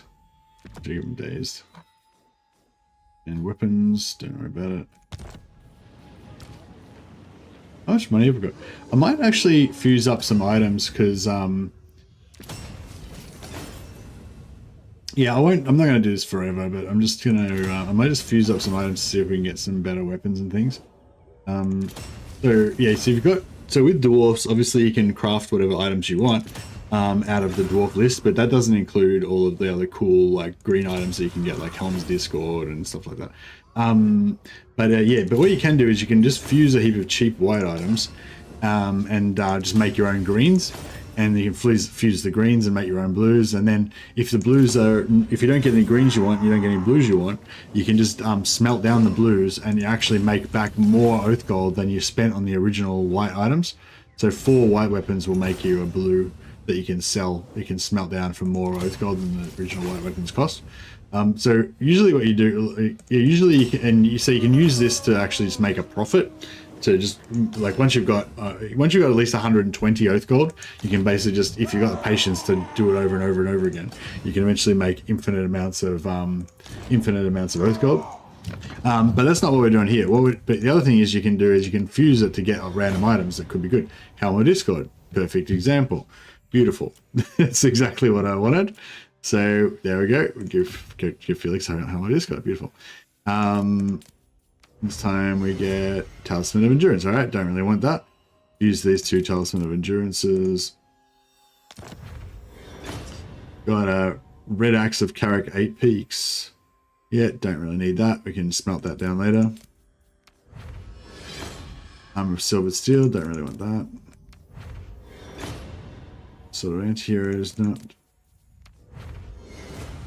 Red Ring of Thori.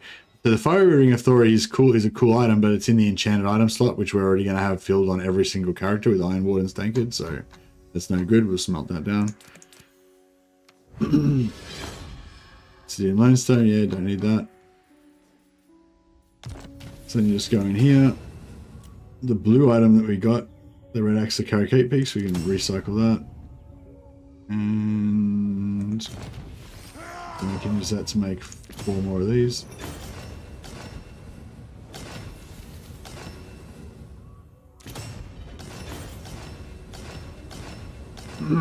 So yeah, so your top priority is getting your Iron Wardens tankards, and so one option is to just smelt down Gotrek and Felix's axes and then just use that, or you can smelt down Gotrek and Felix's weapons and then use that to do the infinite oath gold cheese until you've got enough oath gold to get all the stuff you want. But yeah, we don't need to worry about that because we already got plenty of oath gold, but we can use it to just get some other cool items that we haven't picked up yet.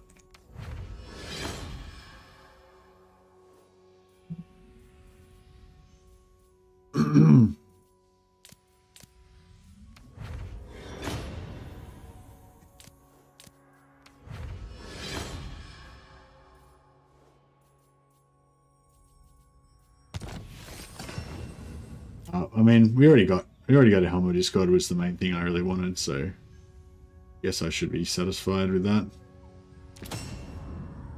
Executioner's Axe. Executioner's Axe is actually pretty good for Dwarf Thanes because they're not armor piercing, so the extra 20% weapon damage and the minus 30 armor is pretty good.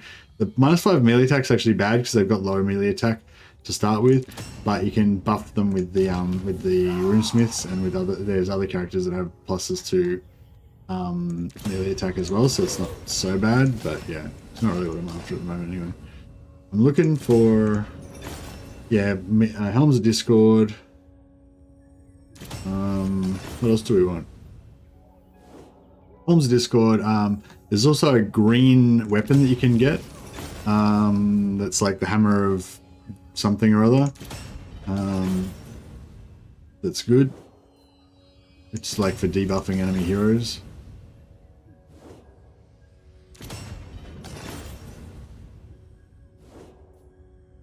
Actually, yeah, I'm kind of bored of this already now, so I might leave it at that. We'll see what we get in this run. That'll do us for now. But yeah, just having 2 Helms of Discord instead of just 1 is good already.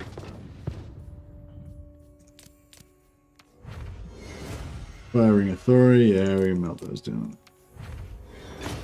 Red axe, melt that down. Ogre blade, we'll melt that down. Hammer of Draz. This is one. Hammer of Draz enables magical attacks, but also gives you this minus 40 melee attack, minus 30% base damage. So you can just hit, like if you've got like those enemy assassins that we were having trouble with, and the Skaven lords and like quick head taker and stuff. If you instead of him just drilling your heroes, like because nothing really can hurt your heroes unless it does like high single target damage, and like strong melee heroes are it.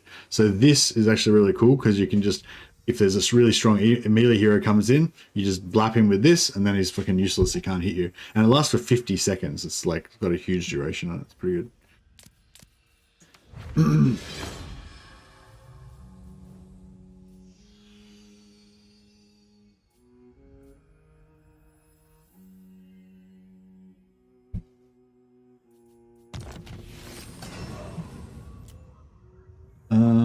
And yeah, cool. So we'll get rid of the ogre blade, get rid of the armor of silvered steel.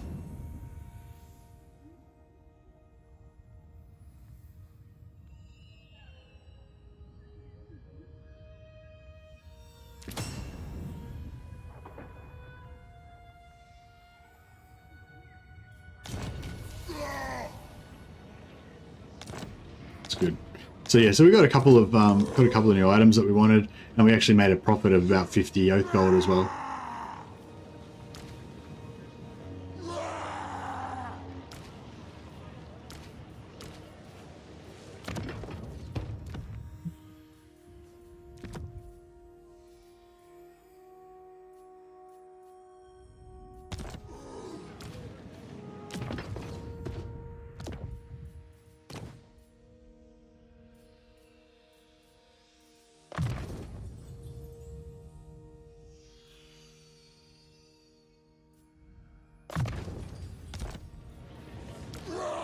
The High King acts. What? Well, Felix does not have his weapon. No, that's true. But he gave it up for a good cause.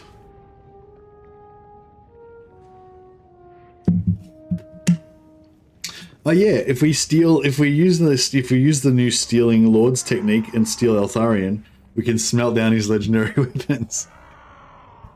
Maybe we should make that a sub-theme of the campaign, just stealing enemy lords and then smelting down their legendary weapons. Ah, nice. Extra growth. There is some Glory. over there. Oh, these guys are at war with Wurzag now.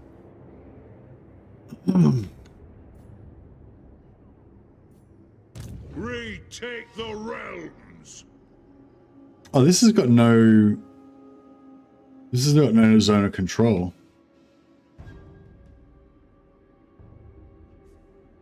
The High King moves. That's weird. Why has it got no zone of control? Can I help you?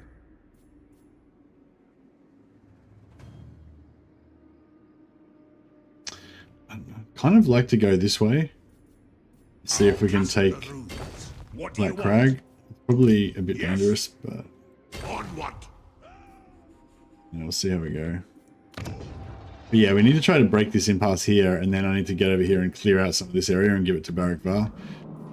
It'd be good if we could get down here and rescue Karakazgal before they get wiped out, but it might be a big ask.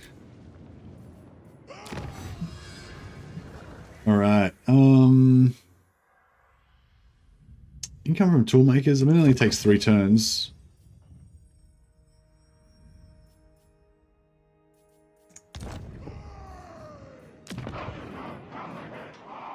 It's like 40 gold there. 30 gold there. Yeah, it's a good little amount of cash we're getting from it.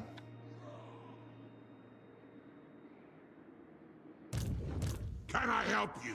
What?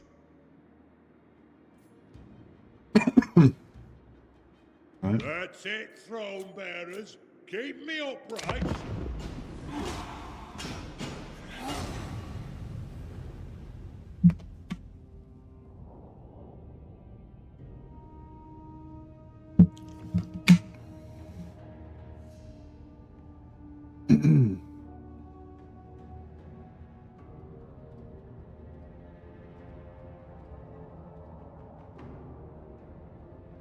Oh, nice. They took it back from Wizzo.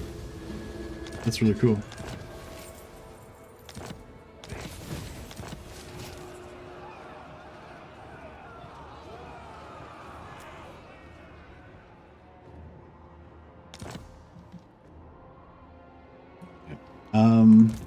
Iron weld.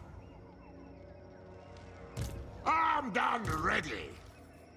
Casting the runes. Come off.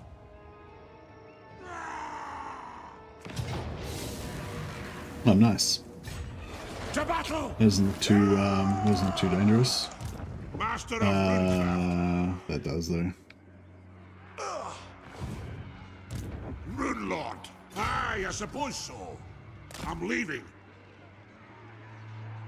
THORGRIM. Will not, cannot. Good.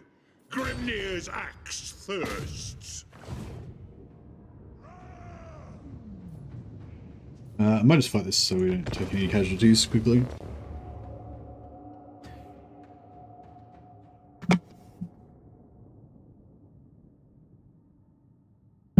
I hope that Gotrek and Felix get updated in one of the upcoming DLCs. Actually, that's another thing we didn't really talk about. So yeah, the other kind of, yeah, I've talked a lot about how I think free LC is like really important, and I'm really glad that they've gone back to, you know, they've decided to add a free LC Lord to Thrones of Decay. That's really cool. Like I don't know if I read it, or maybe I read into it, but it felt like that was one of the things that Rich was sort of acknowledging, that, like, you know, previously they were like, yeah, we're not going to do any more free LC Lords, but now they're sort of acknowledging that, yep, people want free LC, so we're going to do free LC again. You know, so if I read that right, that I'm really happy about that. The other thing is like the kind of updating and refreshing of the old factions, the legacy updates that they're calling it now. And yeah, I really hope that we continue to see more, like, I don't know what you would call it, kind of like legacy updates of factions that they didn't need to update, you know, like if it's a DLC faction, like if a DLC comes out for Shadows for Zeech, Hithay, and Kislev, then you would expect those three factions at least to get an update, right? And if there's any major problems, this should be the time when they get looked at and get fixed up.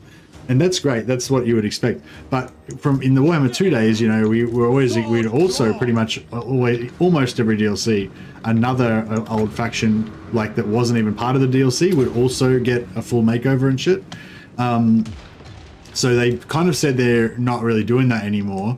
The only old factions that are going to get updated are the ones that are actually in the DLC. So in this case, you know, it would be, what do you call it?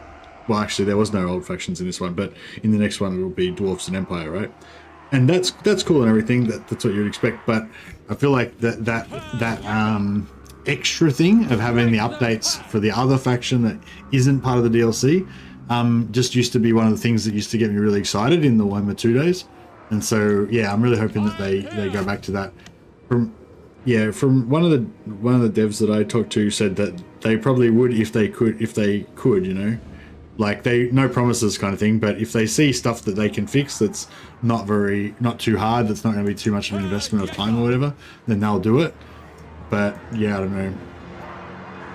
Maybe that's all that it was before as well. It wasn't like they really were going out of their way to make major initiatives. It's just sometimes those relatively minor updates that they did actually seemed like major updates to me, you know, and actually gave me a whole fresh new ability to play that faction and enjoy that faction. Just because of some minor update that they'd done, a little patch. But yeah, I'm really excited to see it. So I guess like the short version of all that was like, they've told us what they're going to include in the DLC now, which looks really good to me anyway, and to most of you guys. But they haven't said anything about any other factions getting updated. We probably won't hear anything about that either. Yeah, if they can do anything significant with any other factions other than those three factions, I'd be really excited about that.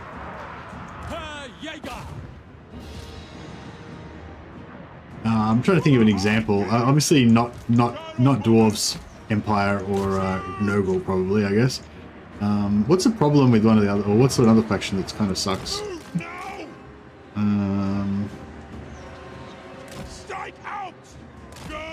Probably Dwarfs and Empire are probably the two factions that most need to be fixed, probably, in my opinion. Nothing can stop us. Is there any other factions that just need a minor update? No news about Thrones of Decay content. No. Well, sorry.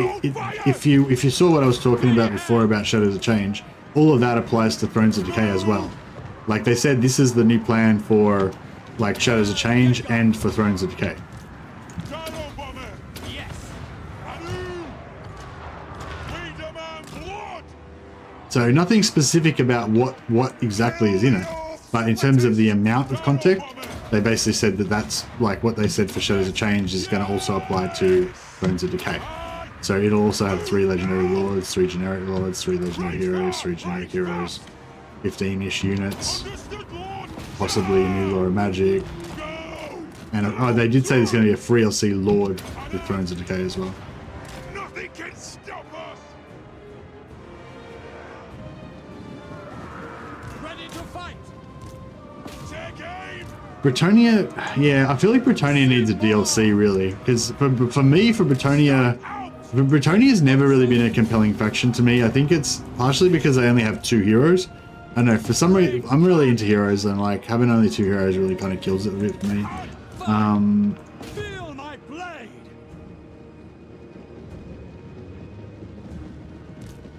What's the 4th path? What's the 4th path thing? Oh, the Norska, yeah. No, I think Norska definitely could do with an update. But again, I feel like Norska really needs a DLC. Like, I feel like Norska needs another, they need another hero, they need another lord, they need a few more units. You know what I mean? Like, it's like a, I don't know. I mean, a little bit of a, hey, will spoil, I'll do my best, buddy. I mean, a little bit of an update, changing some stuff about their, yeah, about their 4th paths or whatever might be cool or whatever. I don't know. I can't really think of anything minor. Oh, actually, yeah, if you were going to do a minor thing, actually, yeah. Well, I think Norska needs a major update, but I think if you're going to do a minor update, that would be something quick and easy that they might be able to squeeze in. The things that they could do for Norska that I think would make them a lot better would be if you raise a settlement and you dedicate it to the gods, then you should get some of your movement back, kind of like how Scarbrand does or whatever, or you should not, your movement should like not end or whatever, so that you can like go around and like dedicate them to the gods and keep moving. You know, I think that would make their gameplay a lot more fun, and it would also make the dedicating to the gods a lot more relevant, because I feel like a lot of times it's like you can either play normally and settle settlements, or you can dedicate stuff to gods, and it's kind of like doesn't work very, it works weird, you know. And the other thing is raiding coastal settlements. I really like the like Viking thing for Norska, like raiding and stuff. I've never really read about a raid of like, I've never really read about a Viking styles Norska raid, but I've read about them being raiders, you know, and so I assume it's kind of like Viking raids. But yeah, so I reckon they should be able to attack coastal settlements without coming ashore the same way Black Arcs can. They did add that suggestion to the list. They said they didn't say they would do it, but they said they'd put it on the list of things to consider. So potentially they could do that. I think those 2 things, like I think they need more than that, but I think if they were going to just do a couple of easy things in between major updates, I think those 2 things would both make them a little bit better.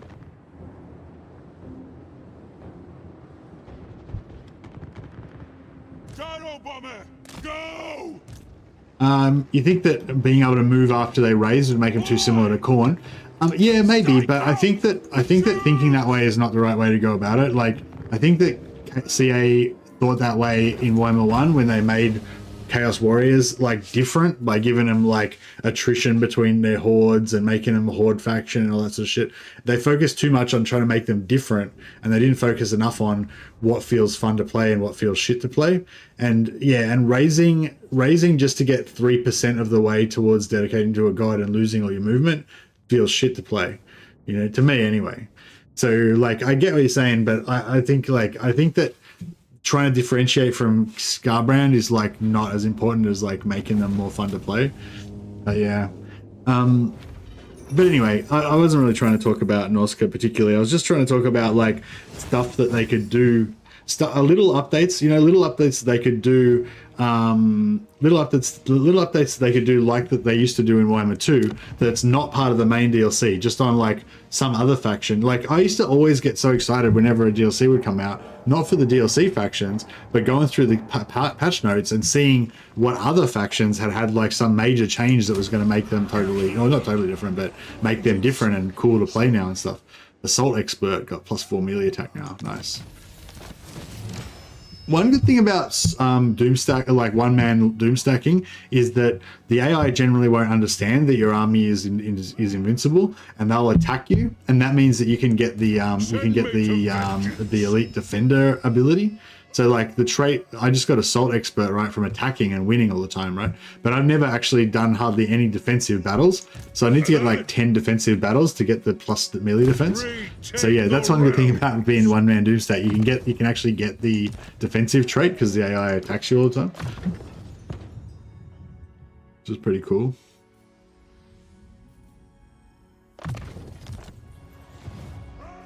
Throne bearers, let's march! Will not, cannot.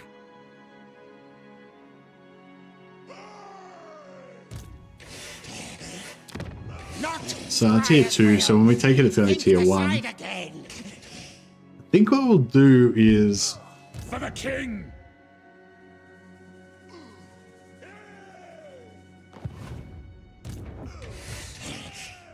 Stupid, stupid!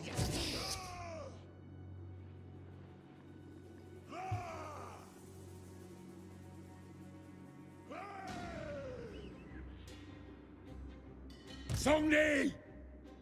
Yeah, no, let's take it. But then I think we'll move outside of the settlement so that we can... yeah, no, let's just one thing at a time. We'll just do this first. He doesn't have a tank yet.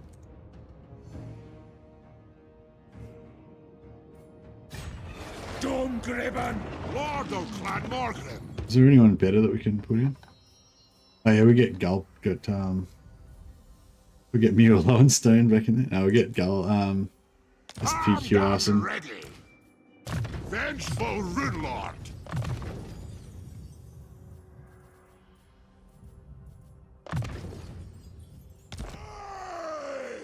Iron Weld!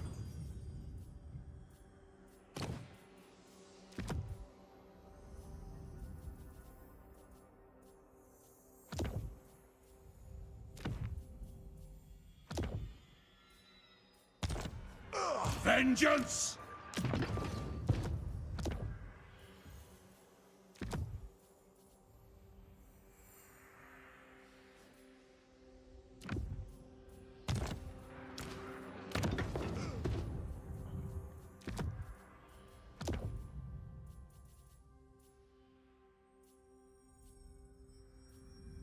All right. By the Dammers Kron! For Karazanko!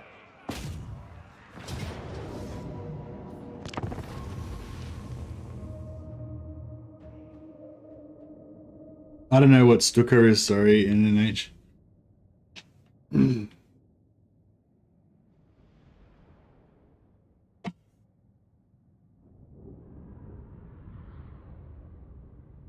The Grail Knight update and the equipment update, it was nice. Yeah, for sure. I want to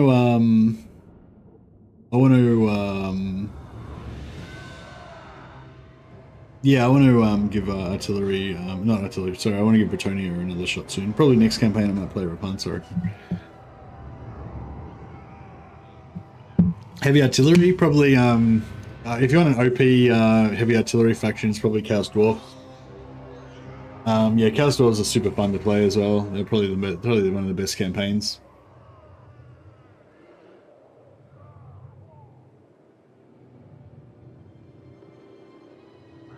Yeah, in terms, how would you rate factions in terms of artillery? It'd probably be like Chaos Dwarfs, Grand Cathay, Balthazar Gelt, then Dwarfs, I guess.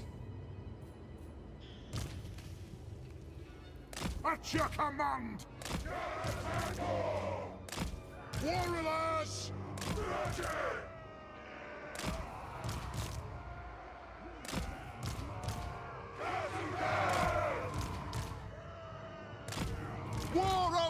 vengeance! For the ancestors! Defiant and unbowed! Alright. Alright, let's do one pitchman's patented siege attack. So we're just doing this to get rid of their menace belows. Just a nice tight blob. And then once their menace belows pop out, we'll just route them off the field. Get rid of all them, wait for our reinforcements to come in. And then we can start wrecking them up. Oh, do they not have menace belows? They must have menace belows, surely. I didn't check actually. Do they not have any menace belows?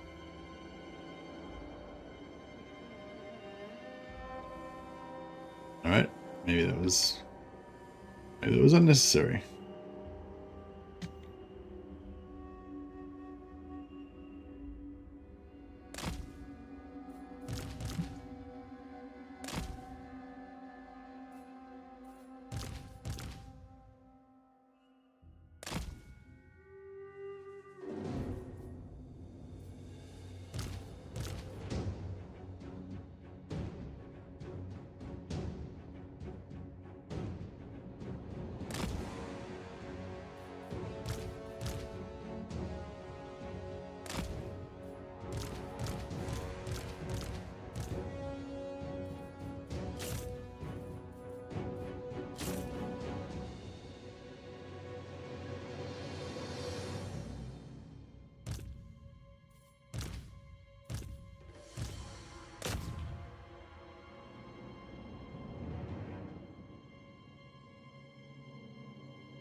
Oh yeah, Skaven artillery. I forgot about Skaven, yeah.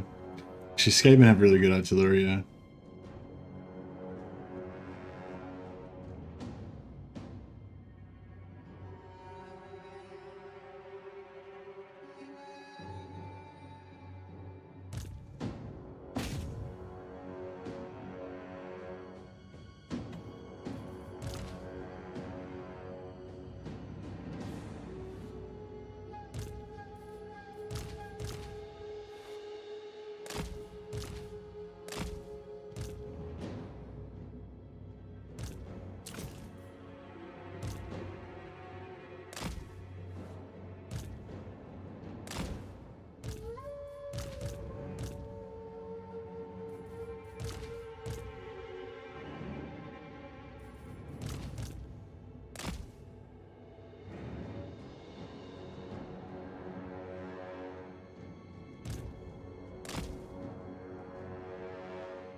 Might just bring this guy down and let him start getting warp lightninged. I assume they've got warp lightning. Where's their lord? Yep.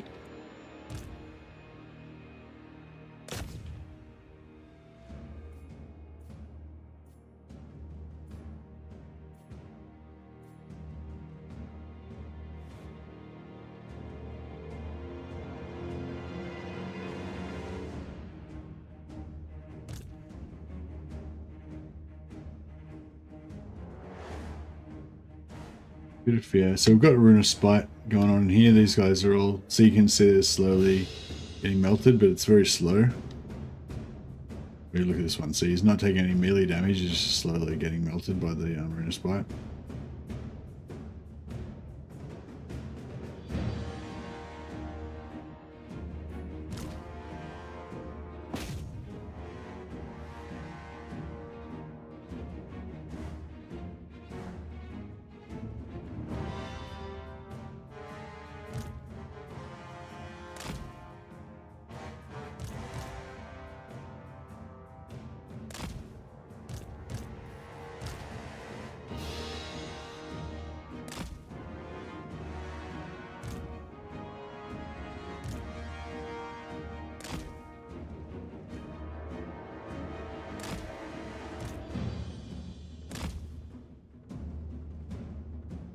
Yeah, these guys are getting wrecked a bit.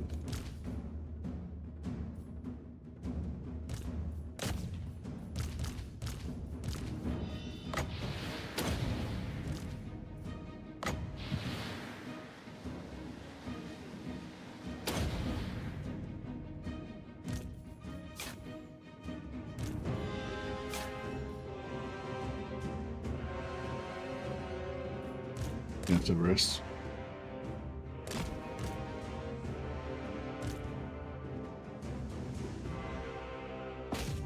This melee specialist lord is just painting the shit out of us.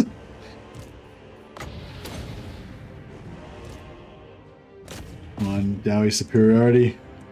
Let's go.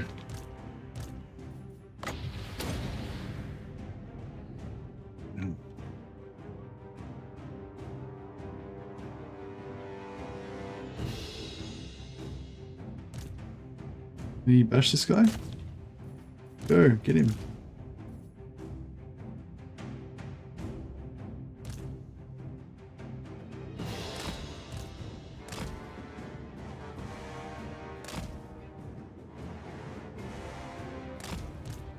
Ah!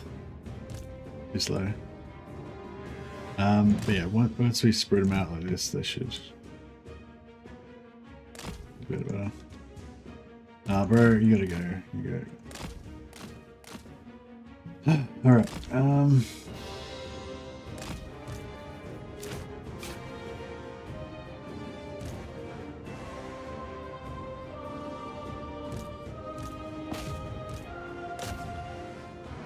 no! Fuck.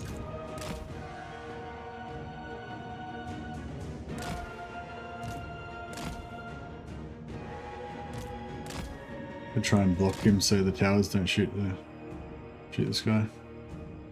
It's fucked. Got wrecked.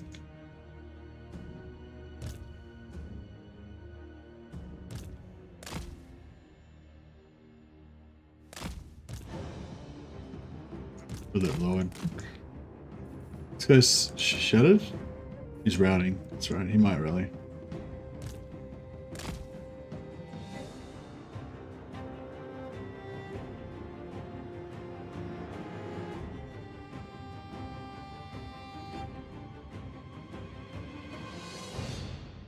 Technically he did rout, but you got pretty smashed, so I feel like that was fair.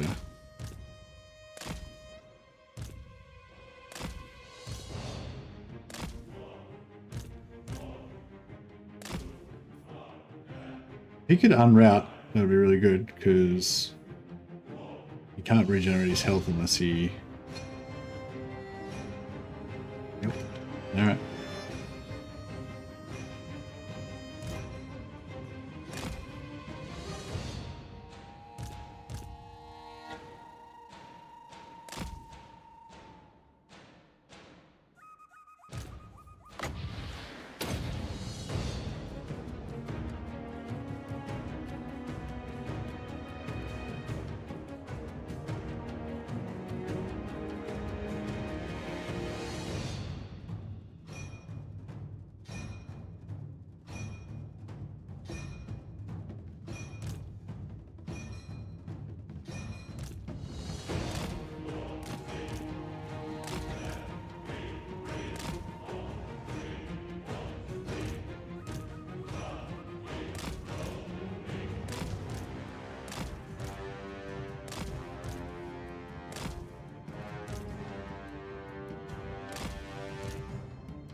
Right.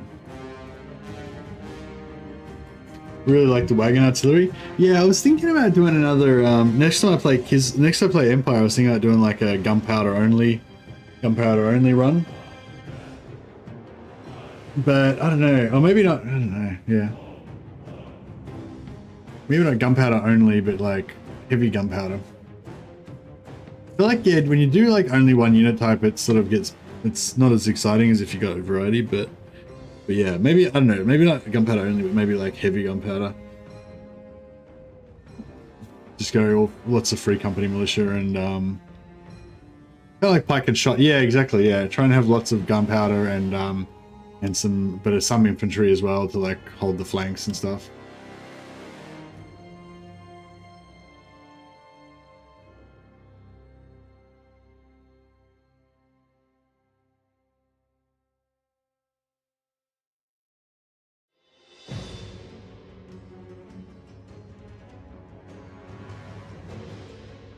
I'm nearly using up all of our ammo.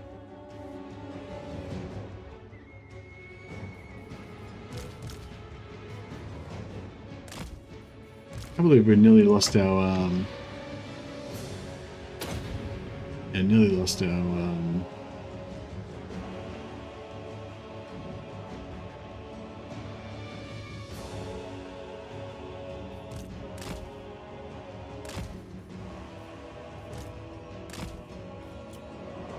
Iron-willed!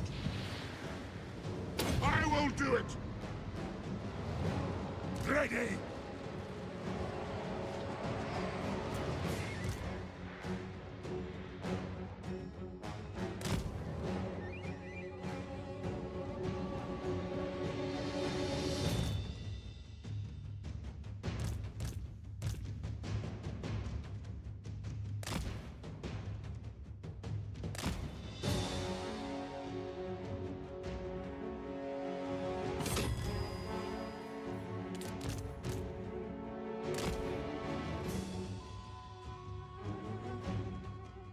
yeah.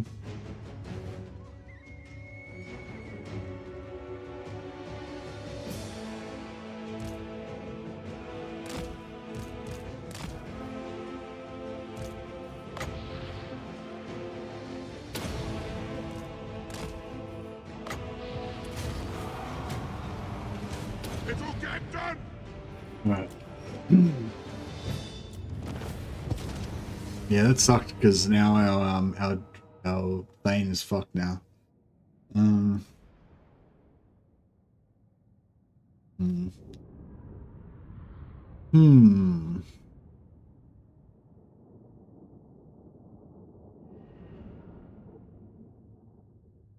Unfortunately, dwarfs don't have any mounts that you can use to cheese their health back up. Oh man, I was amped about playing I was planning on playing Bretonia, but now that we talked about playing Empire with Empire Gunpowder, I just want to play Empire again. Fuck, I love Empire. I can't wait till Thrones of Decay comes out.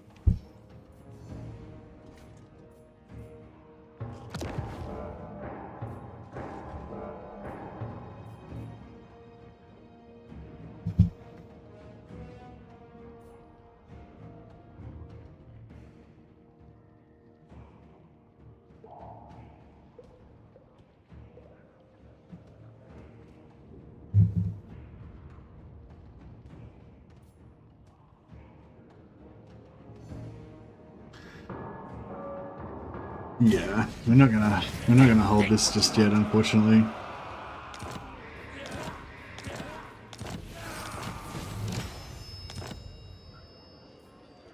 Armed and ready.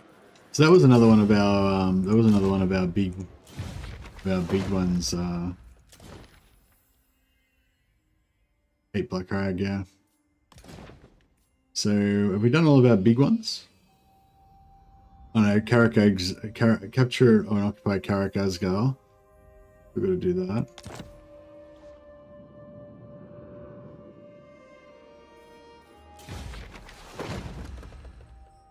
I'll win three battles against the vampire counts.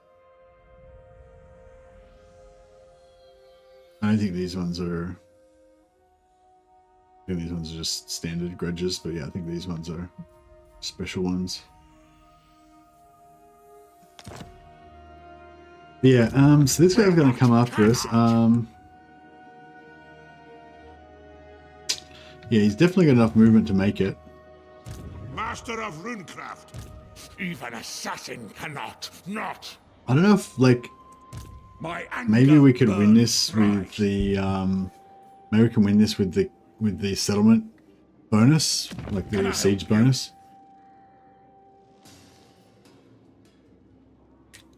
Yeah, I don't know. I don't know, should we stay in the settlement and hope for the siege bonus to carry us, or should we move out? So that if we get attacked, at least we can retreat. I do. I'm done ready.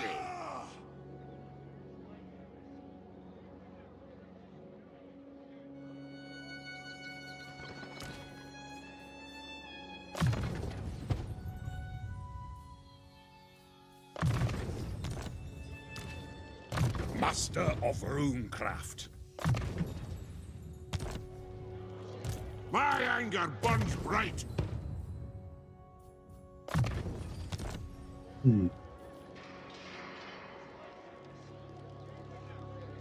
Lord of Clan Thorgrim.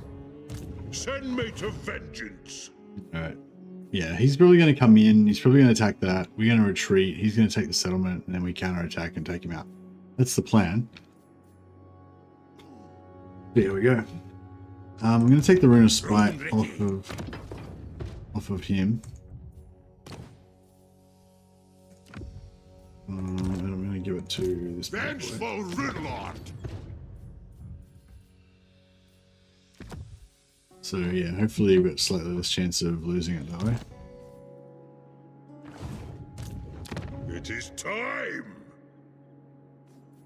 And we'll start building some growth, just in case we actually get to hold it.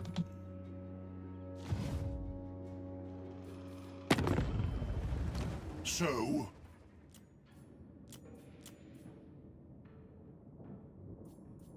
Sigma's will. I'm ready. And Worms has got one settlement left. Where's their one settlement? Probably like here. We could probably peace out with them for like a few turns. Warlord of his clan. You're gonna get Now $6,000 you witness gold. much power. Yes, yes.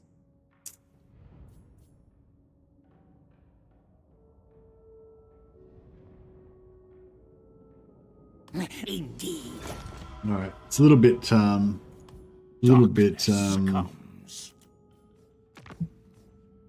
a bit heretical to make peace with the Anad, Bagoroki, but to war. we're not making an alliance or anything. We're It just is it's just a ceasefire, true king.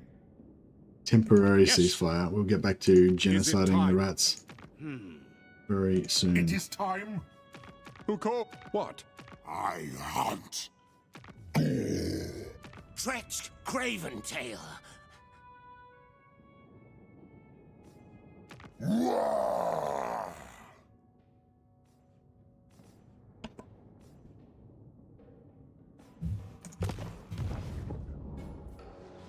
Alrighty. Alright, we've taken another province. That's good. 3 turns on that. Turn on this. I don't know. Should I still keep in World's Edge just at level 1, just in case we get attacked? But I know we've got a heap of cash. I'm sort of thinking maybe I should just level it up and just, if we get attacked, we get attacked. Kind of vibe.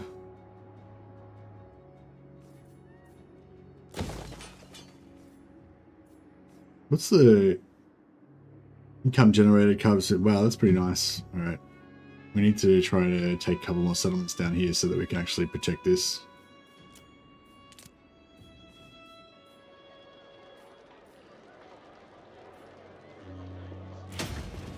What do you want?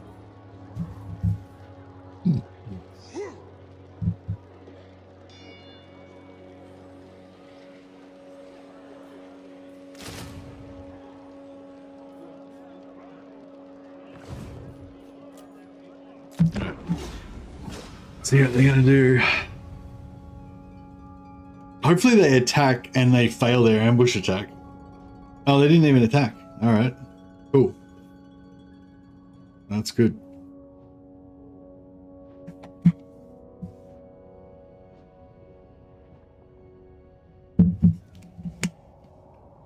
Man, I'm kind of excited. Like, I feel like, I don't know, I feel pretty positive about this whole update thing. I'm hoping it's going to be really good. Is that Wurzag back again? Motherfucker. Just die, Wurzag. Jesus. He doesn't know when to lay down and die, this guy.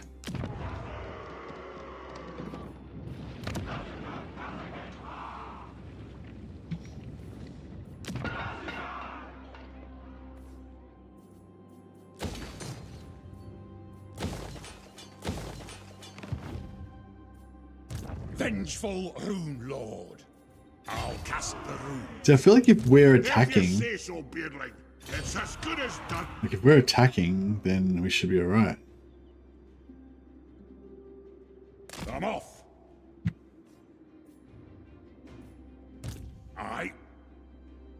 I'm going. I'll get on it. I don't know where they are now, though. Lord of Clan Morgrim. Heading out. Forget it. Well, hopefully that's gonna My anger burns work bright. for us.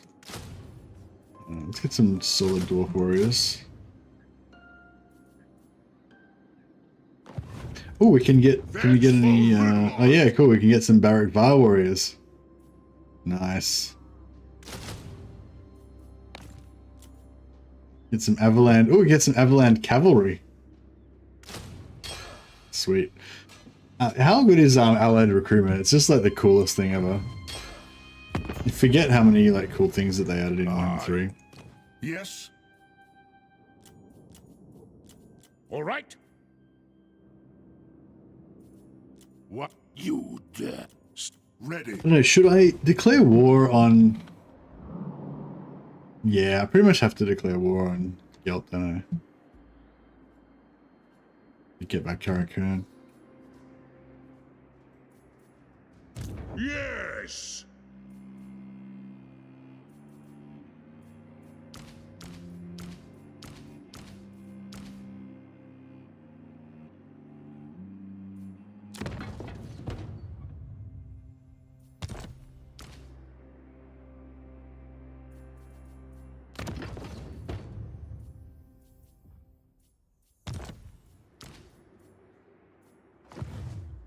Retake the realms. Alright. Oh, Wurzag's died so many times now. It's a death machine. Oh, look at the gyro bomb has finally healed back up again.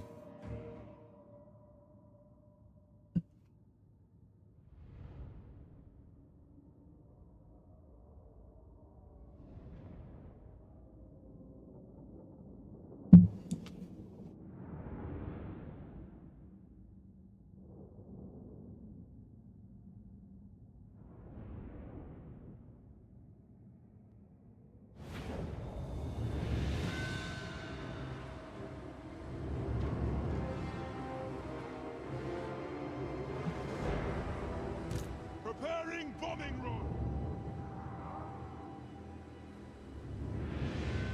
Alright.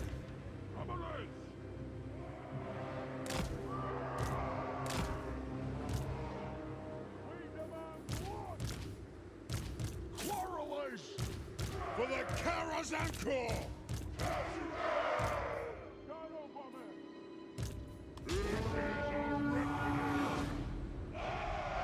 Obey me. Yes! Charge!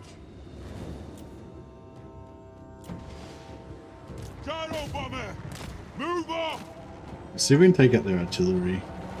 The bomber. Hello! Through! Move now! Range far! Range fast! Strike out! Move! Nothing can stop us! Kill orcs! As you command! Gyro bomber! Oh, fuck. He's got... Yeah, shit. I'm lucky I just realized he's got that magic spell that freezes us in midair and does a heap of damage to us. And if he does that to me while he's got a bunch of ranged units around, then, you know, we'll get effed up. For the High King! Go! Charge!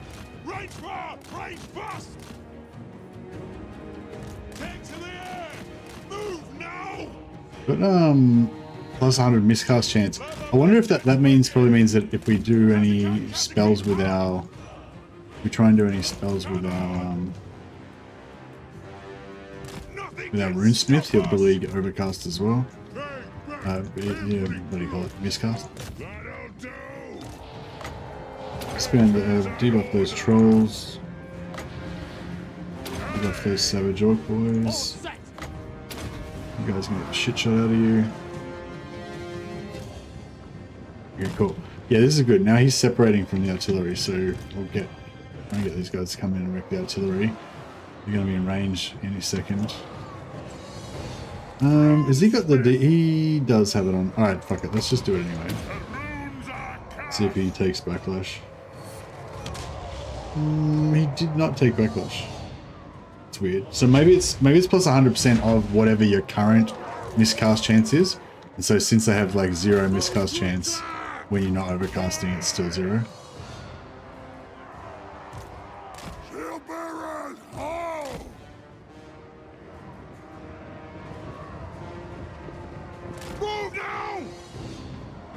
Hey, you're there. Little dancing guy. Is that a cue for me to dance?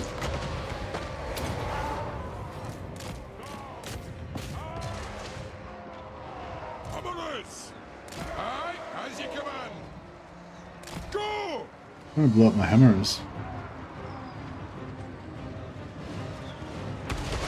Yeah, we got hammered. Range fast!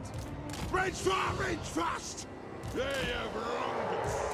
Strike out! I need to get them that back off the air, up in the air again. Right, let's go. Move! Trucks away! Yes! Yes! Gyro bomber! They have wronged us! Gyro bomber! Through! Just need that artillery to stop shooting my hammers. Dive bomb! Oh damn it! Come on, we killed like fucking half the dudes. Up we go! Surely.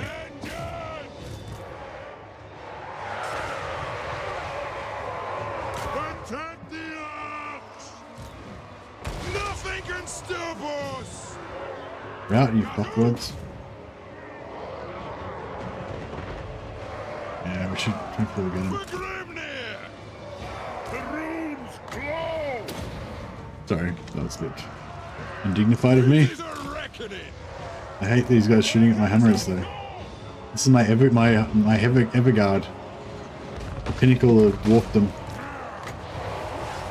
I am your high king! I'll get my tools! By Valea's will! Got him? Yeah, we got him. Move now! Right. Alright, the work here is done. Go with God. The clans unite! Obey me! This army's pretty solid, I reckon. At this stage of the game. You know, there's no iron breakers or organ guns or anything, but it's pretty good at this stage of the game, I think. Oh yeah, that's the other cool thing about the Hammer of Karagraz. You can use it on units or heroes. Hey, Nymerin. Hey, thanks for your super chat the other day, buddy. I actually renamed. I'd forgotten to rename him, but I renamed him yesterday when I was playing Blood Bowl. I don't know if you saw. You've got a Blood Bowl. My newest lineman is called Nymerin. So you can look forward to being crippled on the Blood Bowl pitch at some point. It's a classic Warhammer 2 doom stack right there. There is no greater authority! I don't know, no, a Warhammer 2 doom stack would be more elite because you have to have less stacks. This is like a mid-range stack. The proper Warhammer 2 doom stack would be like, yeah, 4 units of iron breakers, 4 organ guns. Or is that what you were talking about? What I was saying? Kazook! All Corallers was all you needed. Oh well, yeah, all Corallers is pretty good. I know, maybe not so good against like late game Bretonnia armies and stuff. Vengeance! Just let him regenerate his health a bit. Were these guys in Force March? They were not in Force March, were they?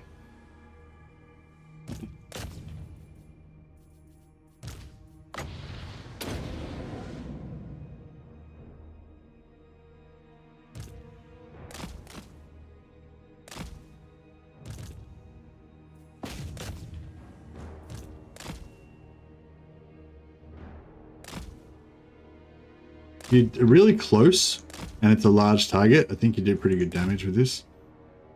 Because it's shotguns a little bit, but if you're really close, most of the shots hit. Charge! Yeah, that'll do.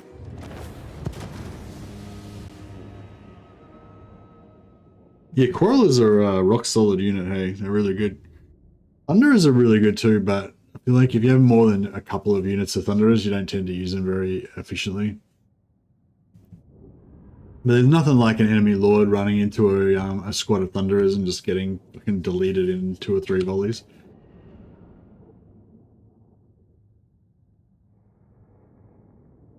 How you feeling about these patch notes?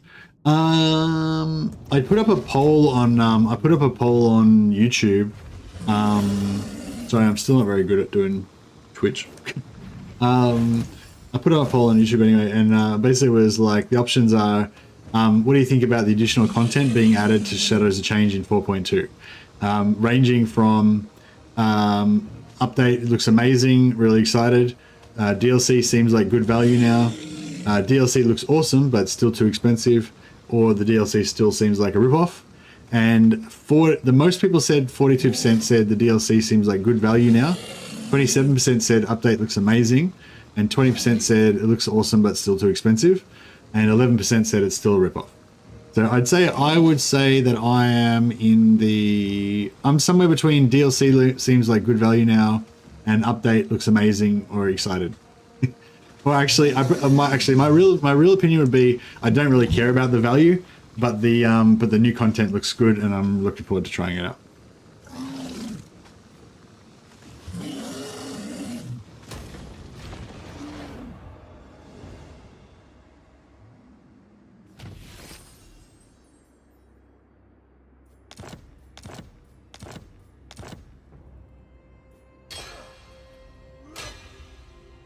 Yeah, my thing is like I don't really like the price isn't really the problem to me. The problem with like the only problem to me is like feeling like they're giving us less content for the price. You know, as long as they're still giving us lots of good content, then I'm probably going to be happy. But just for me personally. What? Price is like a secondary concern to me. And the main reason I'm concerned about it is because I'm worried it'll put off new players from getting into the game. But yeah, like obviously for me personally, it doesn't really matter. But I feel like new players are put off from joining the game because there's such a high barrier to entry, and I think that they realized that and they made a huge step in making Immortal Empires accessible to everybody who buys Warhammer 3 straight away. So right now, if you buy Warhammer 3, you get access to the Realm of Chaos thing, but you also get access to Immortal Empires, the big campaign, which is Warhammer 1, 2, and 3 all joined together. And you get a whole bunch of all this free LC that you get, all these free LC lords and heroes and everything that you get. And you get Bretonnia for free as well. I'm not sure if does anyone know? I think somebody confirmed this the other day. If you don't, you don't have to go onto Total War Access to get Bretonnia, do you? If you just do a fresh install of Warhammer 3, you're not on Total War Access or anything. Do you just get Bretonnia automatically, or do you have to go onto Total War Access to get Bretonnia? Good. Grimnir's It'll finish off his army. Destroy them. I think it's just with the download. Yeah, that's awesome. Because yeah, that's really awesome. I think because I think that's like most people are probably like human factions, you know. So, and I think that although Kislev are a human faction, I think they're a little bit less iconic. Like they don't make sense to people as much, you know. Whereas Bretonnia is like, you know, knights in shining armor. Everyone can kind of get on board with that, you know. Yeah, knights are a very like Bretonnia is a very like historical medieval looking faction, you know, and I think that appeals to a lot of people. So I think that yeah, that basically yeah, making Immortal Empires come free with Warhammer 3 and making Bretonnia come free with Warhammer 3, I think is just a really good update, really good thing to lower that barrier to entry. And so I think that CA I think that was a great decision by CA to do that. And I'm really I don't know the stats on it, but I hope that that has helped a lot of people get into the game.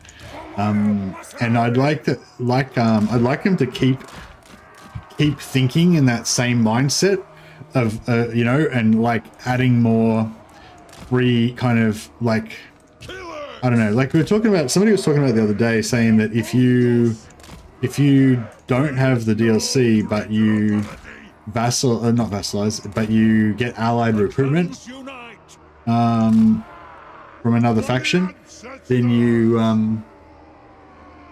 Bretonnia was free, but you got to add the DLC manual. Oh, hey Paddy boy, thanks for letting me know. So exactly what did you need to do? So you didn't need to go into Total War Access, but you needed to like buy it. You needed to like buy it for free. Is that right? Oh yeah, but the thing is you had to go into Warhammer 1 to buy it, right? It was free on Steam. Yeah, but what I'm saying is you had to go onto the Steam and like click download or whatever, right? You had to click like buy it, but there was no price, right?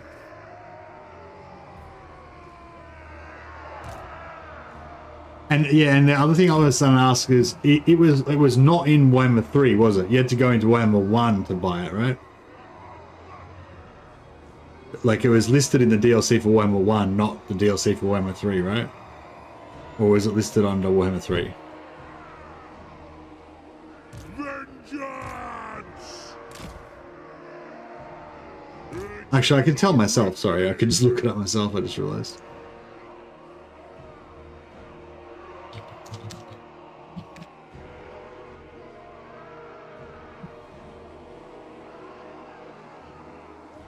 Yeah, no, that's right. I can look it up. It's on Steam, you know. Yes. Okay. Beautiful. Yeah. I don't think they had done this initially, but they have now.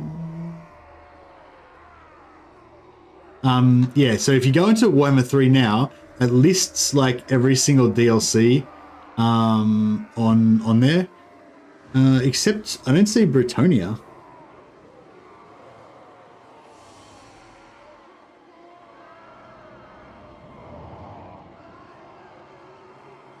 It's add to library instead of buy it. Yeah, but yeah, you know what I mean. I just mean that you have to go onto Steam and click the button or whatever. But yeah, Bretonnia is not there on Warhammer 3. That seems really stupid. So you got to go into Warhammer 1 to get the Bretonnia.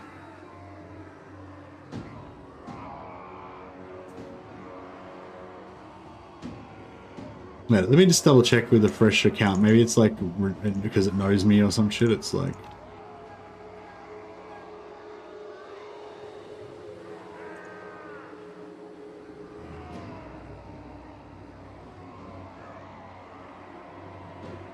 Yeah, no, Bretonnia is not on there.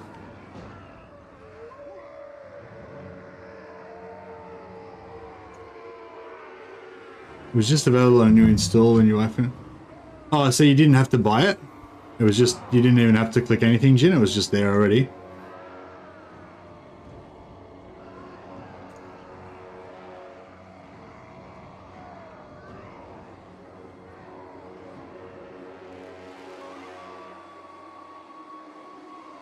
Sorry guys, this is probably boring for you guys, but I'm just...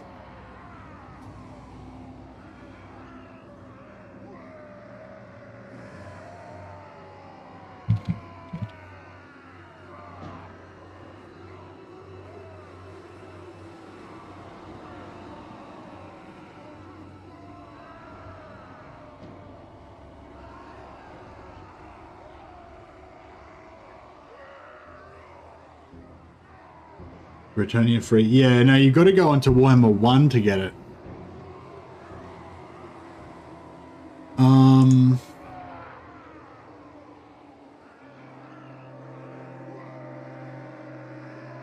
So what do you mean? So she installed Warhammer 3. She didn't go onto Steam. She just went into the game and it said FLC whatever, and then she clicked on it in the game, and then that took her back to Steam to get it unlocked or whatever. Or it just said FLC or something, but it was already there.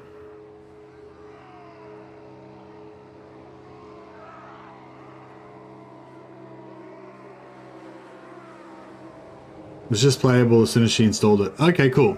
Okay, that's good. That's good then. That makes sense then, I guess.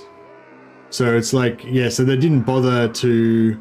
I wonder if that's the same with the other free LC. So there's, for Warhammer 1, there's also free LC, Grey Wizard, Jade Wizard, Wurzag, and Grombrindle, and as well as Britonia and Isabella von Carstein. But I wonder if... But none of that is listed on the Warhammer 3 DLC. So yeah, I wonder if you get Warhammer 3...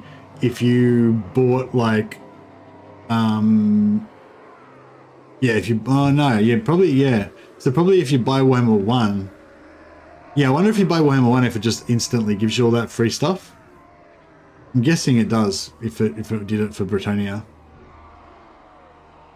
I don't think you need to make, no, I don't think any of these you need to make a CA account. For Britonia, Isabella, Grey Wizard, Jay Wizard, Wurzag, and Grombrindle. I think maybe you don't need a free account for any of those, but if you... But there are some that you do need a free account for, like the Glade Captain for the Wood Elves, the Black Orc Big Boss. Yeah, there's a bunch of those that you do need to make an account on Creative, on the, you know, to get it. But it doesn't matter too much, I guess, because if you just... I'm more interested in people who just buy Warhammer 3, brand new player to the game, just want them to get, like just to get really excited and think this game's fucking awesome. It's got all this sick shit in it that I want to play, you know? And like, yeah, but yeah, they're not gonna care about any of that other free DLC unless they also buy Warhammer 1, because that's tied to Warhammer 1. Because you can't get free DLC Black Orc Big Boss if you don't have orcs, right?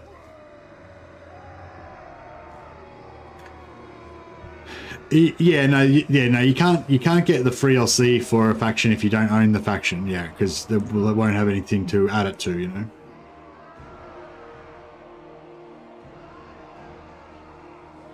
Yeah, no worries, guys. All right, thanks for explaining all that to me.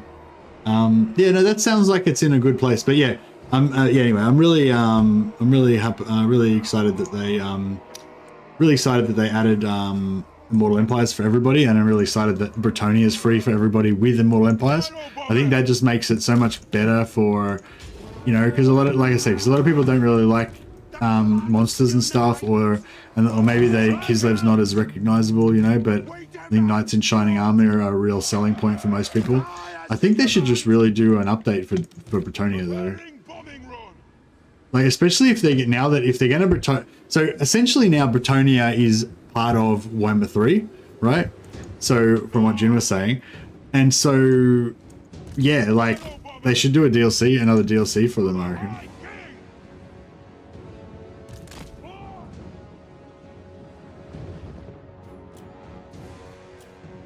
We demand blood!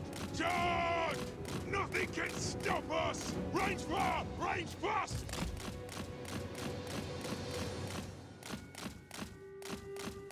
Did I wipe out the artillery? Yeah, that stuff.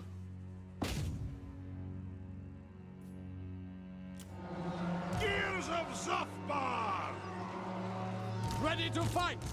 On my way! Obey me!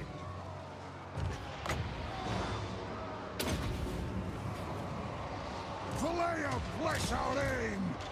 Move! Off we go! Maneuvering! I will! Herr Jäger!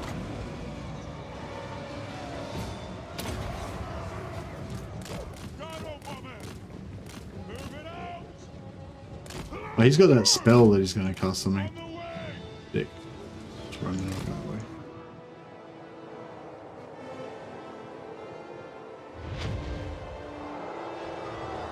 Hey, Paddy boy. Yeah, I'm sure they'll keep doing. They'll do more deals in the future and whatever.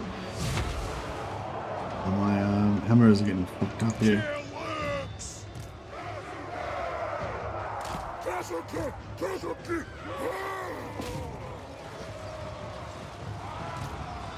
Move! Strike out! Warlords! Vengeance! Move now! Celestial Lion art looks amazing. Yeah. Take back every grudge. It is Yeah, I feel like Cathay's is basically turning into Chaos Dwarfs now. They're gonna have all these lords flying around on celestial lions, just like rock soaring everyone with their beastie mounts.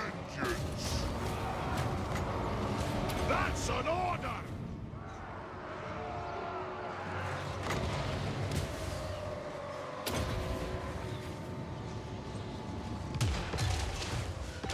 Missed him.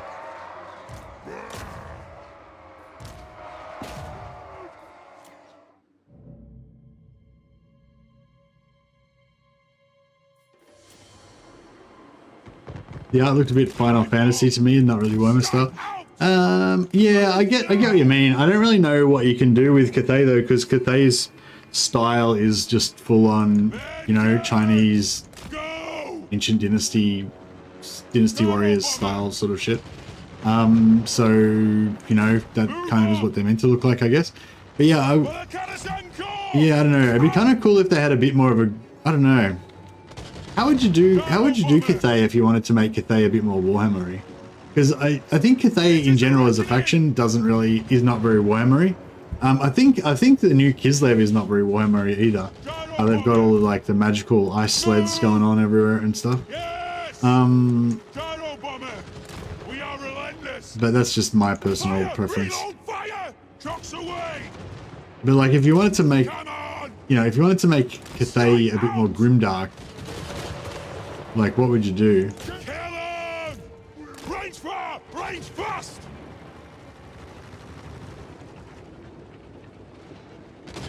I don't know. I mean, I'm not sure how the lore is, but I'd like to see the peasants, like the peasant units that look a bit more downtrodden and poverty-stricken and stuff. You know, maybe like they get abused or something. I don't know. I feel like that would make them a bit more grimdark. I'm not really sure what the lore is on Cathay, but at Cathay, like the Tau, they're all about the greater good and shit, but they have like evil dragon overlords. They have wronged us! Charge! Move now! Go! The might of Karazakarak! Nothing can stop us! Yeah, I don't know. I'm not sure what you would do if you wanted to make Cathay a bit more grimdark, but yeah, I feel like they're not a very grimdarky looking faction. And that's kind of the aspect that I kind of like the best about Chaos. I like humans and Chaos are like about Warhammer. Humans and Chaos are my two favorite factions because they kind of have that grimdarky thing going on.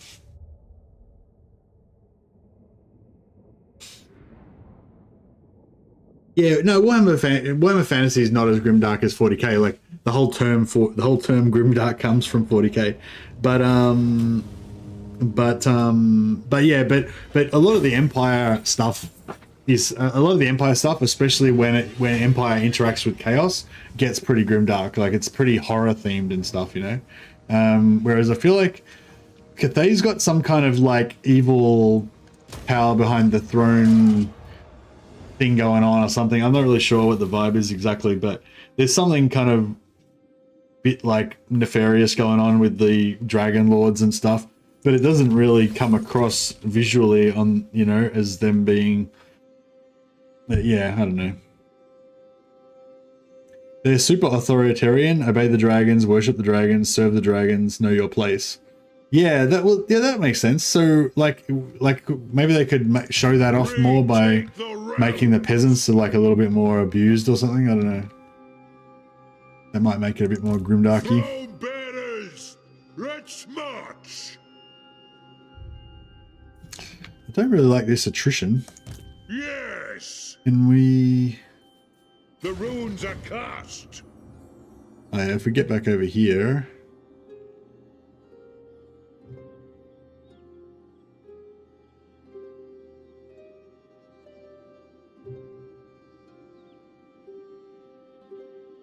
I suppose. Move the throng. All right. Master of runecraft. I feel like we're gonna get a nasty surprise around here somehow, but I'm not really sure. I'm just gonna count on this army to be able to win no matter what, and so we're gonna be happy to be in force march, and it's gonna be fine. That's my take on it. Really need those rune bearers.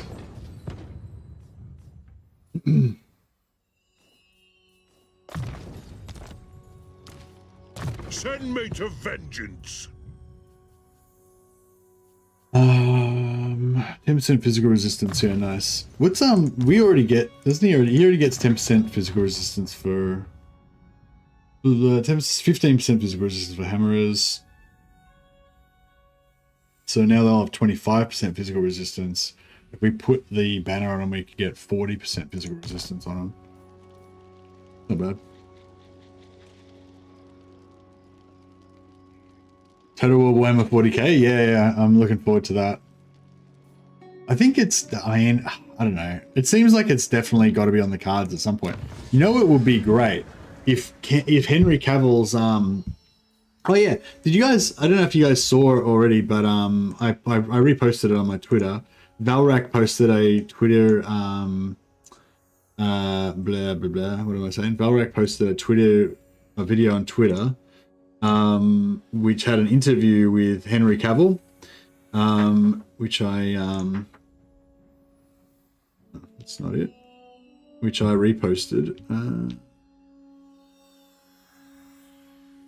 Point. Yeah. It's only short. It only goes for like a minute or so. I'll just post it here as well if you guys are interested in checking it out.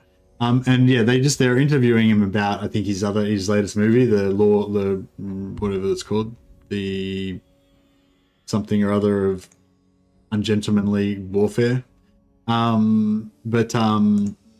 do you call it? But yeah, he basically asked him about the upcoming Warhammer TV show movie franchise, and he basically said something along the lines of, it's like the greatest honor of his professional career to have the ability to make Warhammer 40k into television, movies and stuff. And I was like, fuck yeah, Henry, you rock, bro.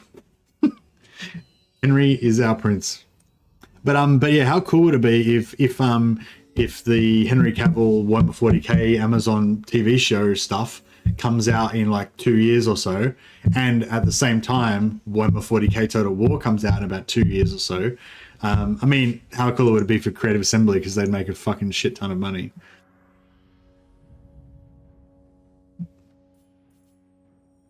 He said that about The Witcher. Yeah, and I don't think The Witcher went astray because of Henry Cavill.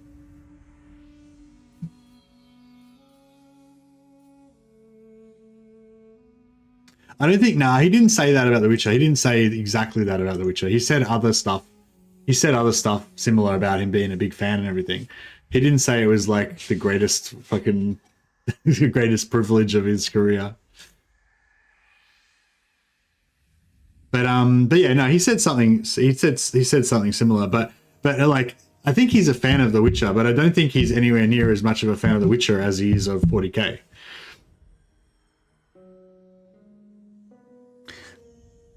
Yeah, no, I wasn't trying to, I was just trying to say him as a guy, like, like he says the same sort of shit that I would say if somehow I was in his position, I'd be like, I don't care how many broken bodies I have to fucking walk over to make this shit happen. It's going to be the best Warhammer shit ever. Actually, that's not what he said, is it? Yeah, because he is a gentleman. But, you get what I'm saying. He seems like he's pretty keen.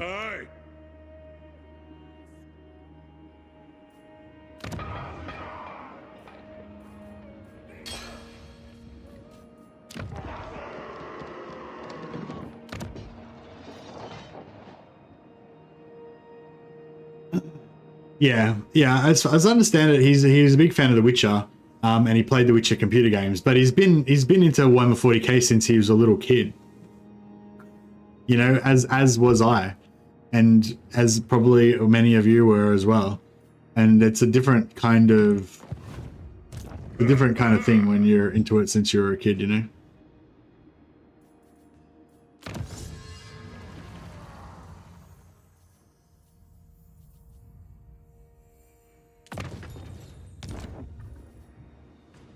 I guess what I'm trying to say is, like, if like I'd somehow led some different life and I was like Henry Cavill, you know, or whatever, or no, not Henry, like I'm me, right? But I, like, you know, I somehow became like a huge movie star and became really influential in Hollywood and stuff, and was in a position where I could be instrumental in making a Warhammer 40k TV show. Like, that's what I would say, and that's what I would think about it as well. I'd think this is the fucking best thing that I could have imagined ever happening to me in my professional life. You know what I mean? Like, as a fan of Warhammer 40k, like, you know, you'd be a movie star, you're doing all this cool stuff, you're meeting all this cool stuff, meeting all these cool people, you're dating all these Hollywood starlets and everything, you're driving fast cars, you're rich and shit, all that shit's cool. But then you get an opportunity to work on Warhammer 40k, and like, do you know what I mean? Like, I think a lot of us can imagine what it'd be like to be in that position, and how fucking cool it would be to be able to make Warhammer 40k movies. Like, and be not only that, be the first one to do it, be the one that brings Warhammer 40k to life for the world on screen, you know? Like, sick. Be so cool. And that's what I think. Like, I feel like Henry Cavill legit feels the way that you would feel if you were in that position, because he is really a Warhammer 40k fan, you know? And yeah, so that's why I say that Henry is our prince. Good. Grimnir's axe thirsts.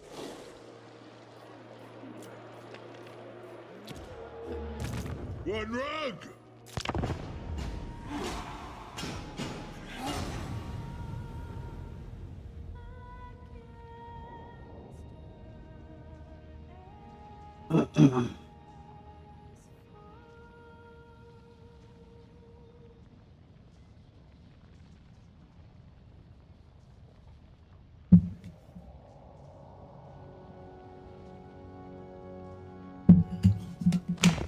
Yeah. Oh, yeah. I mean, it may still be a failure. You know, it may not work out well. Whatever. You know, like, making a movie or making a AAA TV series has probably got, you know, thousands of moving parts, and it relies on heaps of different people all kind of coming together and doing their thing. And you know, I don't think that any one person's got complete control over making that a success. So yeah, for sure, it could still be a failure. It could be a fucking embarrassment. It could do more damage to Warhammer than fucking not making a movie or whatever. But yeah, but that's not what I was talking about. I was just talking about Henry Cavill, and like, I think I just believe that he sincerely is going to try and do his best with it, you know? Yeah, I don't know. And I you know, I feel very positively towards him because of that. We mark another grudge. Think me fool. What's the Skaven corruption here? It's high, isn't it? Oh, it's 100, yeah. Crown digs into me dowers back too much. Alright. I don't know if they're gonna run. They might run. If you say so, Beardling. You run, you bastards. Lower the throne. I need to stretch my legs. Lord of Clan Morgrim. Vengeance!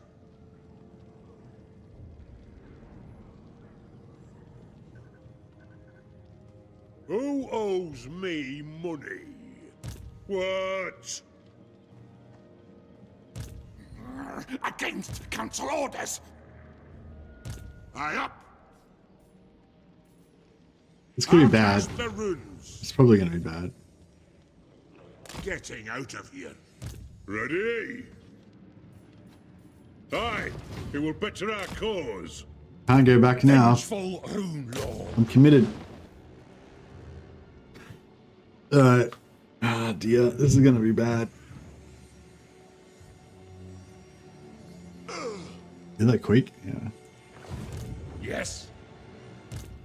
Quick says no.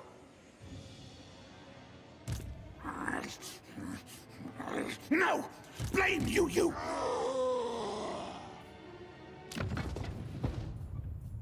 Alright, I feel like we better not...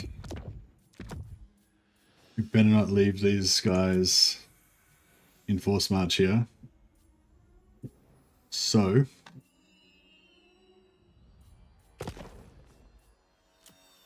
Just to give him a tiny... If you dare. Just give him a tiny bit of an extra chance. What? I'm going to take him out of force march. Casting the roots.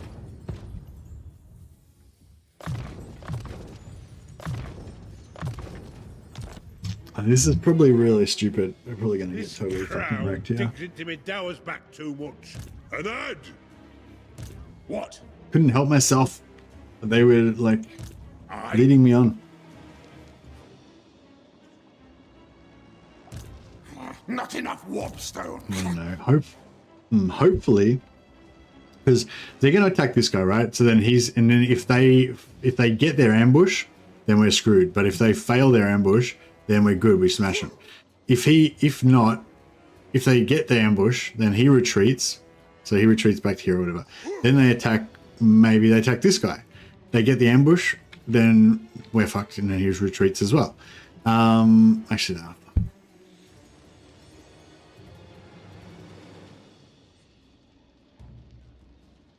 It is time. Yeah, they're probably going to kill everybody except for Thorgrim. The High King acts. March. Armed and ready. Onward. I do. Onward. Aye, I suppose so. Throne bearers, let's march. Send me to vengeance.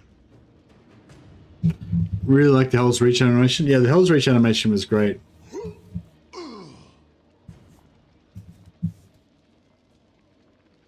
You know what? I think would be really cool is if they did a short. Maybe if they did a short first, like if they tried to get something like, if they tried to do something kind of like a pilot or something, you know, like or like a limited series. Like just say they did like Eisenhorn, but they just did like the first book. Like in the Eisenhorn omnibus, there's like 3 different books.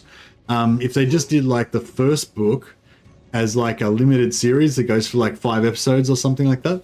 That way it's like, it's not too big of a budget. They can just make the writing and everything like really tight, and yeah, just have it really zoomed in on just like a handful of characters and not try to make it too, I don't know. Like I just think they should try to keep the scope small and just do it really good. Like the first thing, like if they try and make the first thing like a massive fucking over the top thing, like Rings of Power, like I think it's just going to be total fail, you know? Like they need to have good writing. That's the thing. They need to have good writing. They need to develop the characters slowly and like with care, and have like character arcs going on and all that kind of shit, you know? Like just, yeah, Rings of Power. Sorry. Anyway, sorry. I've gotten onto a total tangent now. Let's bring it back to some Warhammer. Alright, I'm about to get totally fucked up here. I just realized. Yeah, if for some reason they attack and they fail their initial ambush, then we're good. But if they don't fail their initial ambush and I retreat, probably these armies are all going to split apart into different directions, and then they're going to be able to just pick us off one by one. So probably everyone's going to die except for Thorgrim. What do you So want? bad luck for Rat Poison Ranulfson and Nora Lowenson. But on the plus side, they will have gotten a chance to bring glory to their hold, which is always good.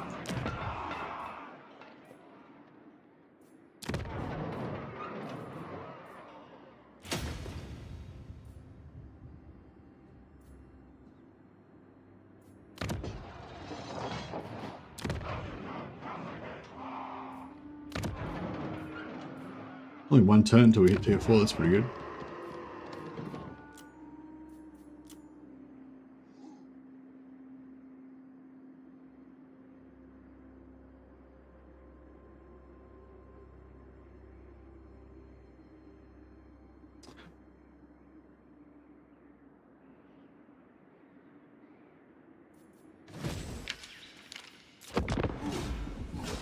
Yeah, we're probably gonna get wrecked here. Oh, I didn't give a tank hit to the new Lord. Underway interception. Suck it. I might take the auto on this one because I don't want to deal with this artillery and stuff.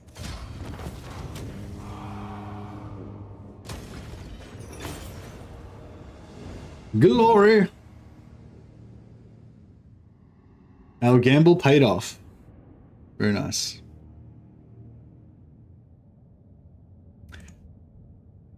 But yeah, no, it's a good time to be a Warhammer fan, that's for sure. But I make no oath for the surety of your life.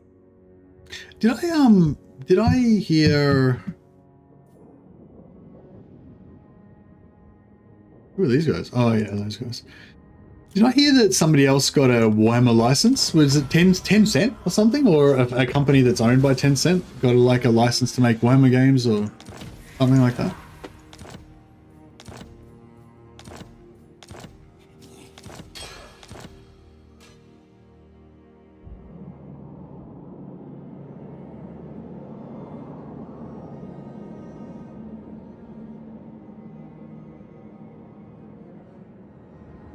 I guess Carrick 9 got wiped out.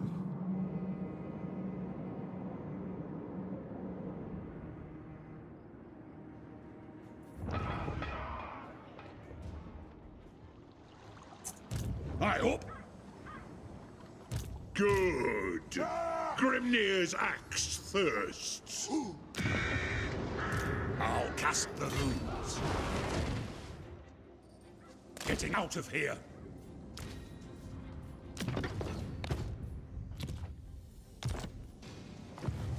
Rune Lord, casting the runes.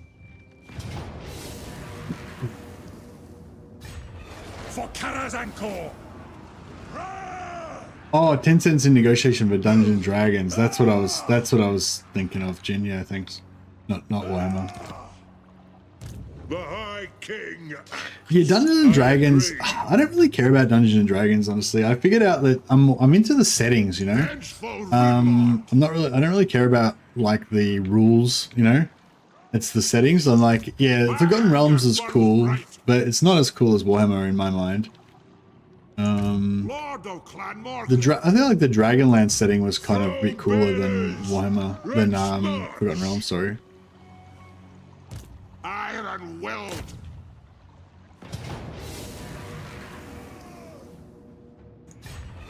Grimnir is with us.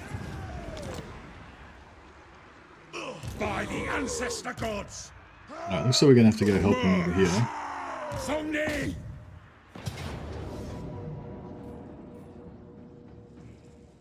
6 uses. Mm. To battle. Right, well, we have to fight that manually so you can get a heal. For the ancestor gods. You alone, Stone. Oh, he doesn't even have a good.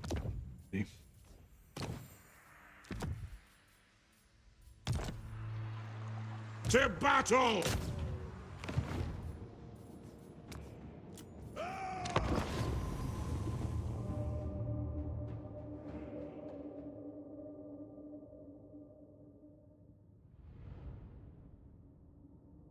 Yeah, I wonder if Henry ever played Warhammer Fantasy or if he ever collected Warhammer Fantasy. I know he'd mentioned that he used to play Warhammer Total War. I don't know if he still plays it anymore.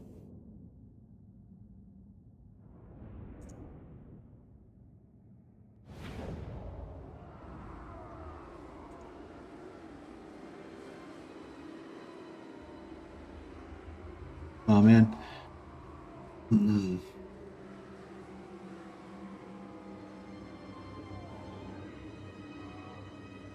Lord of Clan Morgrim. Yeah, so we're going to deal with these Menace Belows again.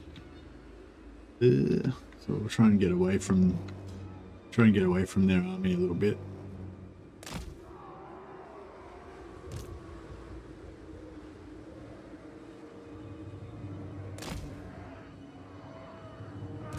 I am strong.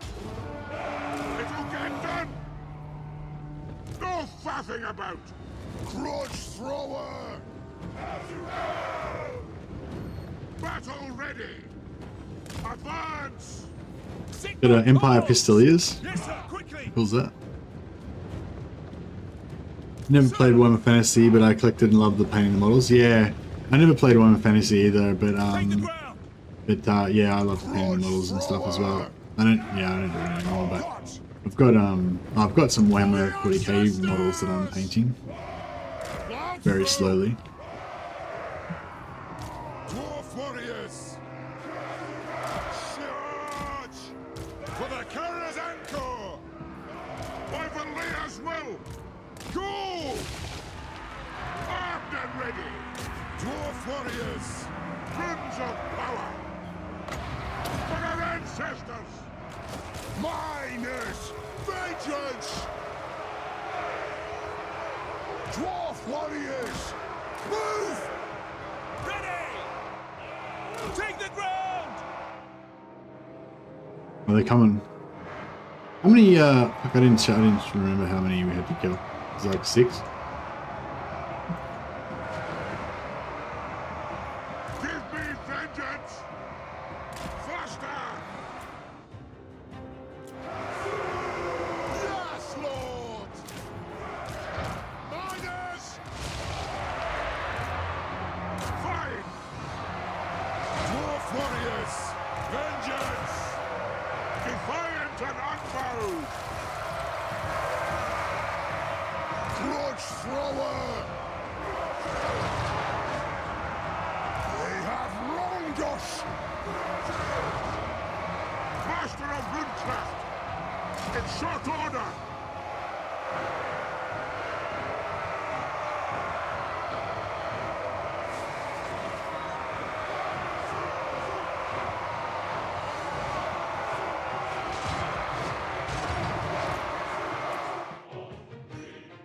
Iron-willed! Vengeance! Ready? Quick march! Iron-willed! Attack the air! I am strong! I am ready! Grudge throwers should do more damage when you have a lot of grudges. Yeah, that'll be pretty cool. Cavalry, ready!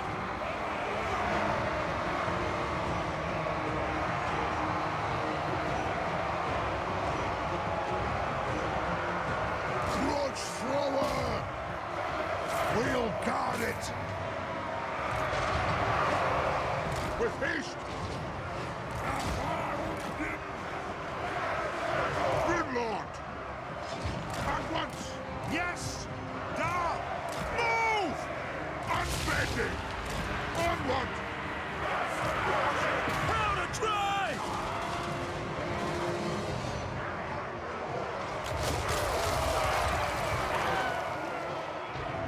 In the name of the twin-tailed comet! Alright. Plow through! Move! Charge! For the ancestors! Taking position! No lingering! Satisfy the grudge! Move now! Charge! Yes! Off we go! Go! Dwarf warriors! Forward! Move now! For the Emperor! By Gal Maraz! Crimson power! All right! Go! Kazoo! Come on! Yes, General! That's me! Dwarf warriors! Miners! Dwarf warriors! Strike out! Quarrelers! Move now! Range fast! Range fast! Shield bearers! Oh! Charge! Going full tilt!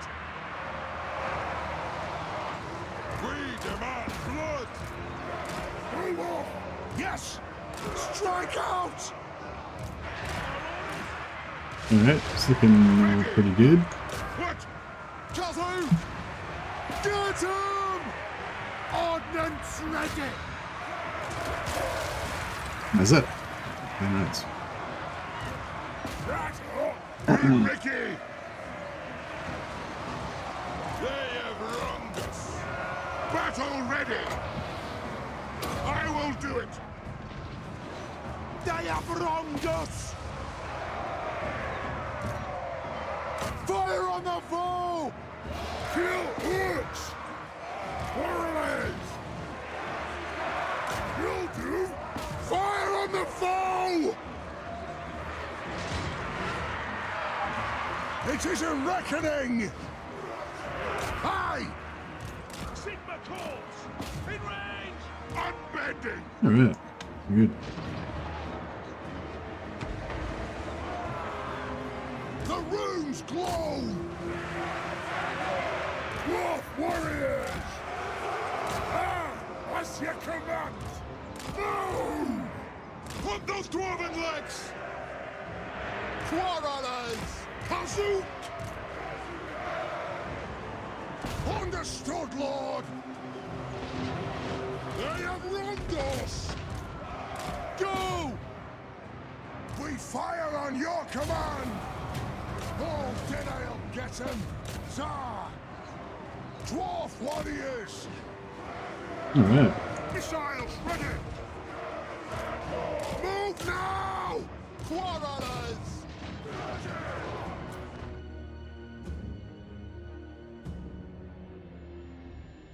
It's a lot of them. Yeah, those pistols are actually quite nice. And our 2 units of Barak-Var Dwarf Warriors did quite well.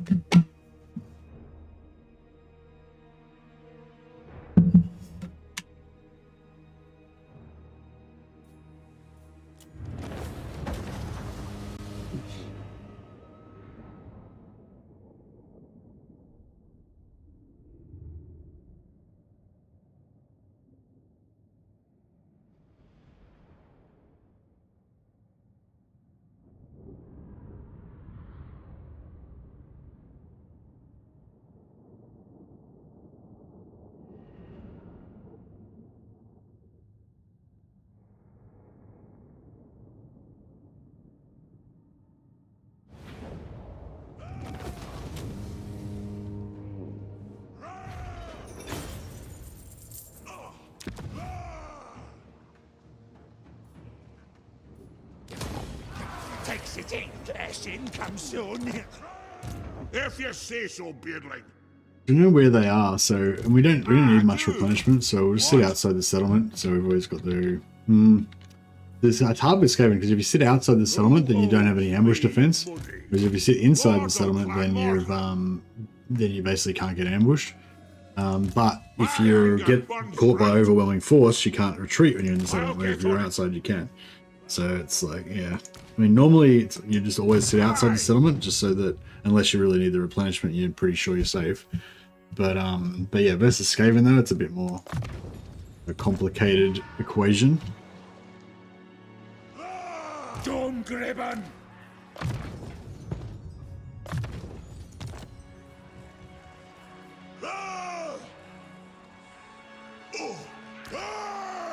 By the Gamma's Kron!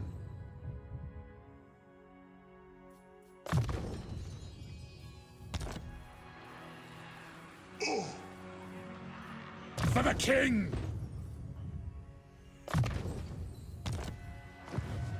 Good. Grimnir's axe. Alright, let's reclaim the holds. Could auto-resolve it. By the You might, ancestor gods! if we merge up...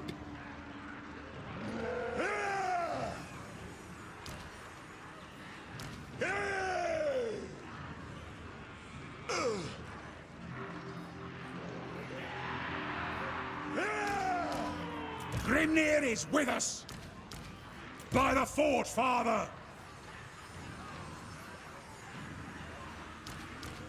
For Karazanko! Hey! Ah! Songni! How's Vengeance! that look? Oh, what? Yeah, actually, yeah, I forgot. Yeah, we have to fight it manually.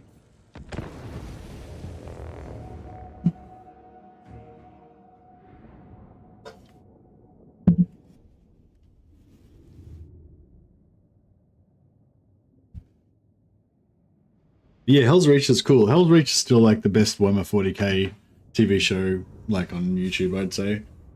Ultramarines is cool. Ultramarines is pretty cool. Like it's the like everything about Ultramarines is cool except for the animation. Just let it down. I think the story is good. I think it's a nice tight little story that's a good showcase of the Warhammer 40k universe. But just the animation is so like cheap and like janky, you know, in some places that it just really lets the whole thing down. It is a reckoning. Which is a shame.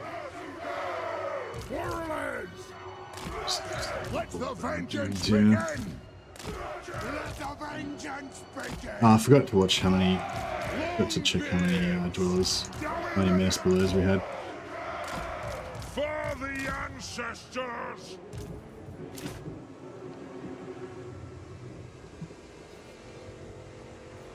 How good would it be if they added a new Skaven map, Skaven siege map in the in this update? They so badly need it.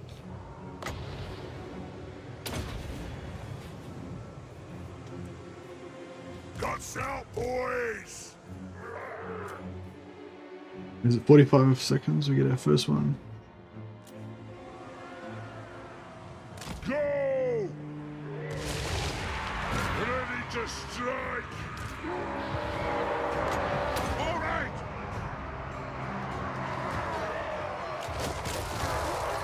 Down.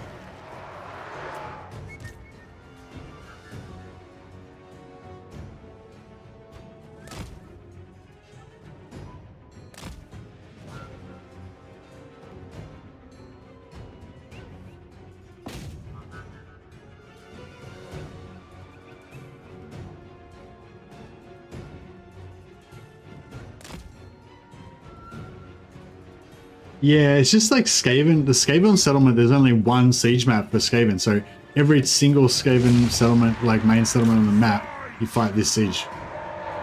And yeah, it gets a little bit tiresome.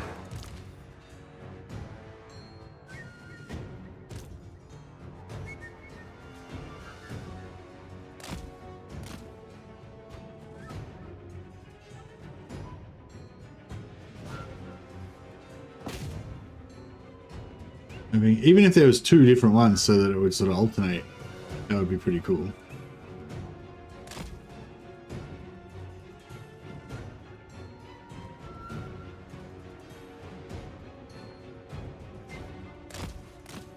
It wouldn't be so bad if Skaven weren't such a prominent race, but if you play as dwarfs, especially, you know, there's so many Skaven settlements that you're running into.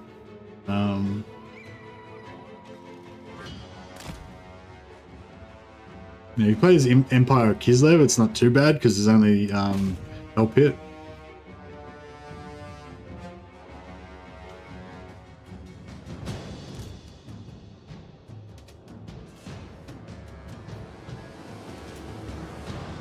THORGRIM GRUDGEBEARER.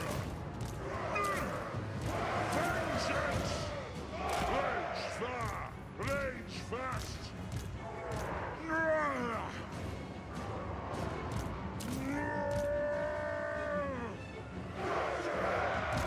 Target, Lord. Pump those dwarven legs. Oh, check out this Gyro Bomber. Oh, How healthy it is. Arrow Bomber. I speak my lord's will. Take it all. Pump those dwarven legs.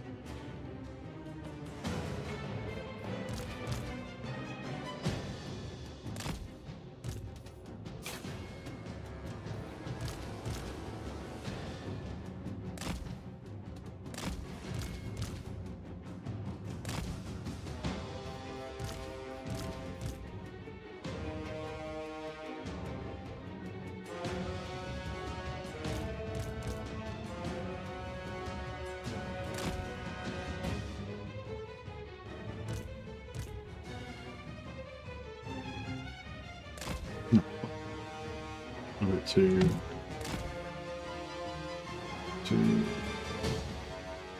wide there.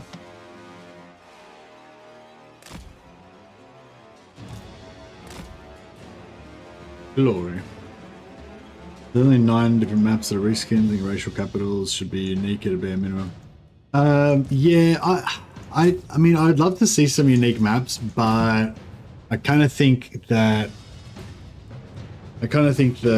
like getting more map variants in first is probably like more important. You know, like if you did a unique map for Skaven Blight, then you know it would only really affect you if you were playing as Belagar. You know, whereas if you just did a second siege map for Skaven, then you know everywhere that you meet Skaven, there's a chance you're going to get 2 different maps at least. You know, so it's like, you know, I totally love the idea of unique maps for faction capitals. I think it's really cool, but yeah, I just feel like you get more value out of an extra generic map, you know.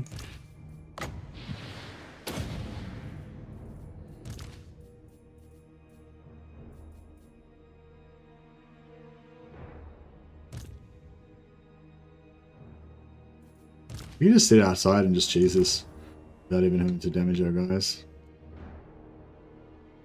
Might be the way to go.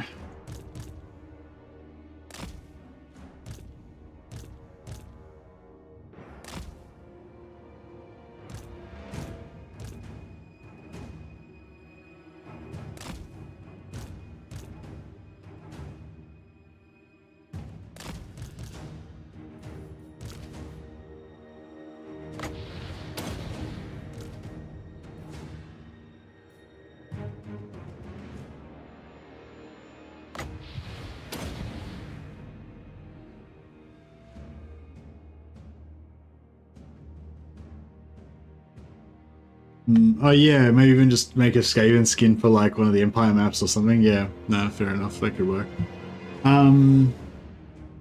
Yeah, but I'd love them to do some unique maps as well. I think that maybe they could start with the most common, like, you know, just say they figured out that like I think somebody said the other day that Kislev is the most played faction in Warhammer 3.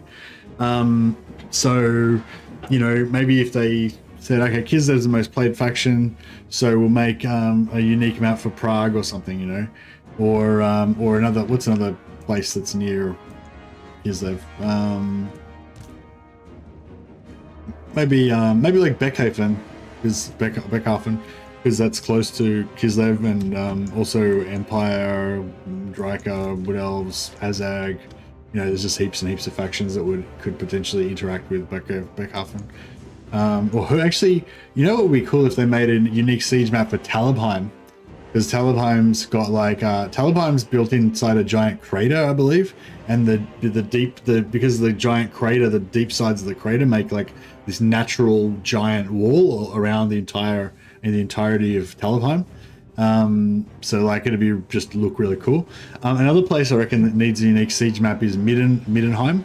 Because in the lore, Middenheim is basically built on a giant plateau, or like on a small plateau, sorry, that's got like sheer sides to it. So basically, you can't actually attack Middenheim at all. It's completely like there's just sheer cliffs on like every side of Middenheim, except for this one bridge that you got to cross. So it's just like this like super hard to siege settlement, and also Middenheim has a massive fucking ginormous cannon on top of it that's so large it can't even be loaded by a man. So they have a giant like chained up to this cannon that actually loads it.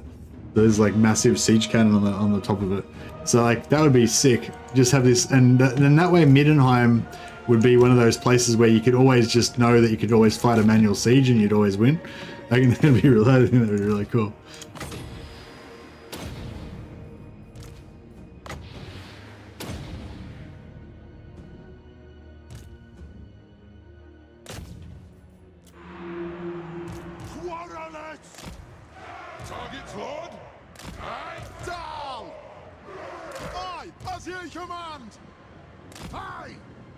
Middenheim, yeah.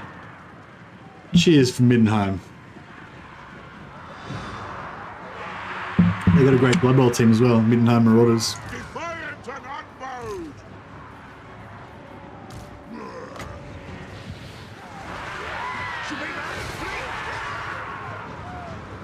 Tazu! Fein! Charge! The human hero I have is Felix Jaeger. He's the personal bard, basically, of Gottrick Gurnisson. The clans unite! He's his chronicler. He writes the stories. He writes the stories of Gottrick and Felix. He's human. Is his human consort? Yeah, it's he's Gottrick's concubine. Watch!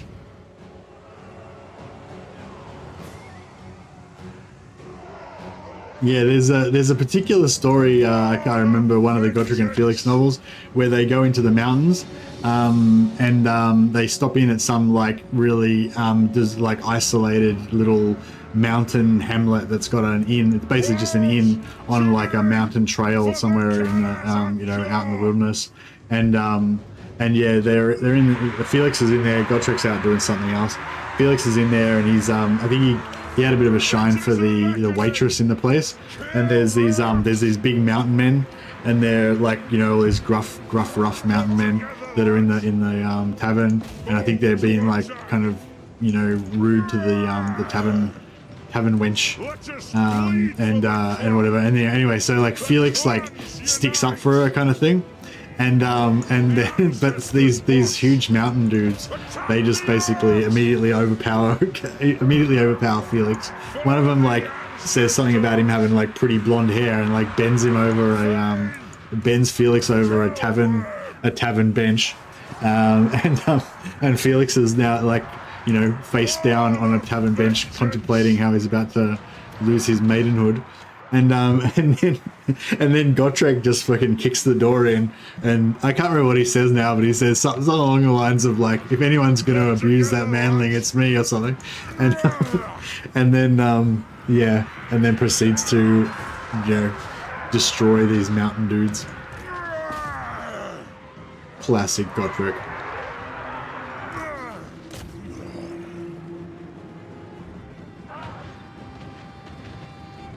But yeah, I love the description of Gottrick when they, in that particular scene, like when he opens the door and he opens the door of the tavern, and the whole scene sort of freezes with these mountain dudes like about to assault Felix, and everyone kind of freezes as Gottrick comes in, and it just describes Gottrick as being like the hugest dwarf that you've ever seen. You know, he's shot like he's so wide that he basically fills up the entire doorway, and he's just this horrific visage of like, you know, he's just covered in scars and tattoos, and one of his eyes is missing, and his teeth are probably fucked up and stuff. And he's just totally built a slab of just muscle and scars, and just the most horrific creature that you can imagine.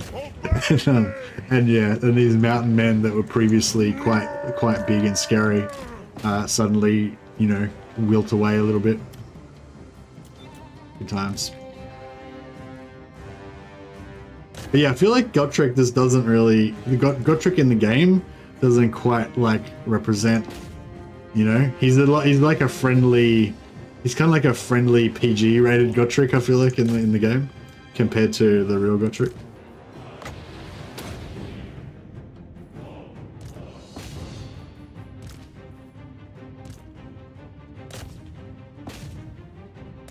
I feel like the Slayers in Blood Bowl 2, actually, I reckon, look a bit more like how I imagine Gottrick. More kind of grizzled.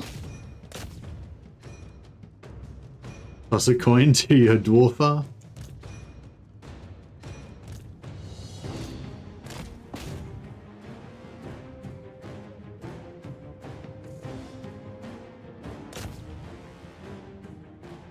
It's good music.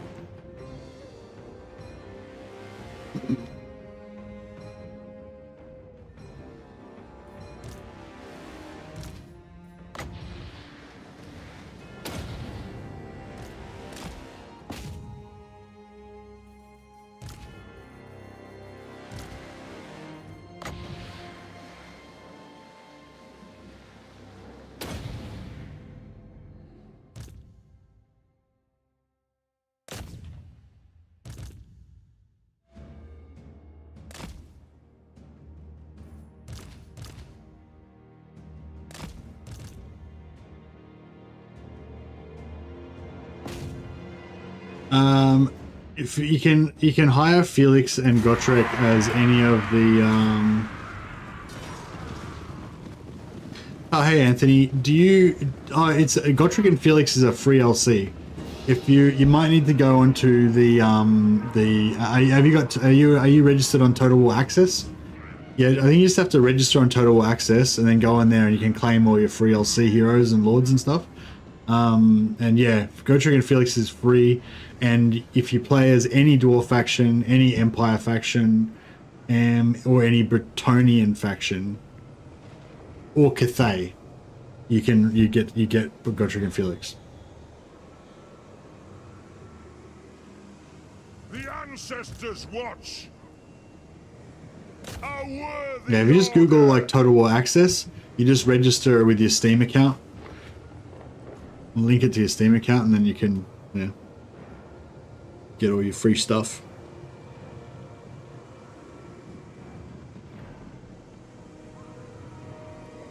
Oh yeah, you do have to do something to trigger in the game. You just have to build the public order building. You just have to build the beer building. So for the humans, it's like the tavern. For the dwarves, it's a refectory. I can't remember what it's called for the for Bretonia. Attack the orcs! But you don't. Yeah, so you have to register it. You have to register with Total War Access, but then you actually have to go onto Total War Access, I'm pretty sure, and like choose to like click the button to get Gotrek and Felix, I think.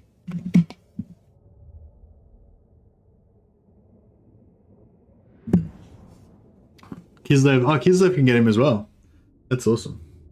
Thanks, Tamara. Yeah, check it out, Anthony. Because if you haven't got Gotrek and Felix, you probably haven't got like the Glade Captain for the Wood Elves, the Black Orc Big Boss for the Greenskins. Yeah, you really have to. Yeah, I feel like a lot of those factions just aren't the same if you haven't got all those extra heroes and lords and stuff. All right, Carrick 8 Peaks is now ours.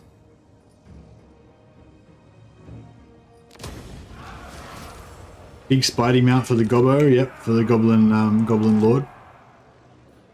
Armed and ready. Oh yeah, what's this one do for us? Growth +5 all provinces, that's pretty good. -5 upkeep for Ironbreaker units.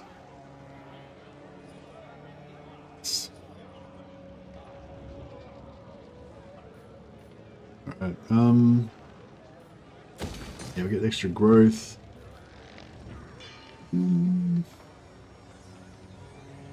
Yeah, maybe I'll build level 2 barracks here.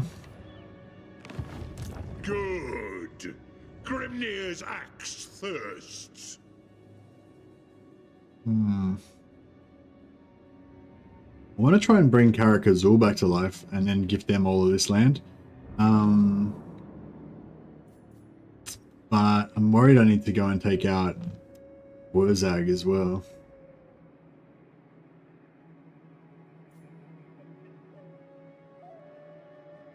Sure. If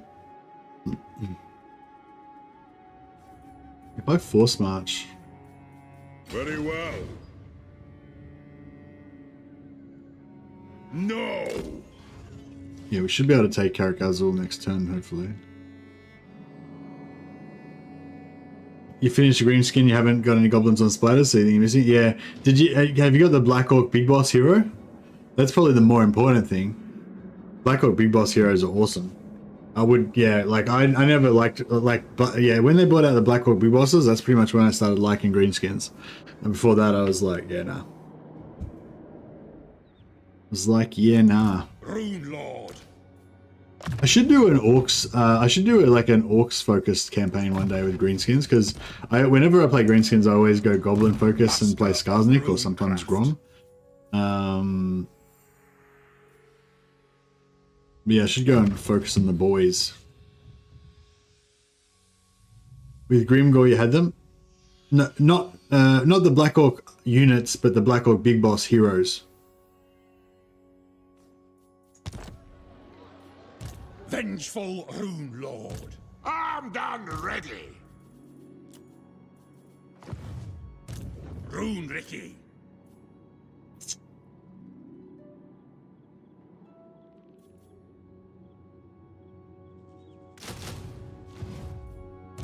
Lord of Clan Morgrim. Barak Bar.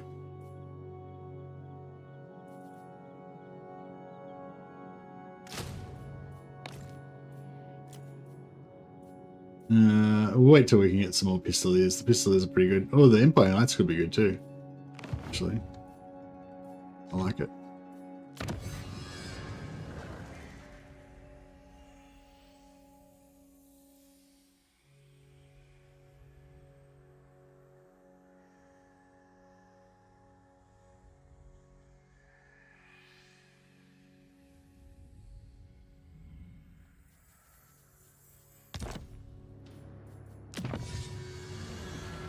Right, got yeah, we'll get the missile damage for the Corollas before we do anything else.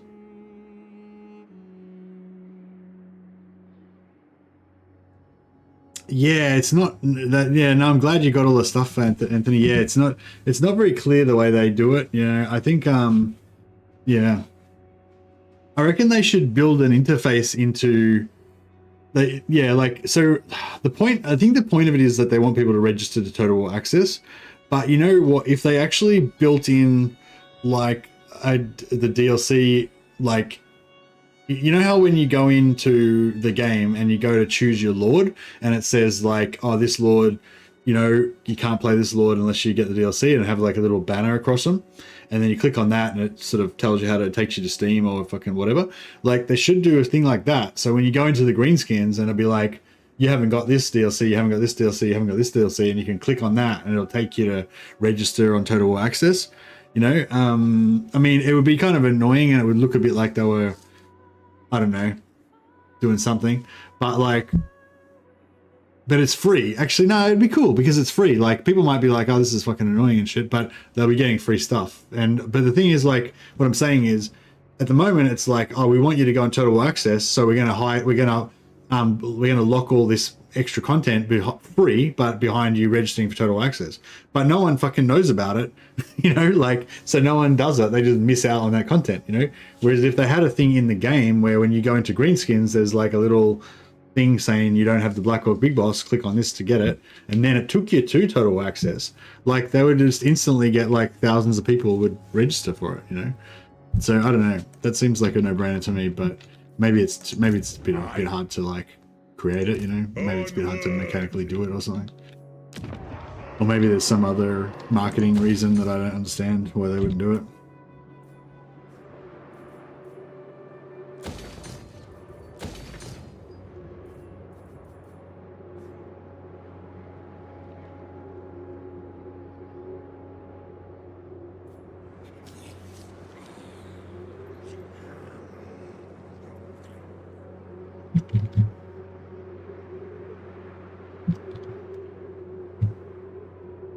I might just make that suggestion now.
Cool. I just passed that on to Creative Assembly. Hopefully they will do something about it, because I just think it's like a no-brainer. You know, if you went into the, if you're a new player, you go into the game and you go on greenskins because you love orcs, and then there's a little thing saying, oh, you don't have the Black Orc Big Boss, you don't have the spider thing. You know, it's free. Just click here to register and you can get it. Then, like, you know, everyone would do it. Creative Assembly would be happy because they get thousands of new registrations, and all the people would get their free shit. So I don't know. I feel like they should do that. And yeah, thanks for highlighting that issue, and Anthony, you're a legend. And thanks for becoming a member of the channel. You're awesome. I will rename one of my glorious heroes after you once we get one. Sorry guys, I know I'm a bit of a shit streamer today and just getting distracted by things, but those of you who are regulars on the channel would know that's all par for the course. I would like to build some growth in here, but it's always a hard one because you want this sweet cash as well, you know.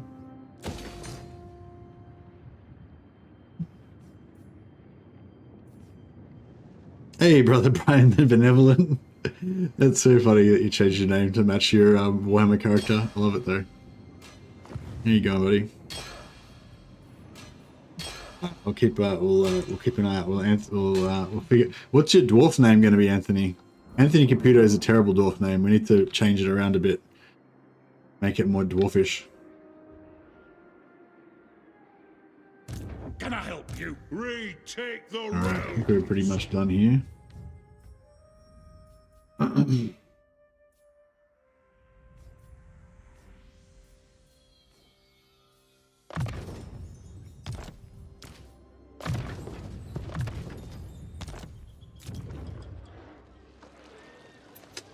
Actually, yeah, let's upgrade character on so we get a little bit more growth going. Alright, vast, fine. Growth. Cool. And yeah, we need to start trying to farm some allegiance points with some ally quests as well.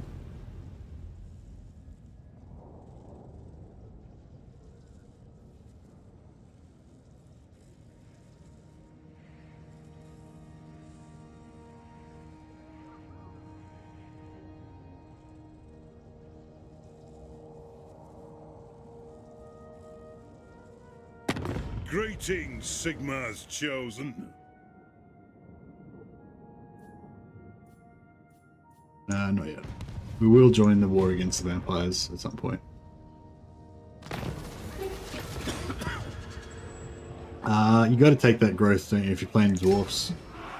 Always got to take the growth. Plagues. Yes, these guys we've got a peace treaty with. I don't think we can declare war on them yet. Demand Warpstone!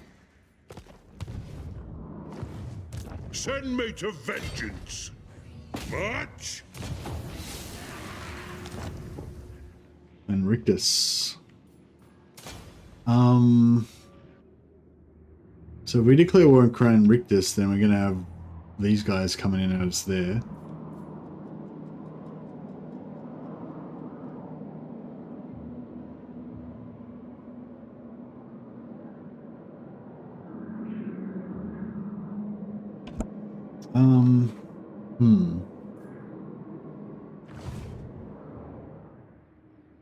The High... Witness might of Clan Rictus. Are you scared?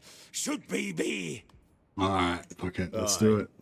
My kin, the throng of Cadrin welcomes you. I agree.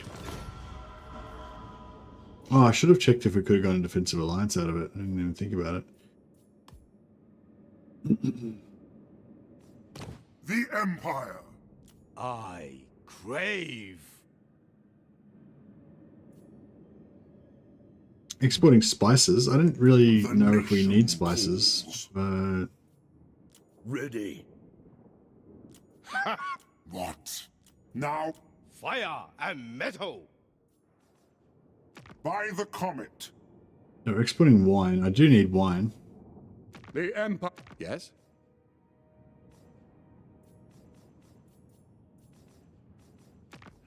Fuck it. Let's do it. Get the spices. I suppose. Who do you think is the best Warhammer character? Who do you think the best Warhammer character is in fantasy? Hey, Krieg. What? I don't know. I feel like Kotrik's probably the most beloved and most well known.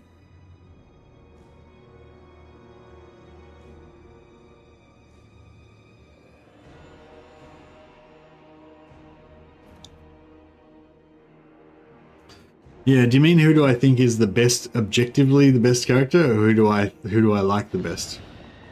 They might do two different things.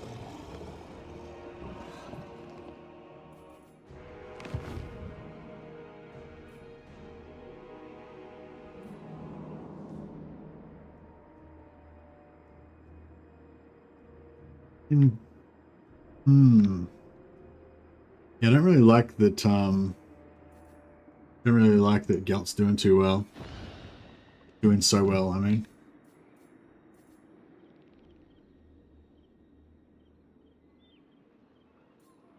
My anger burns bright. Throne bearers!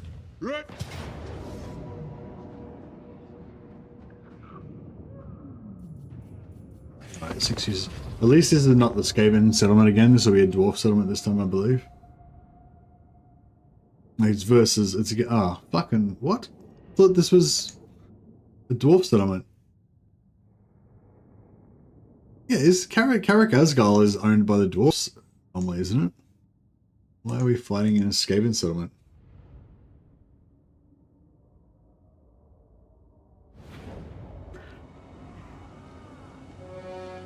I'm trying to think, who do I like the best? I don't know. I like I quite like Malekith. I think Malekith's a pretty cool character. Oh,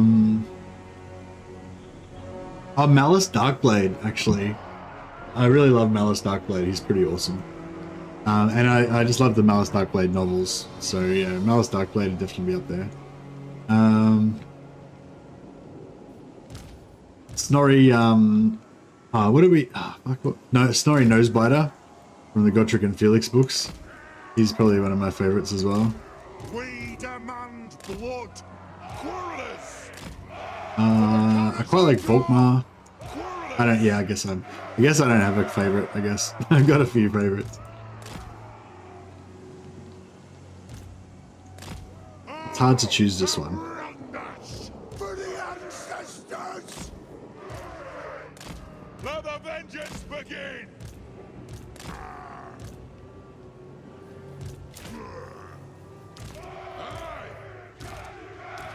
Hammerers! Quarrelers!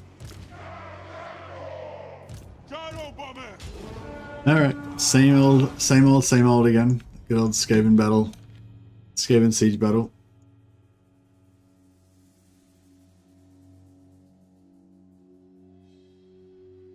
Who do you like the best, Krieg?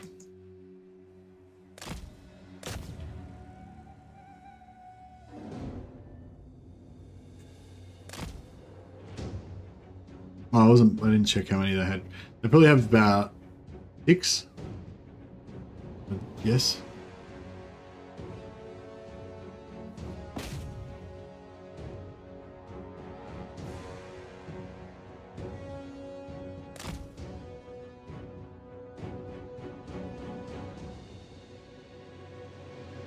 I never really seem to run into Skaven with warp bombs.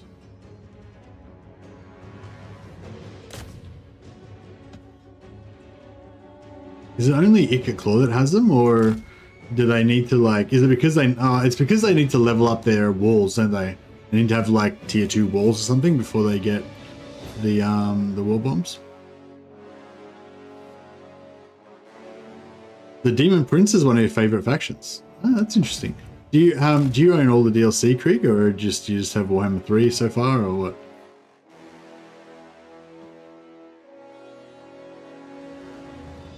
Hey, Super Tramp, correct, need to upgrade walls. Ah, okay, so that's why I never really see the warp bomb.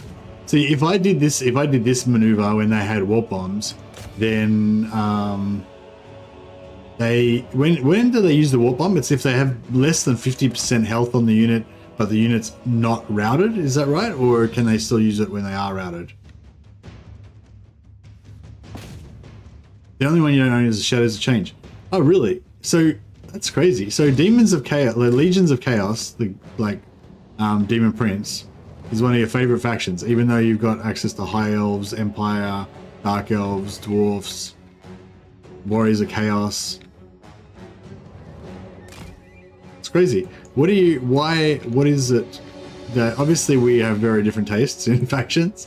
But I'm always interested in like trying to figure out how to unlock the ability to like factions that I don't like, you know? So what is it that you like so much about the Demon Prince faction? Open my eyes to it so that I can start to like that faction as well. Quarrelers! Charge! Let the vengeance begin! For the ancestors! Quarrelers! They have wronged us! It's about time! Go!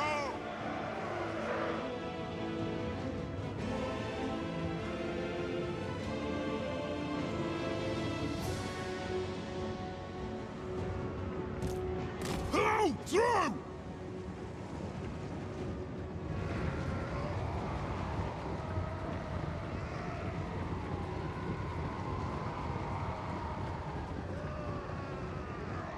Yeah, what is it about the Demon Prince that makes the Demon Prince one of your favorite factions?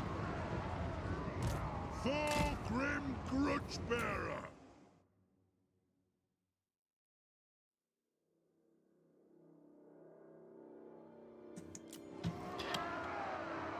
Blow through!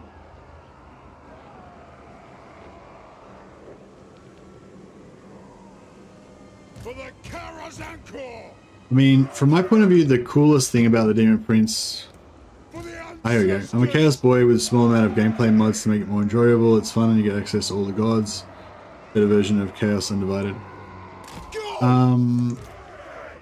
Okay, so you play it modded, so it's probably, maybe it's not very similar to what I think of as the of Legions of Chaos.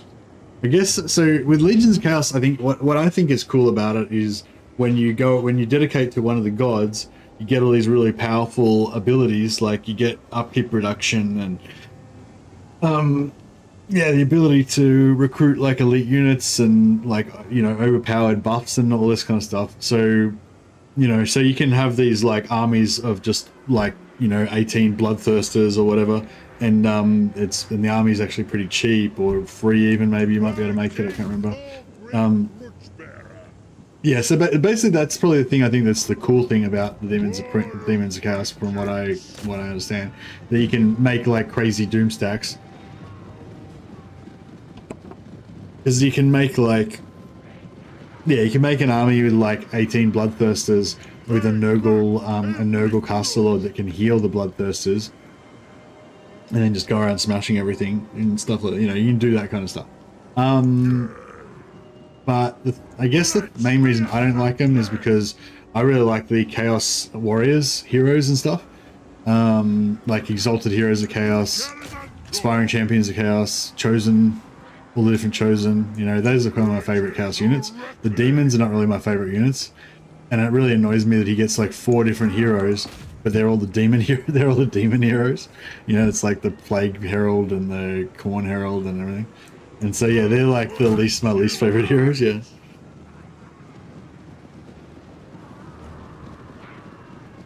You use a mod that gets you access to all the mortal heroes.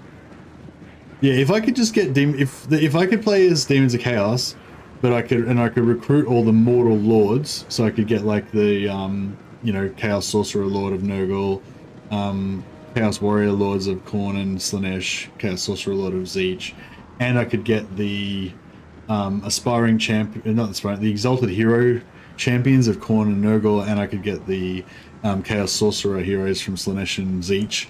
If I could just get all that, then I probably would like, Demons of Chaos. Although I probably still wouldn't really like the actual Demon Prince himself, because I don't know, I just don't really like the model that much, or the models. But yeah, I'm a demon not liker. I'm not a demon enjoyer. War of vengeance!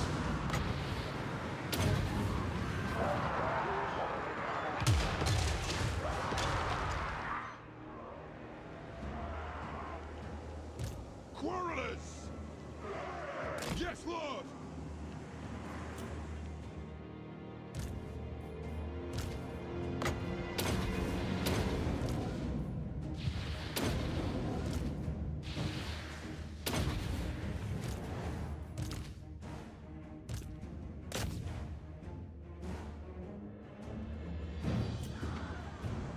They have wronged us. Will do. Kill them!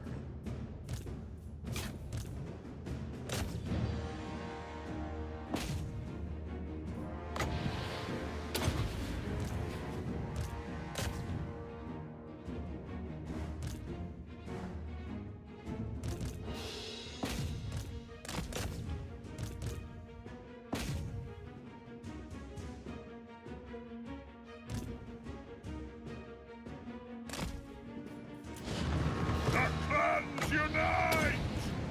Move now! Anu! Go! Killers! Zoe! Halt! Yes! Yes! Move! Nothing can stop us! Yes, Lord! Stay out! Right! Charge! Vengeance! Range far! Range fast! For the ancestor gods! Dive bomb! Move now! I'm guild approved!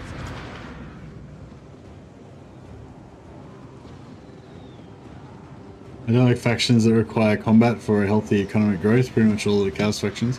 Oh, okay, so you're more of a like Dwarf Empire style player. It is a reckoning! For the ancestors! Nothing can stop us! Move! Kill us! Yeah, most factions, you know, make a lot more money and advance a lot faster if they do fight and get money that way. But yeah, it's nice if you can actually build up a decent economy without it as well.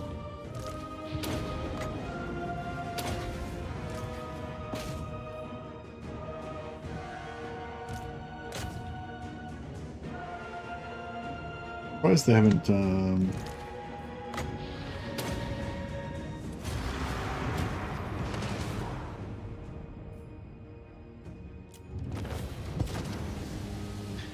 Dwarf and Cathay enjoy it. Ah, nice.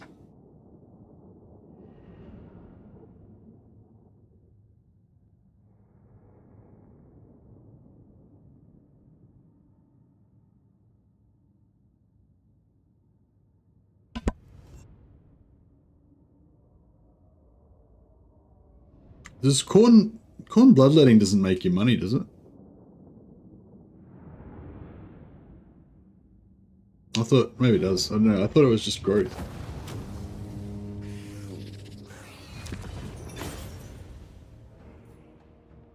Boosts your growth and lowers upkeep. Oh, right, okay. Sort of indirectly increases your money as well. Yeah, loot and occupy.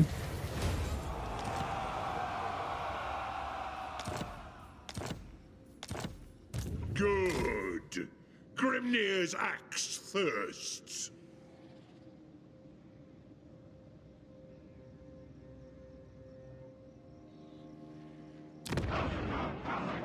Oh, I should have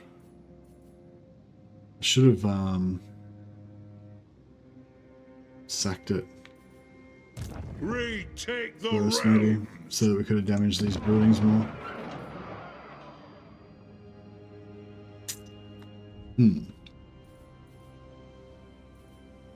If you say so, beardling. Alright,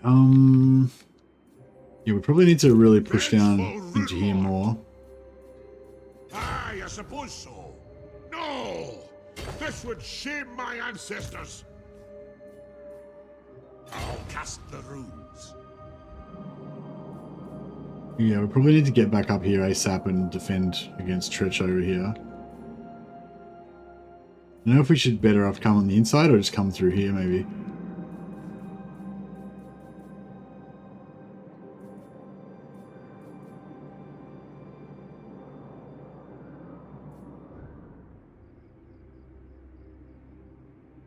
I'm leaving.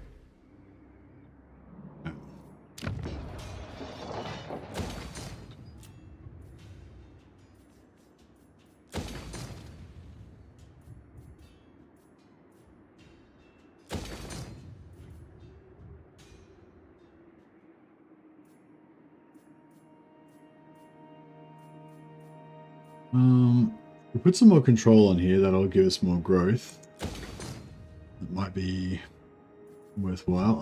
Iron Rock. Oh fuck. He's back again. Yeah, Quick's a pain in the ass. We need to take these guys out.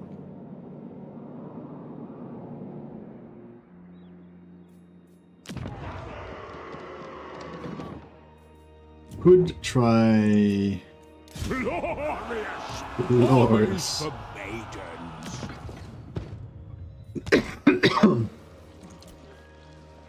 Oh yeah, we could just go ham on the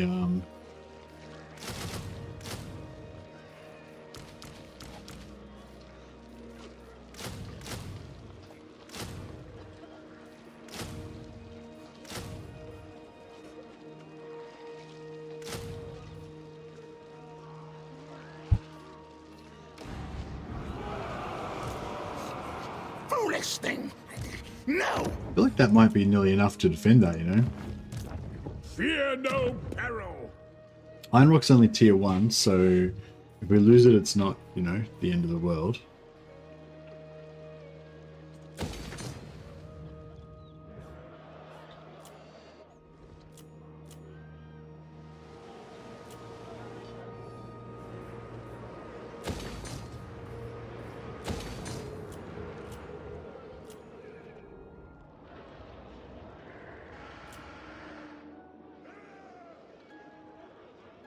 Alright, cool. Throne bearers! Let's just make sure we don't have any public order bonuses on here.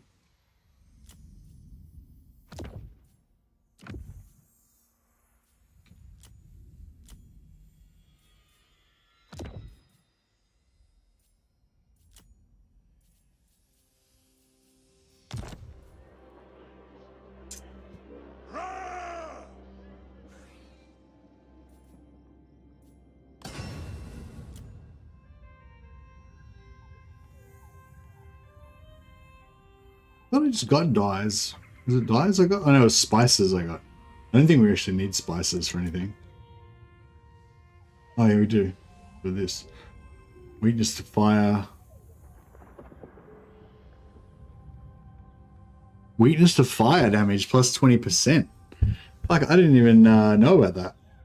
Actually, I kind of remember. I think I remember somebody mentioning it to me once upon a time. I never actually applied it though.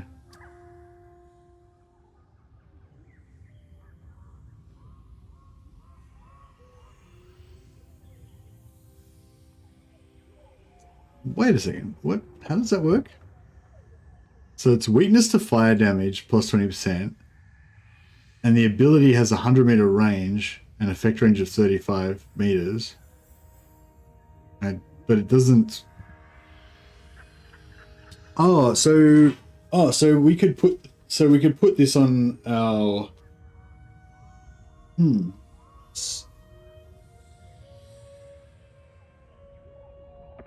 So we could put this on our, so it's a contact, it's weird. So it's a contact effect. So we could put it on our ranged, like, hero. We could put it on like an engineer, but it's only got a 100-meter range. So I guess that means if you snipe something from really far away with your sniper rifle, it wouldn't apply it.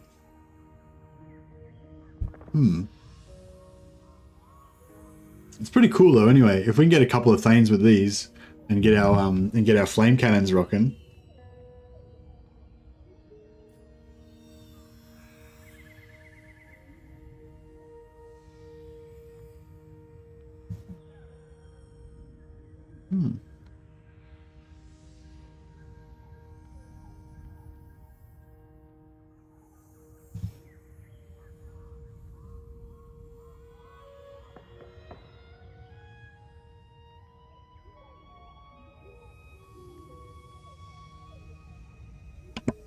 Oh, we could. Oh, yeah. Actually, we could do the Old Guard's Tankard, and that gives us outside of combat healing.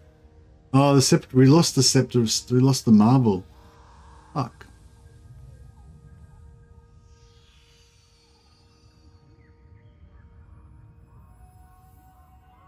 Crap.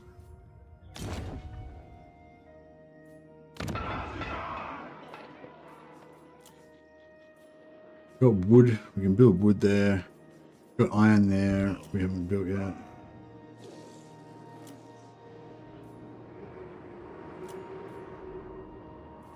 Got salt there. We can get this from trading later on.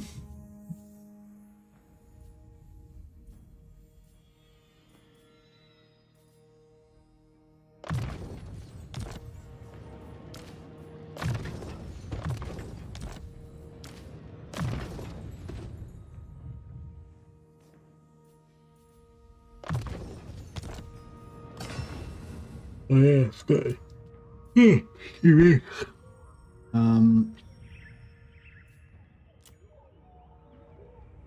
yeah, so we'll build so we'll build a couple of iron bids rings. So we've got at least 2 just in case we lose our stuff again.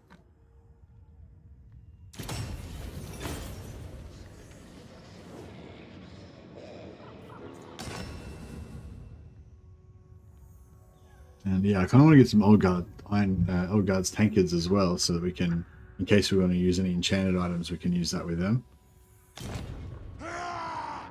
Hey, Creek. Yeah, I am. Yep. Yeah, it's probably about time to switch over, isn't it? Yeah, I might just play a quick game of Blood Bowl, keep leveling up my Blood Bowl team a little bit more. If anyone wants to check out some Blood Bowl or keep chatting about the Warhammers.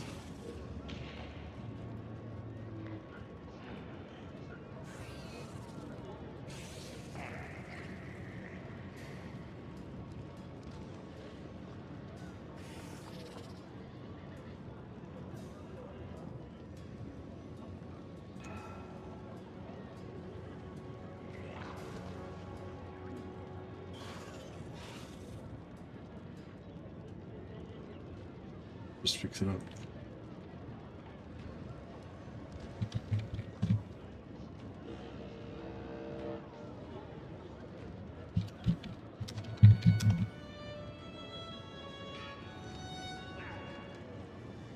Yeah, alright, cool. Yeah, thanks for reminding me. Let's do some blitzing, exactly. Alright guys, yeah, thanks for hanging out. I'm just gonna wrap up Warhammer now, but I'm gonna play a couple of games of Blood Bowl. So if you guys want to see some Blood Bowl 2, it'll basically punt you over to the new stream in just a second. So yeah, I'll just make sure we back up the save for this. Yeah, we'll jump over there.